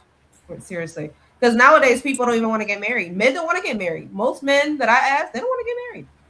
They don't. And honestly, I don't blame them. I don't. Well, a lot of them say that they want to be married. They just would have to find a really good woman, and they just give up on trying to find a good woman. Because every guy, before I got into a relationship, whenever I was talking to them, I always ask the hard questions at the very beginning, and I would ask, do you want more kids? Because there's a lot of single dads out there that are divorced. They're like, with the right woman, absolutely, but not just with any woman, because women will use kids and weaponize their kids, and that's a very vulnerable position for men because women are favored in the courts. So it's not that men don't want it. It's that there's not return on investment with the majority of women, and it's too difficult to find the good ones because the good ones they're not in the streets. So guys are like, where do we find them? The good ones are snatched up already. Or they're just, they kind of keep to themselves, and, they don't put themselves out there today. Already. And also back in the day, I agree with what you literally said, what you said, wrote it on the comments, Athena, that the quality of women now is not it. I mean, yeah, you can go on a date. Most women out here don't even consider going out for coffee a date. That ain't a date to them. And Coley talking about high-end restaurants over here, Cheesecake Factory. Coley, Cheesecake Factory's below nowadays, okay? That ain't no excuse. Well, it is now. It is now. It is now. Yeah, it is now. But that's expensive as hell. I never been, so I don't know. I can't speak. I have, so I'm telling you. For some women, for a lot of women out here, these chain restaurants, these cheesecake, that's down here. Okay, at least in Atlanta it is. You need to be taking them to Ruth Chris. No, we don't. No, we don't. Ruth Chris too expensive. Wait a minute, where? They don't even consider that a date. We finna go get a Philly cheesesteak and call it a night. Ooh. Philly cheesesteak. Philly cheesesteak sounds good right now. She said this is where they're trying to go. Oh, Ruth Chris. Yeah, she said this is where they're trying to go. I never been there before though. I've been there once. It's kind of overrated. I don't even know what that is. It's a steakhouse at Ruth. It's a very the cheapest thing on Ruth Chris menu is $35, and that's an appetizer. Yeah. Oh, whoa. That's the level of star. Yeah, that's like luxury level. I suggested on another panel to go and go get ice cream and do a puzzle together, and everyone laughed at me. But Carmen, I saw that you had those little Lego things, and then my boyfriend sent me a Lego thing for Valentine's Day, and I thought it was sweet because it's something that my son and I can do together. So and I genuinely, if a man was like, I'd like to take you out for ice cream and go do a puzzle, I would probably think that was the cutest thing ever. And I think that women who find that beneath them, you should just walk away. I think every guy should be like, let's do a picnic. Because if a man threw a picnic, if he planned it, I would do it. These are super cute. It is so cute. So there are women who are still romantic, and I think that's a good indicator that she still appreciates the simple things. But see, here's the thing though. I think where a lot of guys struggle is that they don't know how to necessarily read the women that they're interacting with to determine whether she's interested in them or not. Because a lot of guys, I think that a lot of guys get taught the game wrong. They get taught that you have to invest a lot up front. Let me buy her flowers. Let me do this. They're taught to give too much up front instead of just giving a little bit and seeing how she receives it. And if she receives it and reciprocates it in some kind of way, that's like an indicator, and you just start off slow. A lot of people just jump into it. That's why, with all my relationships, I've never just jumped straight into it. I get to know the person first. I spend a lot of time, whether we hang out or I see you're in passing. Like even with my relationships back when I was in high school, it's the same thing. I never just meet a girl and say and try to get into a relationship with her immediately. I've never done that, and yeah, that's true. I just don't do that. And then another thing in today's world, how you meet people today is completely different. That's why we have apps now. That affects how you're gonna act, like dating apps. Shows like Pop the Balloon now exist.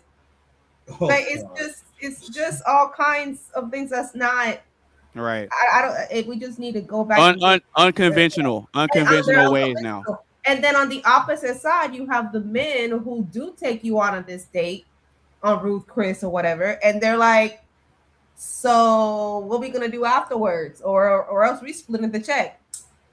Okay, like really, if you really wanted a prostitute, you could have just gave me the money. But we didn't even have to go money. You could have just paid me the money. Whatever money you're gonna spend on this dinner, you could have just gave it cash if that's what we're doing. So yeah, I think let me find out, Carmen. Kind of dated. Let me find out.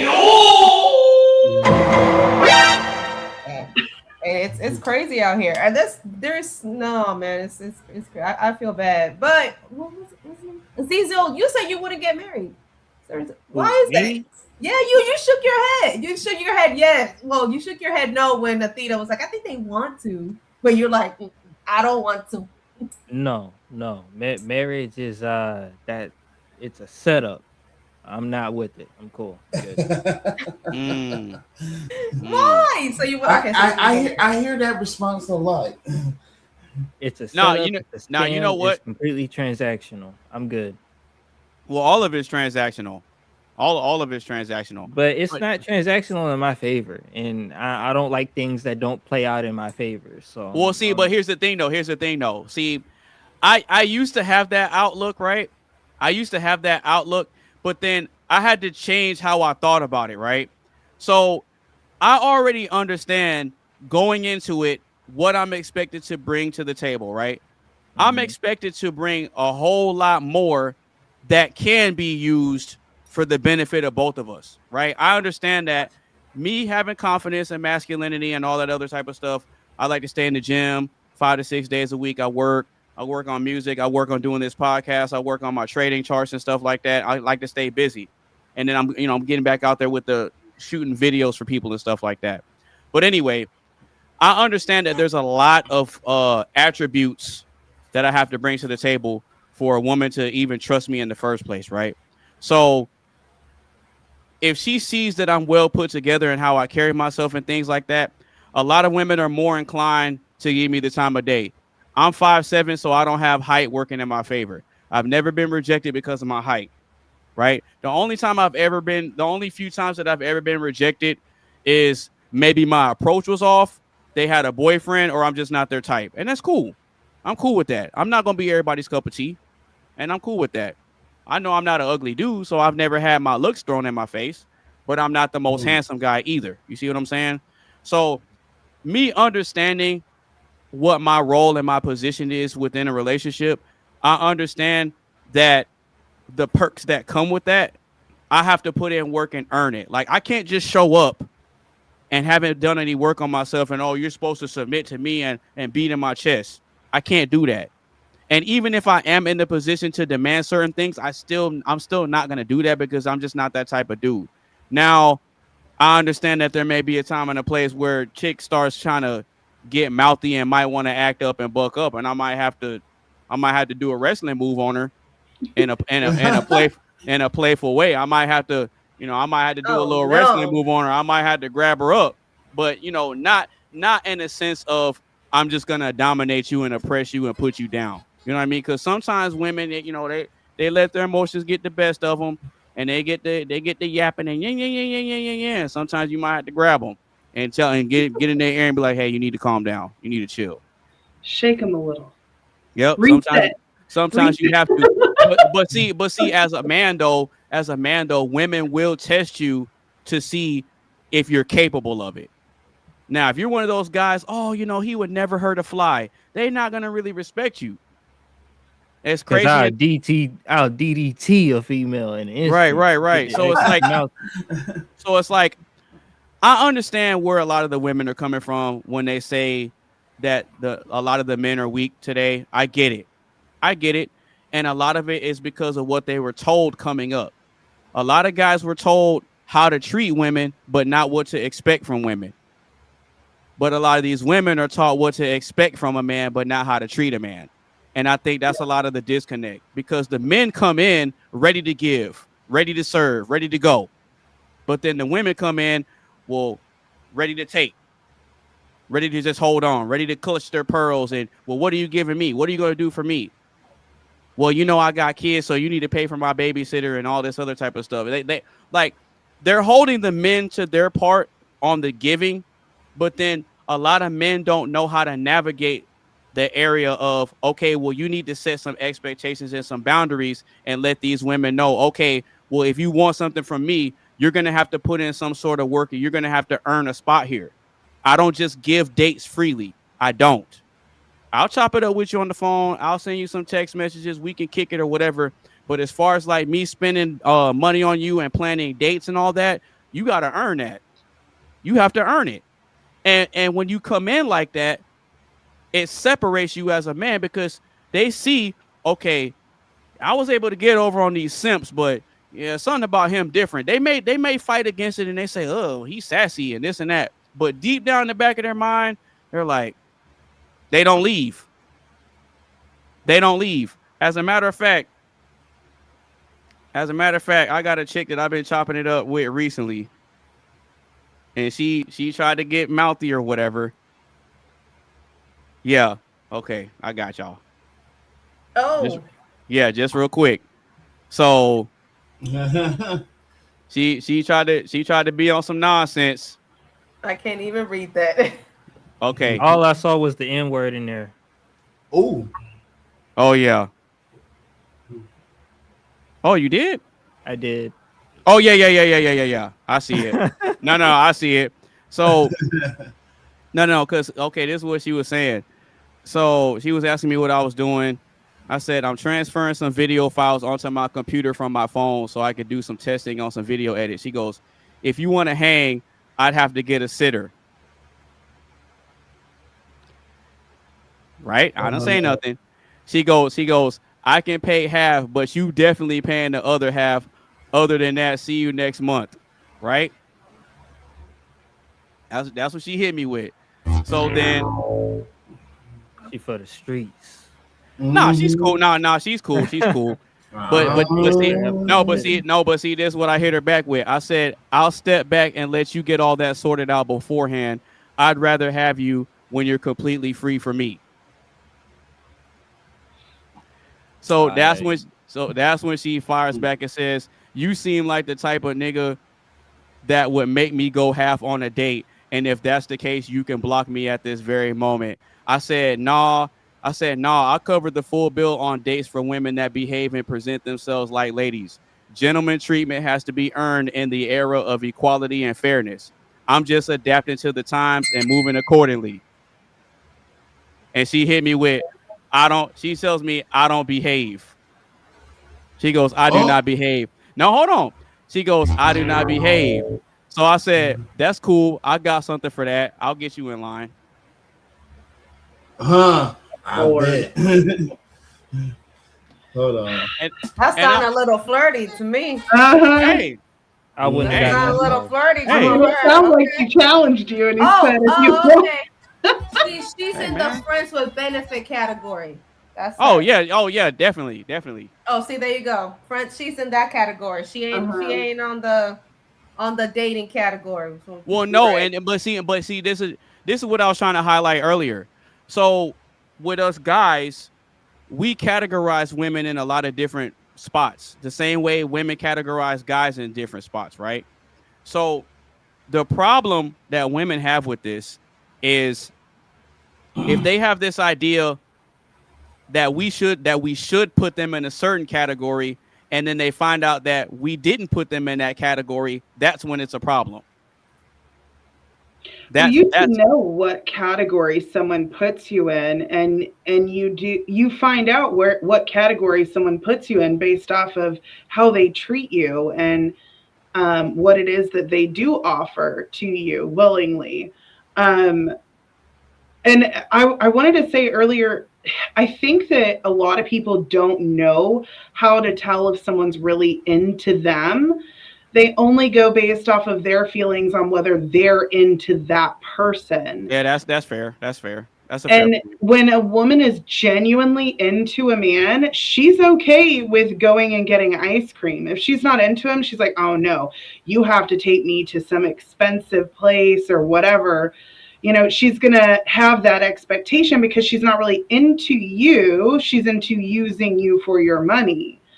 And the same goes for men, because men who are not really into a woman, they're not going to want to take her out somewhere nice ever. They're going to want to Netflix and chill because they want one thing. And it is what it is. You have to have boundaries. You have to have boundaries so that you don't get used, and that whenever you give to someone willingly, if they, don't reciprocate, then you just kindly say, you're welcome for what I gave you, and you move on. That is what it is. Yeah, but if you really think about it though, and I'm with you on that point. I'm with you on that point. But I think what a lot of men have to focus on, and okay, this is something that I see a lot of guys struggle with, and it's like for some reason they just can't let this go. Men today, they have to learn how to kill the nice guy simp within them. They have to let that go. They have to learn how to kill the simp within them. They have to. As bad as it sounds, I know it sounds toxic. I know it sounds like I'm trying to tell guys to be evil and Machiavellian and all. I'm not. That's not what I'm saying. What I'm saying is that when you kill a certain part of yourself, it sets you up to get the smoke from in front of your eyes, and it takes the blinders off of you to see the reality of what's going on. Are there good women out here? Absolutely. I run into them all the time. I see them at the gym. I see them at the grocery store, dressed modestly. Sometimes they're with their husbands. Sometimes they might have their dog with them or whatever. That's cool. But for a lot of these guys, it's like for some odd reason, sometimes when I see guys being simps, I wish I could meet them personally and just sit them down and be like, hey, bro, that's not going to work. She ain't into you like that. Oh, well, what do you mean? I did this and this and that. It's because when they're doing it, they have this expectation. And then when the woman doesn't see them in that way, they feel some type of way because you put her in a category that she doesn't see herself in. Mm-hmm. And the guys feel some type of way, and then they get hit. They get mad, and they're like, oh, she took advantage of me and this and that, and then they be texting her back and forth. Oh, well, I took you out on 5 dates and this and that and da da da da da. Whole time this chick was just playing the game, and you didn't even see it. Not gonna lie, getting played for taking someone out on 5 dates is terrible. Yeah, it's stupid. No, it's stupid. No, because at that point it's on you. Yeah. You can't blame the woman for you getting played, bro. The signs are always there. And a lot of times guys overlook it because either she's pretty, she got a nice body or whatever. Oh man, she bad though. Oh man, she got a big old booty. And then they just go anyway. I can give you a prime example. All of these reformed conservative women who are now on the internet. There's one girl, actually, I called her out. Dadvocate, that woman, she called her out. Some other people called her out. She's this, I can't remember her name. She's like blonde hair, blue eyes, young girl. All of her content was like using men for a meal and having a roster and all this. And now she switched up her content and she went viral. And now she's like, women need to be nice to men. And like this whole fake change thing where they change overnight and then they become influencers. That's a prime example of what you were describing. That it's not genuine, but they will sit there and play in your face and act like they are on your side, but no, but see, guys like me, Coley and Sarah Zazel, we already know we already know what's up. We know what's up already. Mm-hmm. Yeah, we know what's up, and it's funny because for a while before I started doing these live streams and hopping on people's panels, I used to actually watch your Mortal Enemies content, Athena.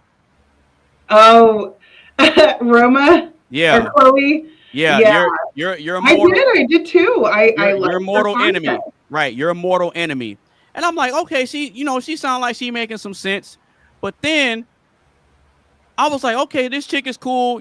She got tattoos or whatever. I like tattoos. I'm cool with it. But then I seen one video where she mentioned that she had a daughter. And then once she said that, I was like, nah, her content's cool. But then like once I found out she got a kid, I'm like, nah, that's not, nope.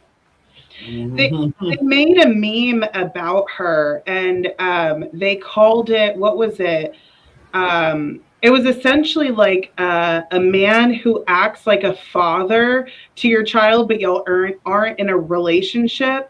I can't, if you could look it up, they made it about her because she was flaunting that this guy would come and help her fix her car. He did all this stuff, like a good friend. And he was like a stepdad to her child, but she wasn't in a relationship with him. And people called her out for it. And they literally made a meme about her. And like,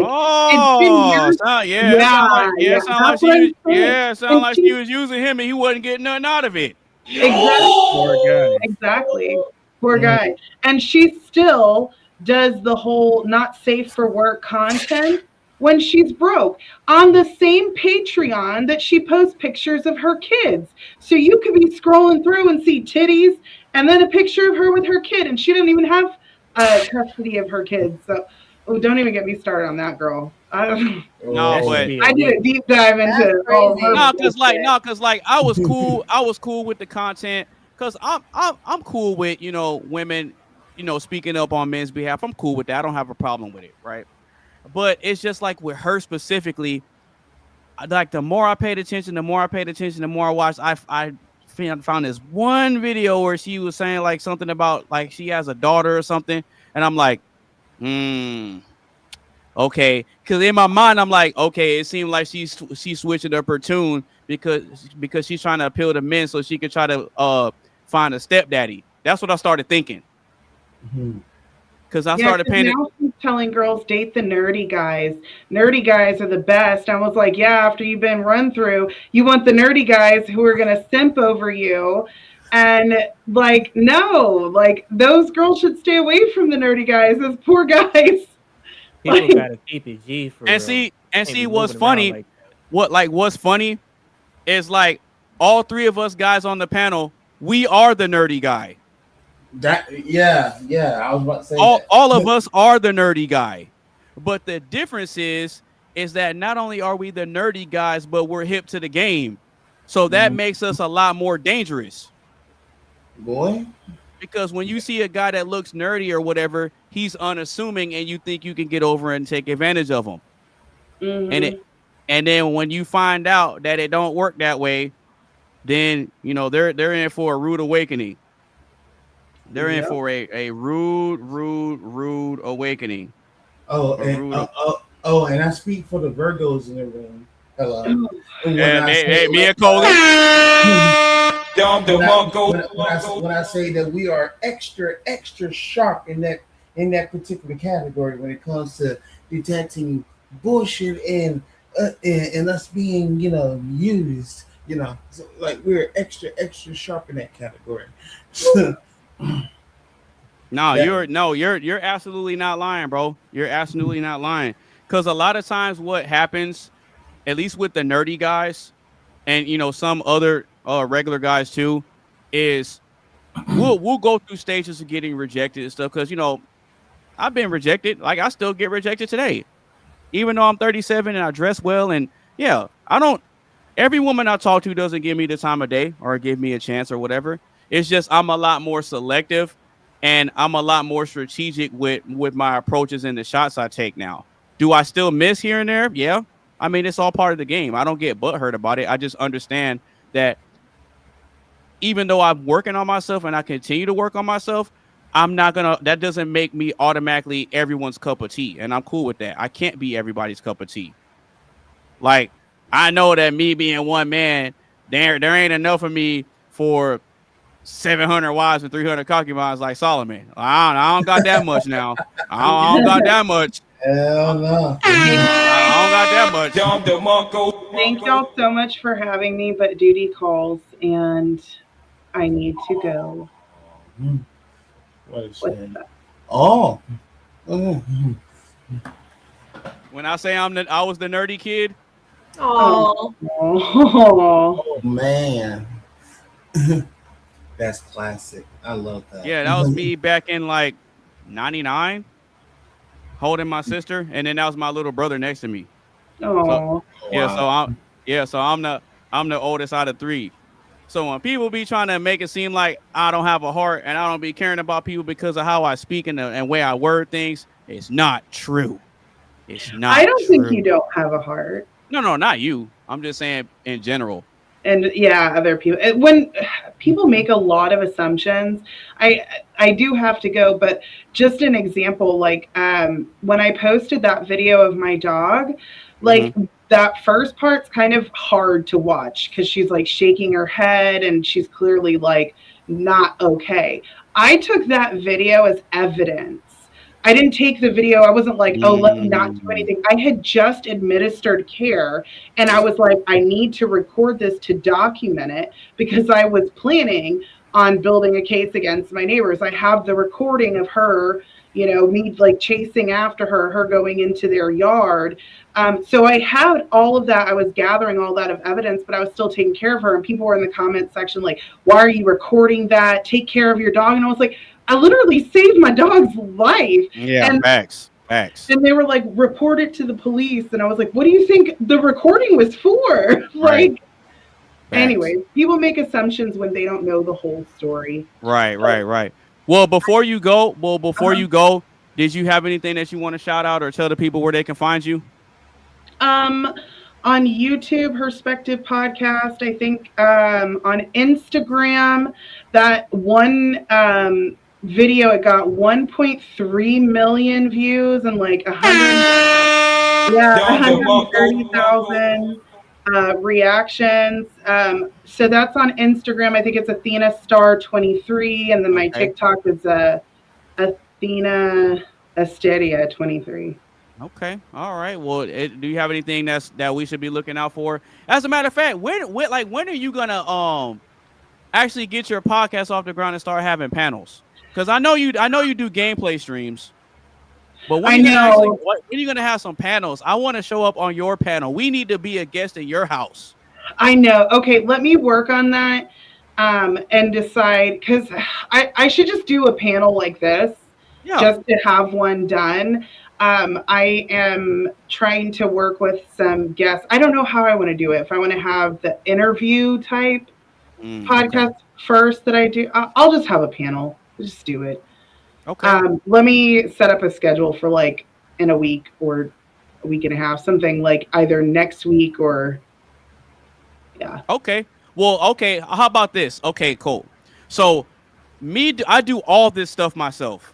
Like my question cards, me having these little video clips that I play, me doing all my thumbnails, me coming up with the names of the shows, me doing all these thumbnails and artwork. I do literally all this stuff myself, and I don't pay anybody to do anything for me. So with that being said, if you want to get with me and work on like thumbnails and stuff, if you don't really have time, if you want to start scheduling the days that you want to do your shows and stuff, and you want to get with me to help you with thumbnails and stuff and do the titles and stuff, just let me know and I got you. Okay. I got you. Thank you. I appreciate that. No, I got you. Just let me know. Okay. Yeah. See, look, see this. I'm allowing Athena to use me and the value that I provide. I'm down when you kick me off. No, but just let me know, and I got you. I got you. Whenever you need it, just let me know, and I got you. Okay. All right. All right, ma'am. You take it easy. It was good having you up here. Thanks. We'll see you whenever we see you. Okay. Bye. I think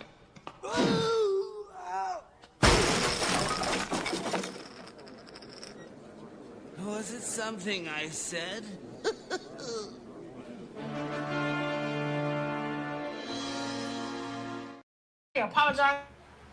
Oh yikes! all right. Okay. So Of course, no forbearance say that. right. No, hey man, hey, shout out to Athena, man. Big shout out to Athena once again. I'm glad that she was able to nurse her dog back to health, because I know Athena would have been devastated and crushed, and she probably would have become a recluse if something had to happen to her beloved canine friend. I got a soft spot. Yeah, I got a soft spot in my heart for the dogs. So I absolutely know how it is when it comes to your pets. As a matter of fact, RIP to my dog. Oh wow. Yeah. RIP to my road dog. oh Literally. Oh. Yeah, he passed away. He passed away September 1st of 2016. And that was he passed away 5 days before my birthday, and he was 18 years old. Wait a minute, did I ever meet your dog? Brownie? Probably. Yeah. Yeah, that was his name. Okay, yeah. Yeah, he was a miniature poodle. Oh man. Yeah, that was my Never homie, know. man. Bro, the way I broke down when my dog passed away. Oh man, I couldn't get over it. I was like down for a month behind that. I understand completely. I don't mean to bring the show down or anything like that, but it's like I had someone stole me and my sister's dog. Don't laugh at the name, but we called him Bingo, and somebody went into our backyard, stole the dog or whatever. This was while my mom was at work, my grandma was on working, me and my sister was at school, whatever. And long story short, dog went missing for like 4 or 5 days, and then all of a sudden we seen Bingo limping back. You know what I'm saying? I'm like, whoa, what the? You know what I'm saying? Took it to the vet, see if we could try to, give it medicine and other treatments and all that stuff, and it just came to the point to where that unfortunately we had to put Bingo to sleep. Oh, we were just torn to bits, man. I believe it. Okay, so Sarah Zazel, are older dating practices now outdated, or do they still have a place in today's world? Everybody else gave their perspective. We just got to get yours, and then we're going to keep it pushing. I believe that older dating practices should come back. Not gonna lie, I'm not feeling these females nowadays. Now, I mean, I can't really say that because I feel like, hey, some of it's on the guys too. It ain't 100% on them. It is. It's a two-way street. Okay. But I gotta say, I gotta be a hypocrite on it because I still vibe with the females nowadays. But honestly, I feel like it'd be a lot simpler if it was easier like it was back when I was younger. Okay. No, I feel where you're coming from, because I think back when we were in school and stuff like that, there really was no social media outside of MySpace and Facebook just now coming out. So it's like social media didn't have such a stronghold in our lives to where were on it most of the time. Like all of us on the panel, we remember a time where there was no internet and you had to go outside. Like there was no playing video games online. You either had to go to somebody's house or you had friends over. That's So, true. So the place to be. Right. So our lives were centered around prioritizing human interaction. So like the generation that all of us are coming from, like we have a good amount of social skills because of the type of interactions that we grew up having. Does that make sense? Yeah. So I mean, I'm with you 100% when you say that a lot of the older dating practices and like the older dating landscape, it needs to come back. I think that a lot of us guys were all for that, but the problem would be, do the women want to go back?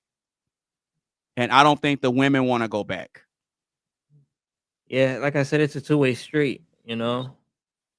It can't just be that one side wants to go back and the others they, because one side can say what they want, but not everyone's gonna follow suit. Right. Well, I think it's going to start to change now because a lot more men are starting to put their foot down and say, okay, enough is enough. I'm not doing this anymore. And the reason I know that that's happening is because I'm pretty sure Carmen has seen it, but there have been videos circulating and different women highlighting that they've been going to singles events and men aren't there. Yeah, there is. There was a video of a woman that said there was 1,000 singles on one of these mega churches, and they were all most of them were females. There was no guys there. So now it's getting to the point where the men are just slowly taking steps back more and more and saying, you know what? They're silently just leaving the casino. They're leaving the casino because the guys are tired of gambling on the slot machine or playing the roulette wheel, and they keep striking out. So the men are deciding to leave the casino and just letting it do what it does. And now a lot of these women are looking up and they're like, man, well, where's all the guys at? As a matter of fact, Carmen, I don't know if you had heard, but there was a club in New York, right? Recently where it was so bad, like dating for women in New York is so brutal to where they had this nightclub, right? Where they were charging the women to get in and the men got in for free. No, I didn't hear that, but that sounds like a good idea. Yes. The women had to pay $100 to get in.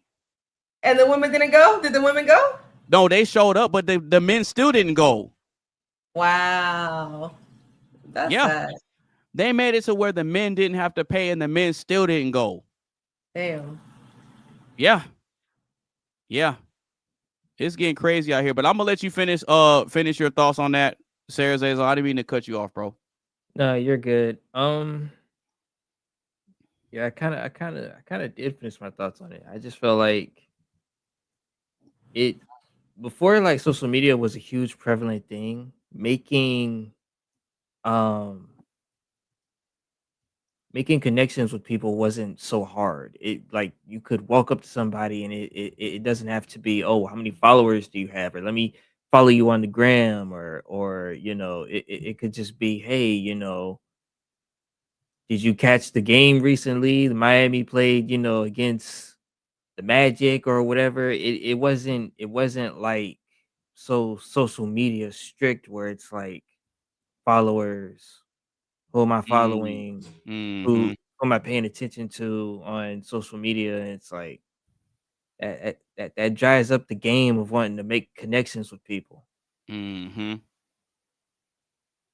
100% facts. All right, Mr. Coley, Carmen, y'all have any more thoughts on this? No. Okay. Okay. Well, if nobody else has anything, you got anything else on this, Coley? Well, I don't have anything on it, but I have a little surprise for you. I do have a special guest that just came up in my crib. Let me cut off the background real quick so you can see. Really? Oh yeah. Let's see. All right. If if I could get my what you call off. Okay, Google Chrome. Okay, there we go. That's what I say. This is my homeboy Chino. Hey, what's going on, bro? Hey, shout out to Chino, bro. Yes, sir. We got Chino and we got Chino in the building. Big shout out to Chino for holding down my boy Coley. Hey, Chino said Chino said we ain't playing out here. No. What's the topic though? So like the main topic is like we're doing a potluck or whatnot, but the question currently is, are older dating practices now outdated, or do they still have a place in today's world? So what's the older practices? Because I'm young though, you feel me? I'm 25. Like, okay. Yeah, so really, bro, like all right, somebody explain the older practices to me though. Okay, so a lot of the older dating practices required like taking girls out on dates and stuff like that. But then at the time, they were only talking to one guy at a time. They weren't dating multiple dudes and using them for different things. So it's like back then, if you liked a girl, everybody would just talk to that one girl, and every girl would just talk to that one guy. Oh, that ain't going on now. Exactly. Exactly. Hey, bro. I'm gonna be real, bro. Nah, that ain't going on now. Even with men though, you feel me? Even with men though, cause like, what they say? Don't put your eggs in one basket. Yeah, don't put Right. Like as I'm dealing with more and more girls, bro, I'm really starting to understand that quote. It's not really talking to multiple people. It's just really keeping your options open for real. Cause you never know. Right. And then you got a lot of men dealing with trauma too. So it's like, you know what I'm saying? It really be hard for some of us, even myself, you know what I'm saying? So it's really hard for us to like, what I'm trying to say, I ain't gonna say invest, but like really put time into stuff and not knowing is it worth it or not. You feel me? So, yeah, exactly. Gamble, Exactly. See, you hear that, Carmen? You hear that, Carmen? We got somebody in his early or his mid-20s, and he's speaking on the reality of how it is. Bro, that's just how it is, bro. Like, and see, I think a lot of us guys, like to Chino's point, a lot of us we want to be able to make solid investments and know that it's gonna be worth it in the end. But it's just the way it is now. It's like you could think she's talking to you, but the reality is she got like 15 other people in the DMs. She got one dude she can hit up for the food. She got one dude she can hit up for the rent money. She got one dude that could come through and help her with groceries. She got one dude that's for the phone bill, one dude for the light bill, one dude that gives her money for gas, and they could be having sugar daddies too. And all of these dudes are separate from the 15 dudes that you got on hold. You said what? And all of those dudes are separate from the 15 dudes that she got on hold. Exactly. And you still got dudes in the friend zone that be trying to send you cash apps just because. So it's like I can't even defend that. Y'all right. I can't defend it. Yeah, it's true. You have to provide a stance on it. Not only that, but then you got to think about too, you trying to spend time with a woman and then they be hitting you with the delusional standards too. On top of that. Okay. They got the delusional standards on top of that, and they be having kids. So, you know, so it's like with situations like that, it's like, why are guys even really trying? It's like exactly what Chino was just saying. The guys really want to, but it's just a matter of trying to figure out whether it's worth it or not. And then because a lot there's still good ones out here. Yeah, There's but still good ones out here. Right, Yeah, but the thing is, you're off limits though. Y'all are off limits though, because somebody already got y'all. So we respect. See, we can respect a man that found a good woman and say, man, you know what? Okay, there are some good ones out here. I see my homeboy winning. Okay, and when we see homeboy with a good woman, we show respect. We dapping them up like, hey, okay, I see you, bro. We show respect. We don't try to shoot at his woman. Because Right. us guys, we know how hard it is out here. So when we see somebody that we may not even know, but if we see a brother with a good one that seems like she good and she holding them down, we always salute him. It don't matter if he a white dude, black dude, Latino dude, Middle Eastern. If we see a guy that was able to find gold out here amongst the rocks, hey, we always salute him, and we don't try to ruin a relationship. We always respect it. Exactly. Now, you know, we can't say the same on the female side though. You know why? Because if they find out that there's good men out here, they don't try to get their own. They try to take them from you. Mm-hmm. Look, say that again. For the If they find out that there's good men out here, and a woman got her one, they don't try to find their own. They try to take it from her. How do I know? I got a video I could play right now that'll highlight this. Unfortunately, there are men out here who going through this. Listen to the message. You're telling me that there are actually women out here that are complaining that their man wants to touch them too much? Yep, unfortunately, I've been in situations like that before. Like, I'm sorry, what? That's like complaining that your Wi-Fi is like too fast or your food is just too delicious. Listen to the last part. A lot of men gonna be happy when they eat in. Ladies, if you have a man that's annoying you with this obsession, you know, send him my way. Because I promise you, I will not complain. And boom, there you have it. Another side chick is born. And listen, like I said all the time on my page, I don't advocate for cheating. I don't. But some niggas is gonna do it anyway. Man, it's sad that a lot of men go through that. You be in a relationship with a girl, you're very highly attracted to her. You start feeling on her, touching her up, you know, caressing her, and then she hits you with is that all you want all the time? You look at her like, damn, I know that shit hurt.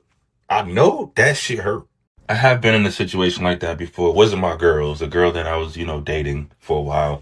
And, you know, I started feeling up on her and doing the same thing. And she hit me like, is that all you want from me? Bitch, are you mad that you look good and I want to fuck you?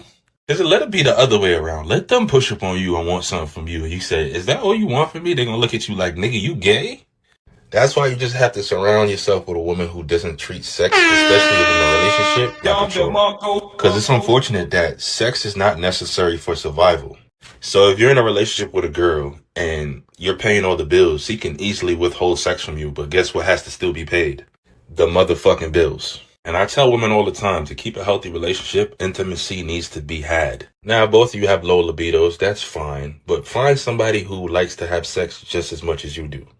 And FYI, ladies, most men want to have sex more than you.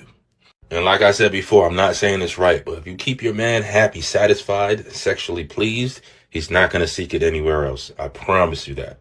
But if you don't want to dish out, he's just going to get a side chick. And you want to get married. Pack it up.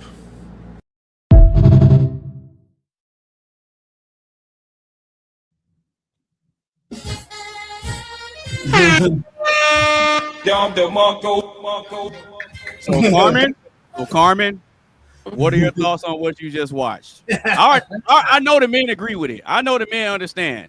Yeah. But since you're the only woman up here right now, what is your thoughts? I've been a fan of it. Y'all got me for another like 15 minutes. Now I gotta go in a minute. God damn it. I don't know. I don't like the idea that y'all gonna cheat anyway. But it is true, you do gotta give it up. I hate to admit it, but yeah. Yeah, that's true. Y'all yes, sir. Yes, sir.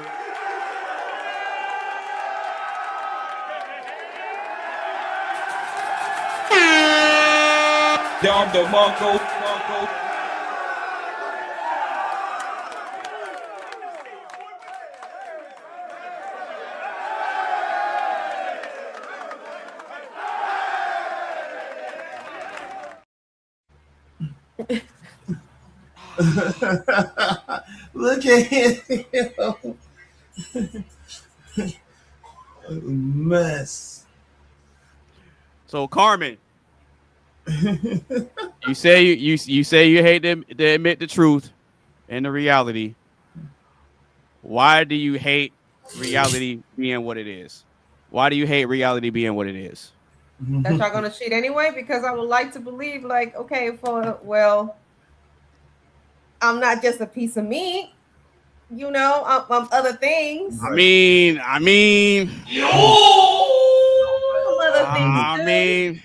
mean, depending on the context. I mean, I'm keeping it real. I'm keeping it real. And the fact is that, well, y'all gonna cheat, and you can also be the opposite. You can give them sex, and they still gonna go out and cheat anyway. Yeah, but the reality is, I'm gonna keep it real with you. The reality of how things are is this: I've never met or heard of a woman that gave her man sex whenever he wanted it, and everything was good. They always say no at some point. There's always a point where they're like, nah, baby, not tonight. And sometimes it may be for a legitimate reason, which is understandable. But every time they say no, it's not for a legitimate reason. And that's the problem. That's a problem. Well, sometimes, and then they also, what about you on your period? You can't have sex on your period? I mean, I guess you can, but I mean, I don't. I feel like that's. Some guys run red lights. I don't know. I mean, I don't, but I'm just saying there's some guys out there that run red lights. That's you know, sometimes you can't. Sometimes you when you're sick, when you're physically sick, like you can't always do that when you're sick.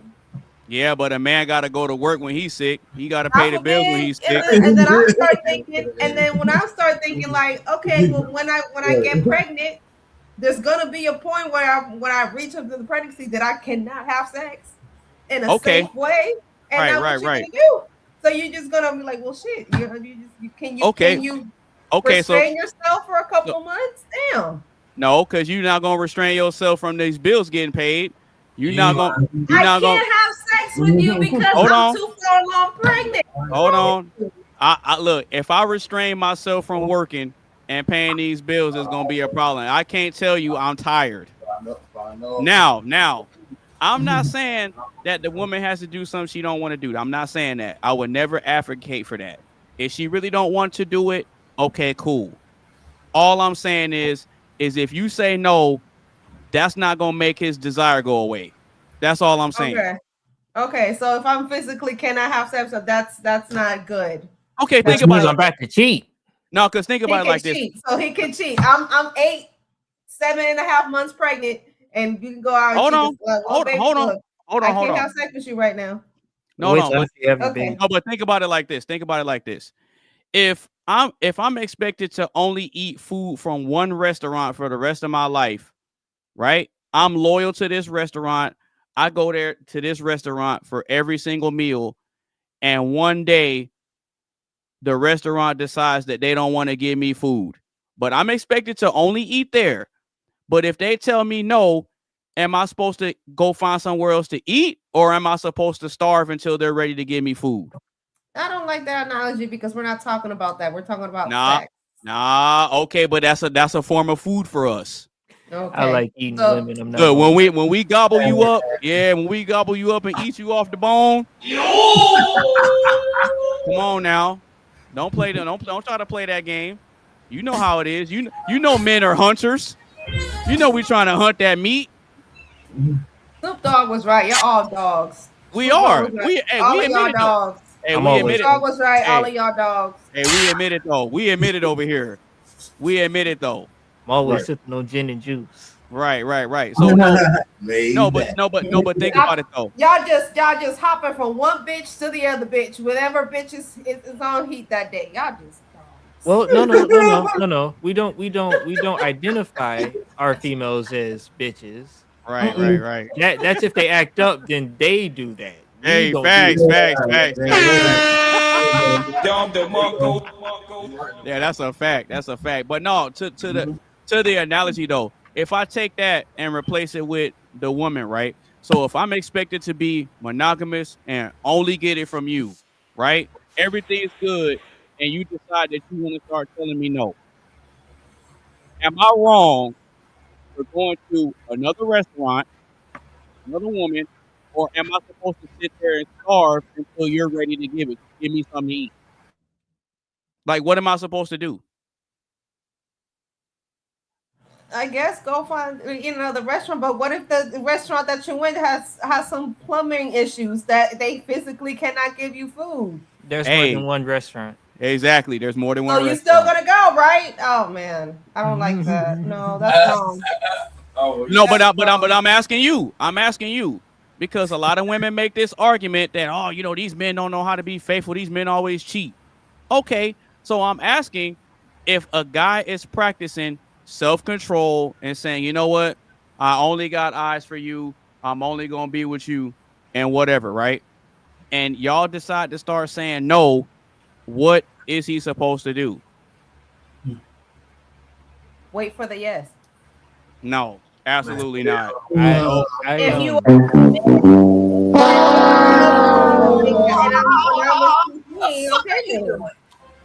or find out why am I saying no to begin with? Yeah, but the why is kind of irrelevant. You know why? Because if the man starts denying you something that you want, that you're craving, you're not gonna care about the why. It's you're not giving me what I want right now. And you know what? Y'all will take it a step further and say, what you want, another man will. Bang, bang. Shit like that. I gotta go, so I'm gonna catch you guys Not later. all women. Not all, but it ain't all women, but it's always a woman. I'll say it like that. It ain't all women, but it's always a woman that be doing that.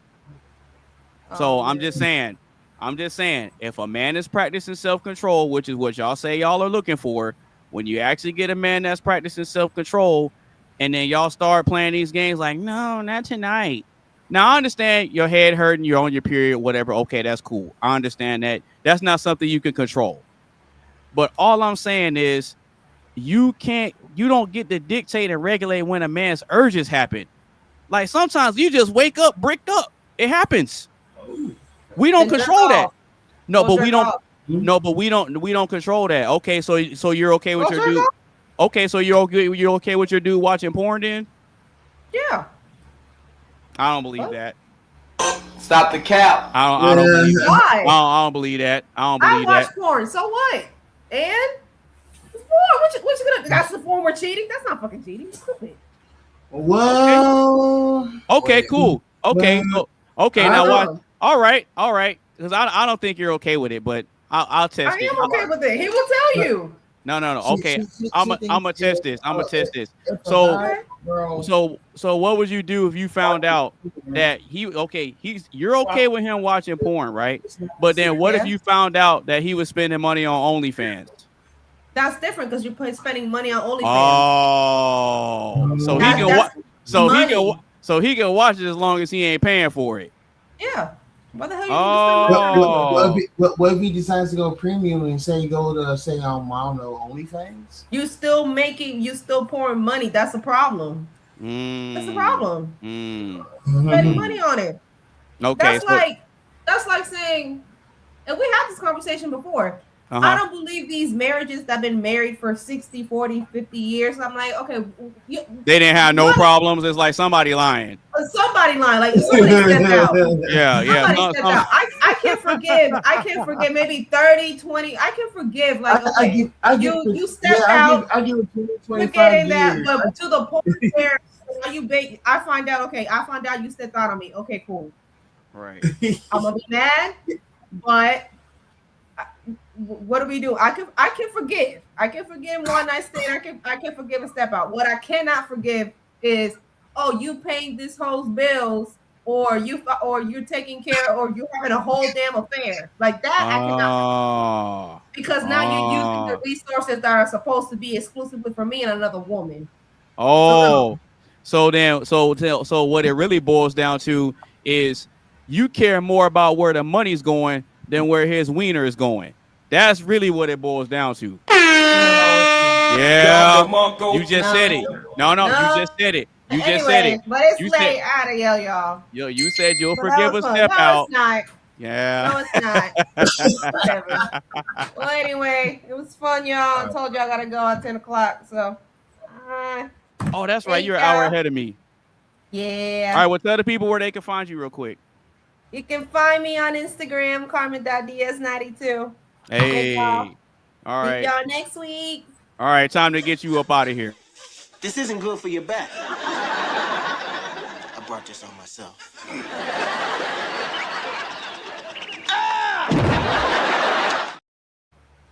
All right, man. Big shout out to Carmen for pulling up.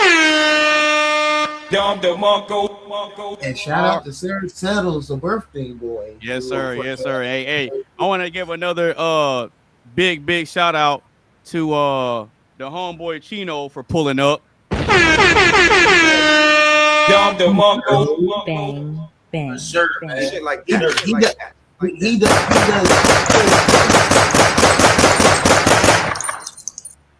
All right, you said what now? He does gaming and music or whatnot. I let him explain that a little later. Oh, okay, cool. All right, so you got anything else on this one, bro?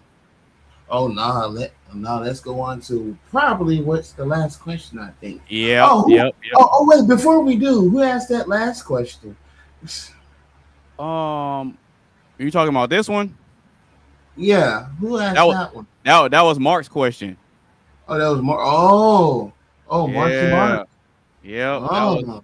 That was Marky Mark's question. All right. Yep, that was Marky Mark's question. All right. So if you just now tuning in, or if you've been rocking with us the whole time, make sure you get a stream a like, share with a couple of your friends. Make sure you follow everybody on all the social media sites. And I want you guys to continue to sound. We're gonna go ahead and get to one more question and get ready to close it out. We still have more, but the stream is running kind of long. So I'll go ahead and do this last question, and then we can pick it up on the next one. All right. Let's do it. All right. You ready? Let's do it.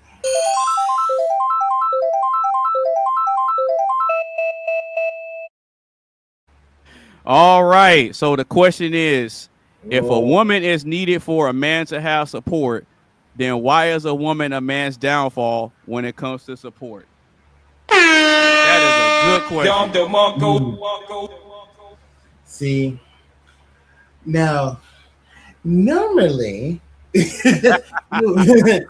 would have like 5-6 people in here, but since we don't, and I'm sharing a screen with my great cousin Chino back here. Oh yeah. Chino can chime in on it too, bro. Oh yeah. So yeah, we're gonna start first, as this is the question that I submitted him. Yep. Shout out to Coley. So, if a woman is needed for a man to have support, then why is a woman a man's downfall when it comes to support?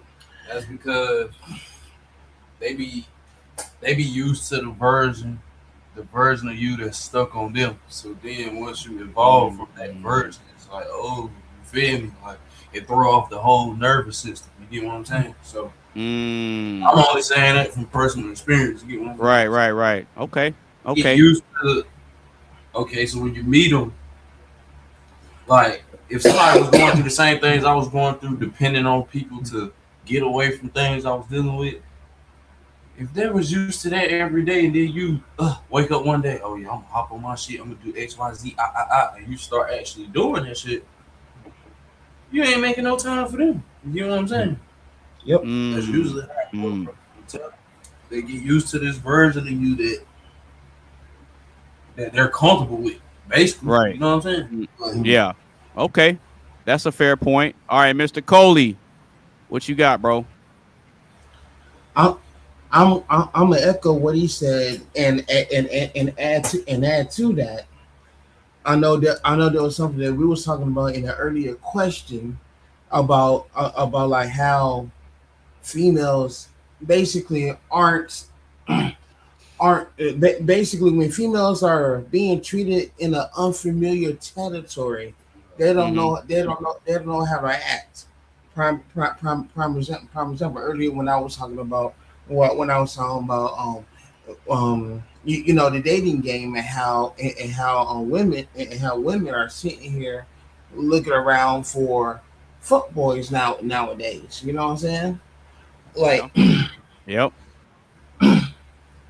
when they come across a guy who actually is treating them like the queen that they need to be treated like, like treated with full respect and all of that I explained earlier or whatnot, that's an unfamiliar territory for them. Not necessarily saying it's their fault or whatever. not necessarily saying that it's their fault. Or not necessarily saying they're hanging around the wrong people, but I think it's the environment that they that they're in or whatever. Could be like I said earlier, the single mother's fault because of the simple fact that they have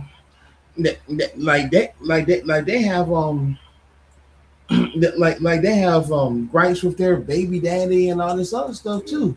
But as I always say, it takes two to tango, because they're the ones sitting here open up their lips like, okay, and they decided to procreate with that with that F boy. You know what I'm saying? So not only that, but they decided to keep the baby. Exactly. They kept the baby. I mean, they could have planned B'd it. Oh, and I know you remember that video because you shot it for me. And they could have planned B that the baby and stuff like that, but no, they decided to keep it. And now they're sitting here going through the cycle. Oh, how I'm gonna raise it? The baby daddy ran away. This and the third. Or he said he's gonna take it to Maury and all this. Like, damn, look. But and then they be going to Maury. Oh, I'm 1,000% sure he's the dad, and then they find out that he ain't the dad. You are not the father. And then they be running off. They be running off stage, sliding on the floor, screaming and crying, and everything else. It's ridiculous. Yeah, you are. Yeah. Now, so I could take it another route. Like let's go to say the wolf in sheep's clothing method, right? Okay. Now they say that everything going great in the relationship and this, that, and the third or whatever. Like have hookup, have hookups to everything, yada yada yada, woo, But then somewhere down the line, hey, I goofed because I forgot an anniversary or something, or I left the toilet seat up or whatever, or it could be something way more serious than forgetting an anniversary or something like that. Like I'll admit to my mistake or whatever. Like my bad, this and the third. Okay, we move on or whatnot. At least I thought we moved on because we talked about it or whatever. If I have to take the penalty, sleep on the couch. Hey, I sleep on the couch. Hey, fuck it. But what? Wait, hold on. You said what? Yeah. Trick. How am I tripping? Bro, I'm not sleeping on the couch in my own crib. I'm not doing that. I'm not doing that. Look, If she gonna try to get me to sleep on the couch, she gonna get hit with one of these.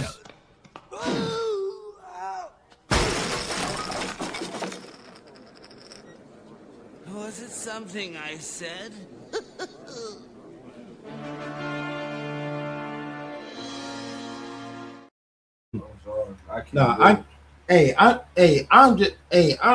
I'm just saying for the sake of argument, all right? Like, no, I hear you. I'm admitting to my mistake right off rip, right? Now this relationship from that point decides to go south because she can't get her mind off of it. And then it goes down to a downward spiral or whatever. We're not doing the things that we used to do anymore. or whatever, like she'll constantly bring it up and everything, and it's like, okay, what are we doing here? And then we try to work on a relationship, and then it gets to the point to where it's like, okay, you know what, I'm done. I'm done. I want you to pack your stuff and go. And then during the process, you have to do some self reevaluation of yourself because of the fact of the amount of damage that that she has caused to you right here mentally. So now not only is it, and so now not only like it's affecting you that, you know, in that capacity, but now you have to sit here and try to rebuild, like that, and that's fucked up for, you know, since religion was mentioned way earlier in the broadcast or whatever. Like a woman's supposed to be a part of a man's rib. Says it somewhere in the Bible. I don't know what chapter and verse. Well, she is the man's rib, but it's actually in Genesis. Okay. He Israel? Yeah. Israel. I said it again now? Yeah, Hebrew Israel. Oh, I don't know. Oh, nah. Hey, I'm just a regular non-denominational Christian, bro. I like to be in the gym. I work 5 to 6 days a week. I try to be in the gym 5 to 6 days a week. I make music. I work on videos. I do this live stream, and I like to dress. Hey, I like to dress nice from time to time. Yeah, I'm Muslim, bro. Oh, okay. Shout out to you, man. But yeah, like that's supposed to be a part, you know, a part of our rib or whatnot. But how can it be a part of our rib if they're the very downfall of what was supposed to be our support system or whatnot? You feel me? Like that's really messed up. And that's why I was saying, like, the dating game has changed from way back when versus now. Cause way back when, oh, we get in a relationship, oh, it's like this. Nothing is coming between that at all. Now it's like, what the hell are these people are on? Like, what the fuck? You know? What the fuck are you doing? So no, I hear you, man. I hear you. So to answer the question, if a woman is needed for a man to have support, then why is a woman a man's downfall when it comes to support? I think it's real simple. It's real simple. The only reason that happens is because if the woman's role is to be the helpmeet to the man and be there to help him, a lot of times what ends up happening is that the man doesn't have enough independence in himself to where you start to rely on the woman too much. And so when you start to rely on the woman too much for your greatness and to accomplish your mission, and she starts to realize that you're relying on her too much, she can take that and weaponize it against you. Case in point, I'll give you a solid example, right? So a lot of these guys, they will grind, they'll starve, they'll struggle on their own, and that woman wasn't with them shooting in the gym, right? But then they'll get a chick after they come up and then treat her like the same way they would a chick that was grinding and starving with them, right? So then they expect her to have the same mindset and respect as the chick that was down from the get down, but she don't. She wasn't there with him in the gym, so she didn't see the grind, she didn't see the progression, and she didn't see the evolution from when he didn't have anything. So you're coming in after the fact, and then you don't understand how this castle was built. You weren't there pouring the concrete for the slab and the foundation. You weren't doing the framework. You didn't do the electrical wiring in here. You didn't set up the windows. You didn't set up nothing. You showed up after the fact. And so a lot of guys, they don't understand that. And so they think, oh, she's going to hold me down. No, she's not going to hold you down. she's gonna prop you up, and then when she gets everything she wants, she gonna move herself from under you, and then you gonna come crashing down. It happens time and time again with these celebrities, these athletes, these ball players, these actors, these rappers. It happens all the time. Tyrese is still going through it, bro. What the? Yeah. I thought it was over it. No, Tyrese is still going through it. He's still making appearances on these podcasts talking about it. Wow. Yeah, Yes. I'm telling you, these chicks be doing these dudes dirty. And a lot of times it be because you didn't get her until after you came up. Not only that, but then the chicks be divorcing them and trying to take half of their stuff. Yeah, as I mentioned earlier, that's why what is it So prenuptial agreements exist. Right. So my perspective is tying into Chino's point. Because a lot of these dudes, they will grind and build themselves up, and then they get a woman, and what do? They put all their eggs in that one basket. Yeah, I was one of them dudes. Yep. They put their eggs in that one basket, and then look, they'll have your kids. They'll learn everything about what you got going on, and then when they decide, okay, I think I'm ready to get up out of here, they plot their exit strategy. They get with the divorce attorney, and you don't even see it coming. They just hit you with the papers out of nowhere. You thinking everything's good, and next thing you know, she's snaking you and blindsiding you, and they want the alimony, they want the child support, they want half of everything, and they're gonna take the kids. Now what? Now what you gonna do? Speaking good. And then guess what? Once they come out with the W, or what they think is a W, they're gonna find the next sucker to do it to. Yep. They're gonna find the next sucker to do it to. So I say that to say this: the only way a woman can be a man's downfall is if he puts too much faith and trust and weight on her. Because at any given point, she could just choose to leave you for no reason at all. I've seen video after video of women saying, "Oh yeah, I just didn't feel the chemistry no more, and it ain't, there was no cheating or no abuse or anything. It's just I just wanted to live my life." That's all they want to. Mm-hmm. Happens all the time, bro. Now, to your point about the woman being a man's rib, that is true. But the way I look at it is like this: every man walking this earth is a puzzle with one piece missing, right? Mm-hmm. So your puzzle is already designed the way it's that it's supposed to be designed, but it's missing that one piece. So what happens is a lot of guys, they find random puzzle pieces on the ground and they try to make it fit. No matter how they try to rearrange that puzzle piece, it doesn't fit. But they still trick themselves into thinking that they got it complete because, well, I found a puzzle piece, so this must be it. This must be my missing rib. They try to super glue it. They try to do surgery to put it on, and it don't fit. Yeah, for real. The signs are there that she's no good for you, bro.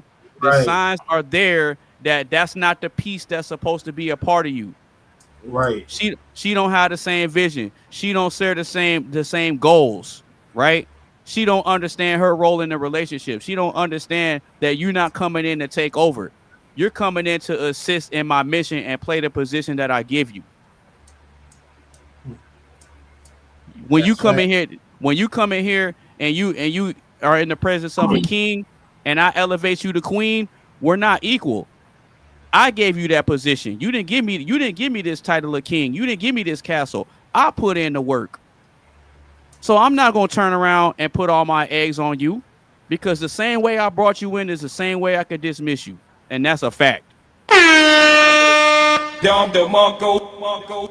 Boy. That's 100% a fact.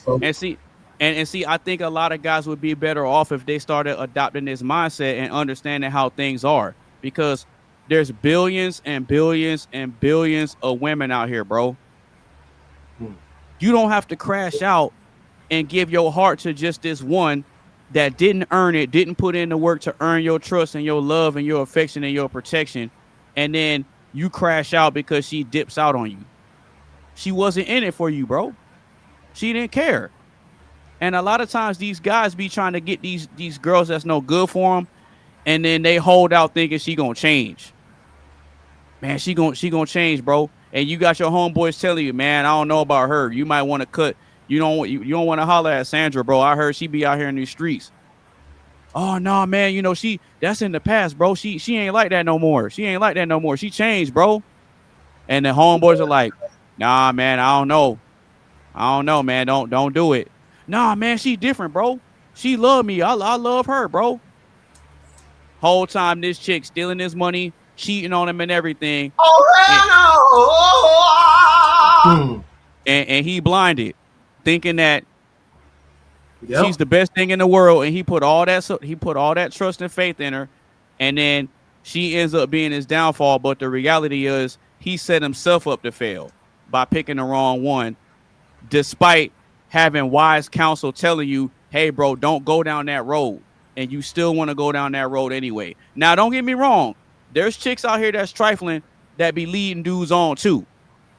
Yeah. I ain't taking accountability away from them. But a lot of these guys, they got somebody in their corner telling them, hey, bro, she ain't no good. You might want to leave that alone.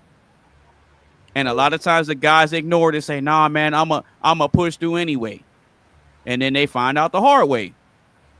So my point is, I think that the only way a woman can be a man's downfall is if he allows it to happen. If you allow it to happen, that's on you, bro. A lot of these women out here, the only thing that they want to do is steal, kill, and destroy. Lie, cheat, and everything else. I ain't heard that in a minute. Yep, steal, kill, and destroy. They'll steal your money. They'll kill your kids and destroy your life. They'll abort your kids and destroy your life. Hey, say what you just said again. But what would you do if they don't cheat them and they just manipulate? You feel me? Like emotionally. You know what I'm saying? You say what? Say that again. Like what if they don't cheat, but they manipulate emotionally? Like what you do in that case? You feel me? Well, the trick to it is that you don't allow yourself to be in a position to where you fall in love with them. Yeah. You just don't. And that's what a lot of guys have to. A lot of guys have to learn how to do that. Like I said earlier, a lot of guys have to kill that nice guy simp. They have to kill the simp in them. You just have to. Because if you don't listen, if you don't put in the time and effort to kill the nice guy and simp that's in you, a woman is gonna do it for you.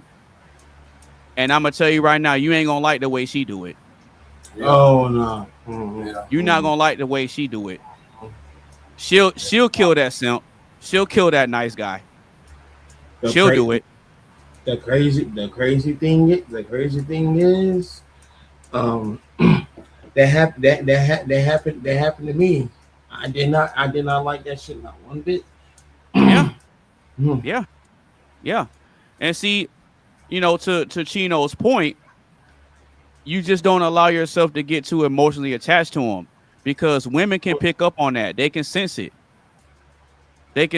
Like, oh, okay, yep, I got him.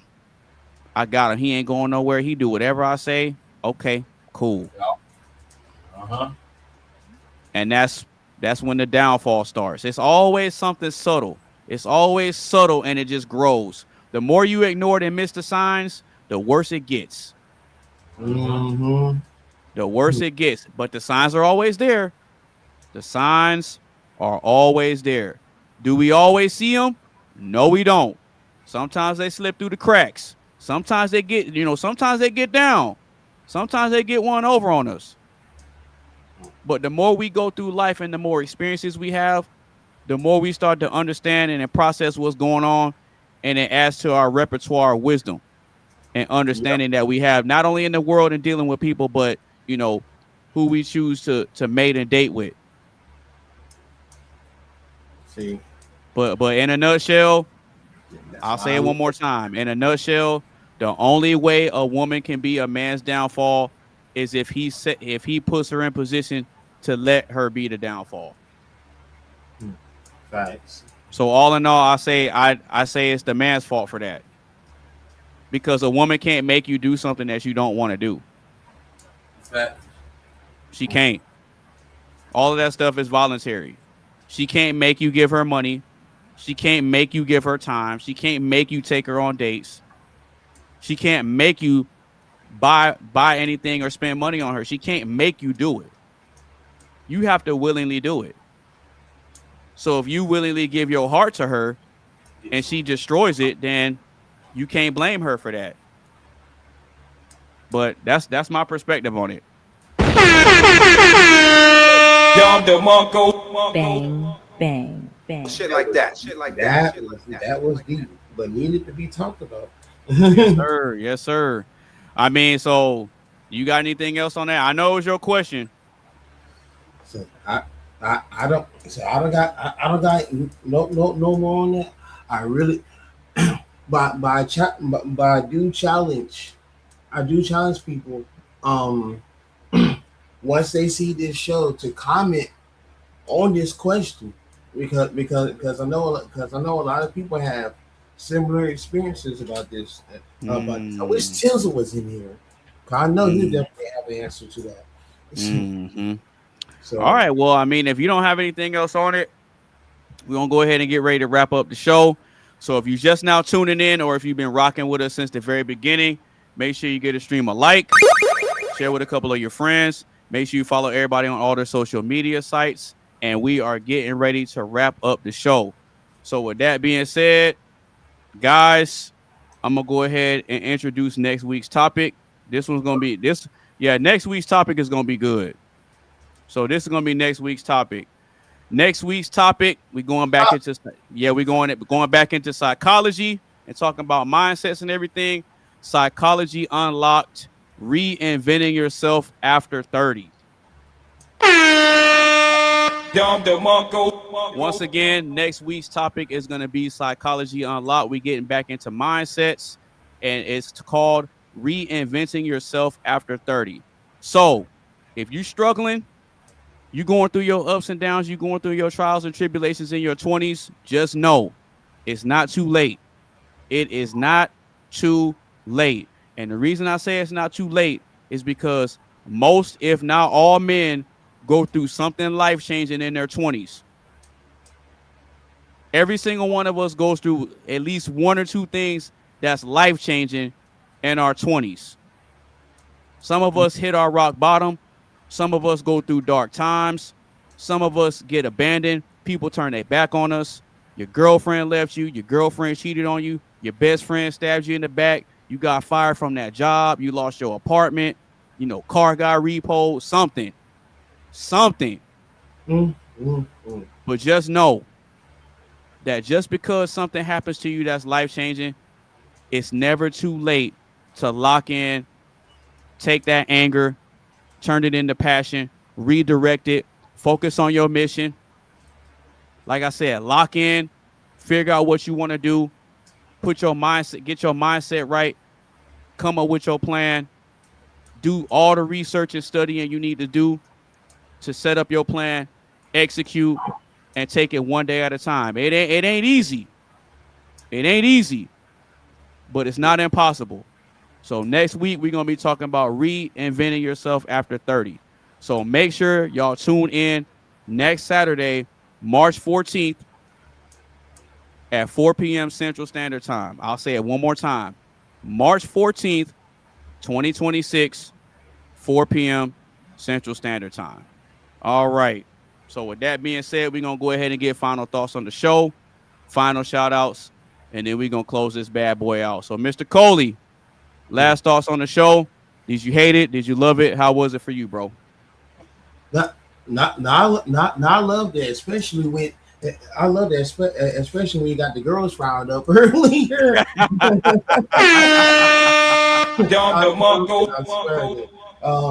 Like I ain't gonna lie, the random questions that came up or whatnot, that was dope. That was dope. It was hard. It was hard hitting, and I actually liked the fact that people who participated in submitting questions actually delivered hard hitting questions to make us think like that or whatnot. So yeah, so we got some thinkers in this cast. Oh my God, we do. And that icebreaker was dope too. I think it's in Flex. The icebreaker that I came up with about is it a red flag if a woman if you want to marry a woman and she says she don't want to take your last name? That one was a unanimous question. That was a unanimous. That was. Oh yeah. I ain't thinking about marrying nothing. Right. Well, I mean, I wouldn't expect you to, because it's like us guys, we got to put in a lot of work.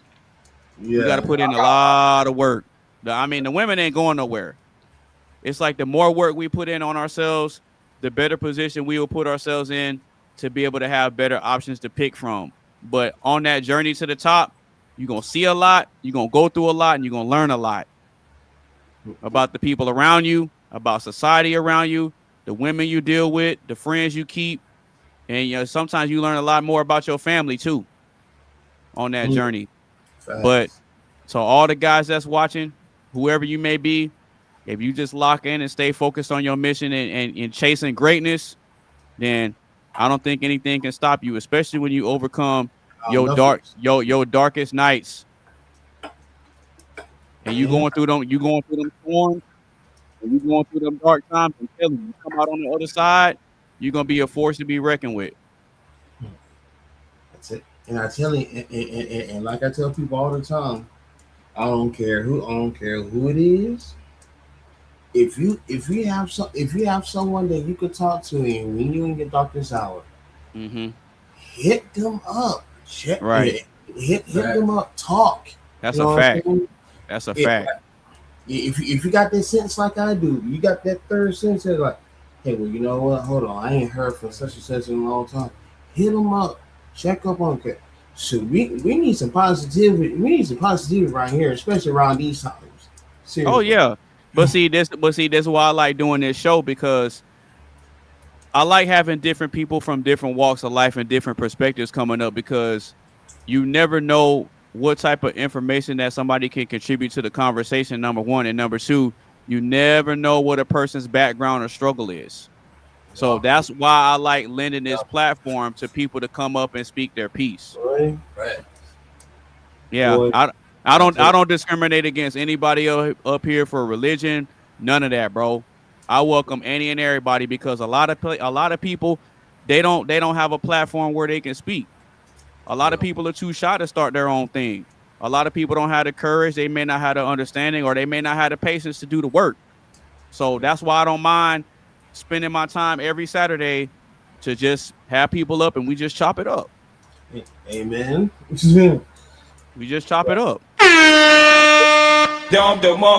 right, Mr. Chino, I know you came in on the tail end of the show, but I'm going to ask you, since you're a panelist, you came on here with Coley, you Coley's family, so I'm going to ask you, last thoughts on the show. Did you hate it? Did you love it? How was the show for you, man? Oh, no, I've been watching y'all. I like it for real. It's just being a part of it. Yeah, that's dope. Okay, cool. Like you said, you accept people from all types of backgrounds. So shit, I come from like a rough background. You feel me? So yeah, I went to jail 2 times in my life. So hey, man, ain't nothing wrong with that, bro. Most of us have been through some type of trouble or some sort of struggle or some sort of setback in life. Trust me, bro. Trust me. Most of us have, but. Like I said, for a lot of us guys, we gonna go through something rough in our 20s. But it's about your mindset after you come out on the other side, or even if you had a mindset to push through anyway. Because a lot of people, they just lay down and accept it, and they just die and they don't get back up. Yeah. But what we ain't gonna worry about them. We can't do nothing for them, but not be one of them. Right. You know what I'm saying? Yeah. So. It's a mindset thing at the end of the day. That's why next week's topic, we're going to be getting into mindset. Because no, Coley will tell you I switched the topics up. Oh yeah, I'm gonna chime in for sure. Then. Okay. Well, I mean, if you ever want to hop on the panel, hey, Coley will give you the word, and you can hop on too, bro. Mm-hmm. For sure. Yeah. You already know, bro. What? Yeah, man. Because I'm still, I'm 25, bro. I'm still learning every day. You feel? Right. And there's nothing wrong with that. See, Coley. This is proving my point. See, Coley, this is proving my point because Mark asked several times, like, what's the point of you doing all this? Like, why do you hop on here every week and you do these panels and we have these discussions, and I say the same answer every time. It's because you never know who's watching, and you never know who these conversations are helping. You don't know. Right. You don't know. Like these things are therapeutic. Yeah. The top. Yeah. Some of the questions might get us like in a little heated moment or whatever. But all in all, it's therapeutic and it helps your spirit and the soul. Like seriously. Yeah, exactly. And see, like that's how Super Triz ended up showing up. He said he was just scrolling through YouTube and he was just seeing that people were going live, and he said he saw the topic and he decided he just wanted to click in and watch and see what we was talking about. See. Somebody random, and he said he was feeling the conversation, so I brought him up. He's already been up here a couple times. That was him in the chat earlier. Yeah. Definitely. Tom, I'll bless your heart. that was him in the chat earlier. No, but so right before we close it out, let the people know where they can find you, Coley. They can find me always on YouTube at Coley Coley D Studios. They also hold on, let me go back. They also can find me on Dixon at Dixon Coley. I said this again, at Dixon Coley. You can find me there. You can find me there on Instagram on there or whatnot. I'm definitely gonna have new content.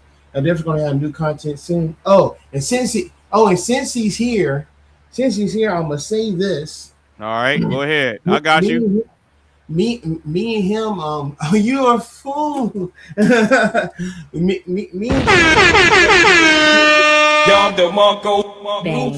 are currently shit like that.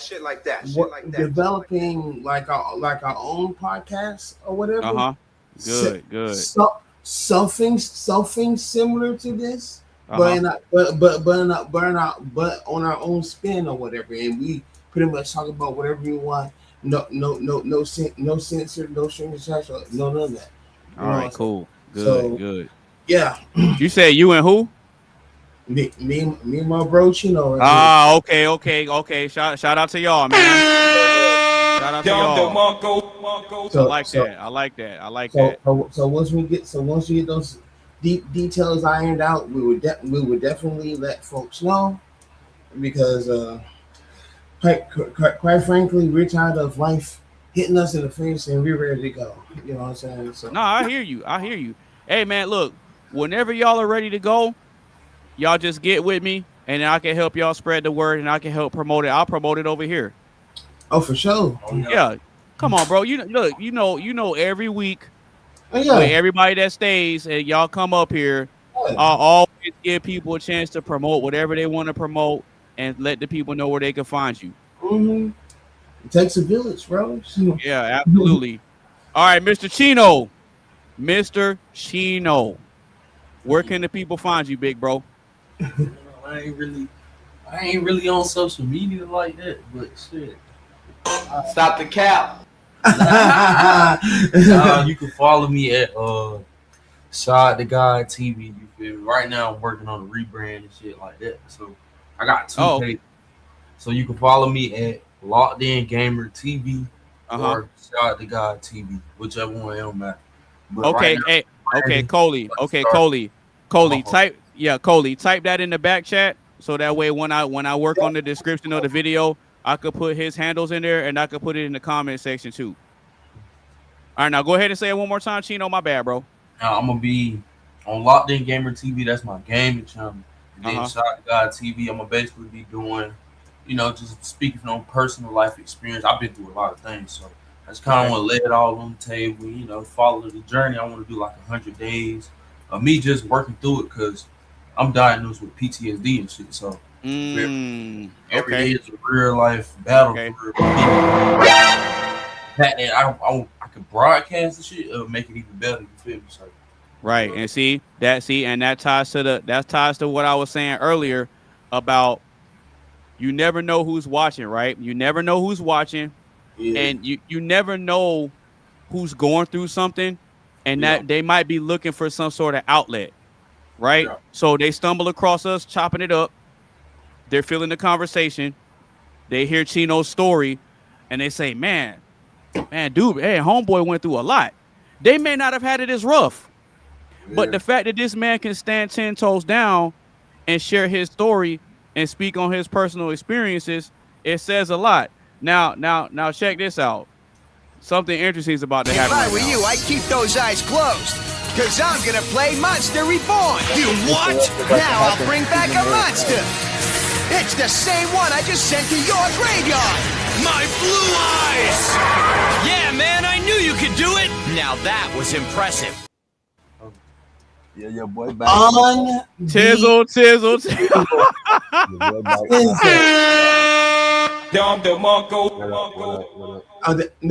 Bro, that's my road dog that be in these chats or whatever. You did a Finch, didn't you? You came at the tail end of the show where we're wrapping it up. What's wrong with you? My bad. I did type in the side that we seen, and I think we all know what that translates to. Yeah, he has said it earlier. No, but what I was saying was, people when people stumble across this show and they're tuning in on the conversation, they may sit in the chat, or they be sitting in the background. They may be watching for about 10-15 minutes just to see what's going on. And I got a little tired too. Oh, no, you good, bro. You good. Like I was saying, you never know who's watching this show, and you never know who may be going through some sort of struggle, and they stumble across us chopping it up, talking about different things, and the way the conversations go, there may be something that they might have a question about, and through the course of our conversations, that question might be answered for them. Oh God, because some people don't know. I gave Anonymous 3 questions. Oh God, he said, "Give me one." I'm feeling generous. I go ahead and give you 3. Yeah, and as a matter of fact, the question that we did about the fictional character, that was Tizzle's question. Yeah. Seriously. All right, so Tizzle, now that you came back, I got to get your final thoughts now. So, what's your final thoughts on the show, man? Did you hate it? Did you love it? How was the show for you, bro? I mean, when I joined, for the most part, I loved it. I mean, I thought it was cool, pretty chill. I'm kind of a little upset I get to join the full part or whatever, because, like I said, mine was a little tired. I took me like a nap. No, you good, bro. You missed it because we had a good heated debate earlier. Yeah, what was the debate about? Because the question was, can you be friends with somebody that you had sex with? Oh, that was how it started. Oh, and so that was how it started. And then me, Sarah Zezel, and Sarah Zezel, and Coley, we all agreed that you could, but Mark, Athena, and Carmen said no, and that was where it started. I mean, you can, but the temptation of motherfucker. I mean, see, but you just have to watch it on the playback. Like, no, that debate went on for like a while. Oh boy, did it! Jesus Christ! Yeah. Hey, Tilson, we got one more answer to your submitted in question. What question? Chino says that his fictional character would be Mufasa. For the Lion King. Dom DeMarco. And that nigga was dangerous. Oh God. But people ain't understand why he was the way he was, though. I mean, well, yeah, I ain't gonna lie. It like to have a good villain role. People, how do I explain it? They story do be messed up, so I get it. You feel me? So, Yeah, like but see, Mufasa died on the very first movie because his brother tried to snake him. See what I'm saying? Yep. His own brother tried to snake him, but then his nephew took him out. Yeah, nah. Hey, that's the definition of it be your own people. It be your own people. see. But this is the thing because Scar knew he couldn't beat Mufasa in a fair one. No, he knew he couldn't win in a fair one, so he found an opportunity when Mufasa was down and out, when he could have helped him, and he was like, "Nah, long live the king, bye," and toss him to the wildebeest. Toss him to the wildebeest. And then Simba grew up and whooped his ass. No, I'm gonna make you. No, but then the thing is, Scar lied to him. Yeah, you're right. Scar lied to him. Lied to him. Oh, talking about it was his fault that his dad died over there. Yep. Nah, but shout out to Chino for that, bro. All right, so Chisel. What's up, fam? I'm about to go ahead and close it out. So let the people know where they can find you, bro. Find me on YouTube at Tizzle Mode, TIWGLE. And real quick, Coley, I'm gonna send you that other piece of artwork that I made. And Chisel, I don't know if I sent that other piece of art that I made for you. Oh yeah, no, I don't think you did. Take your time on sending it to me. You all good. Oh wait, you weren't here when I showed the other one that I made for Coley. Were you? No, I was. Was it the one that looked like the game? Okay, yeah. Okay, yeah. I seen that before I left. Please send it to me in my I got you. Inbox. Nah, I got you, bro. It was crazy. Yeah, y'all definitely weren't expecting that, especially Coley.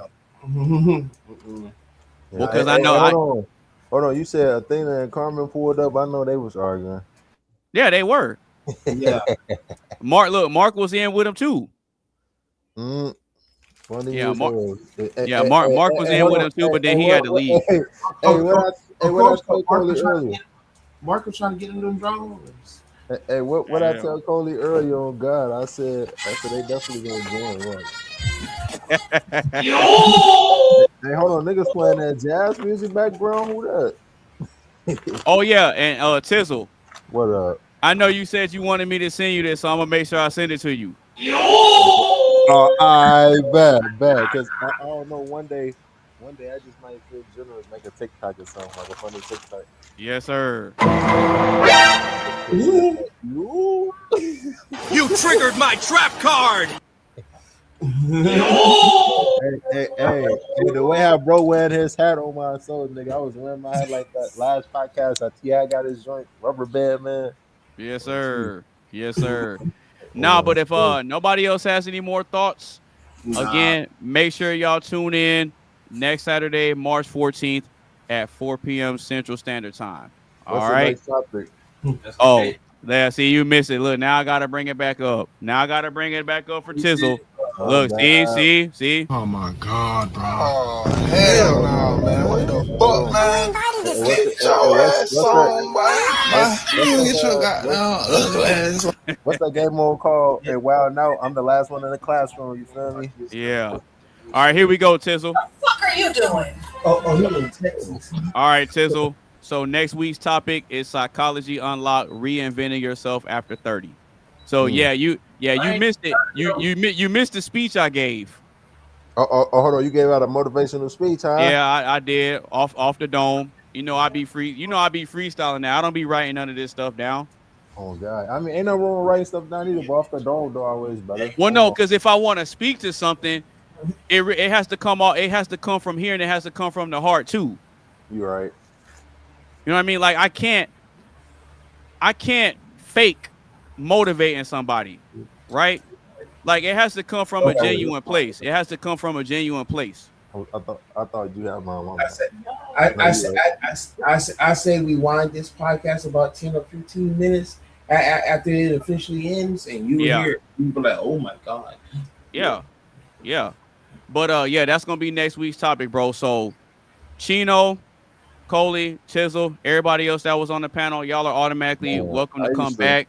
I'ma always know somebody named Chino. Damn. Yeah, I'ma always look out for the people that show up. I'ma always look out for the people that show up and give them a platform and give them space to speak, say their piece, and promote whatever they want to promote. Because we trying to build out here. We trying to build something. One podcast, one panel, one conversation, one debate at a time. So you missed the part earlier, Tizzle, where Coley said that him and Chino gonna be working on a show too. Oh, see, you know what? I ain't even know that. Okay, what y'all gonna name y'all show? What's it gonna be about? Well, what was a working title, but it's the same name of this button. Oh, okay. Okay. Hold on. I might like that. That sounds interesting. Oh God. Okay. What kind of shit is that? Hey, Anonymous, you might have to tune in too. Oh, I definitely will. Hey, God. look, I'm automatic. Look, I'm an automatic panelist, bro. Off rip. I'm a. Oh my bad. You said off rip. Yep, off rip. I'm gonna be a panelist on the show. Yes, you already know how that's gonna go. Oh yeah, all the time. I was gonna say I tried to do it on here one time. I tried to like screen record my gameplay. I don't know if I did something wrong or what. I'm trying to get this modded seafood gameplay going, but like every time I record it keep lagging. Oh, okay. Well, I might have to get with you on that to try to help you be able to set this stuff up right. Because I remember when Coley was wanting to get some help with how to figure out how to set up his soundboard. I recorded a video breaking down step by step of what you got to do to configure everything. Okay, you know what? That's good. What you saying, you know? When I get my page running, you feel me? My journey gonna be called 100 Days with PTSD. There you go. There you go. Hey, so whoever's watching, be on the lookout. Be on the lookout for 100 Days of PTSD featuring that homie Chino. Hey, hold on, Chino. Can it be an ADHD too on my soul? That's oh my God! Look here, look here. All that, bro. What you said? What? Everything, bro. I got but hey, Anonymous, you thought I was trying to be funny? I'm serious, nigga. Tell us. No, this shit. Look at me like I've been dealing with this shit since 14. Now I'm 25. Okay. All right. Well, yeah. All right. Well, if nobody else has anything else, I'm gonna go ahead and close it, and we're gonna be seeing y'all next week, man. All right. See you next week. Don't forget sir. to set the clocks ahead an hour. Daylight saving time. Bye. Yeah, for real. All right.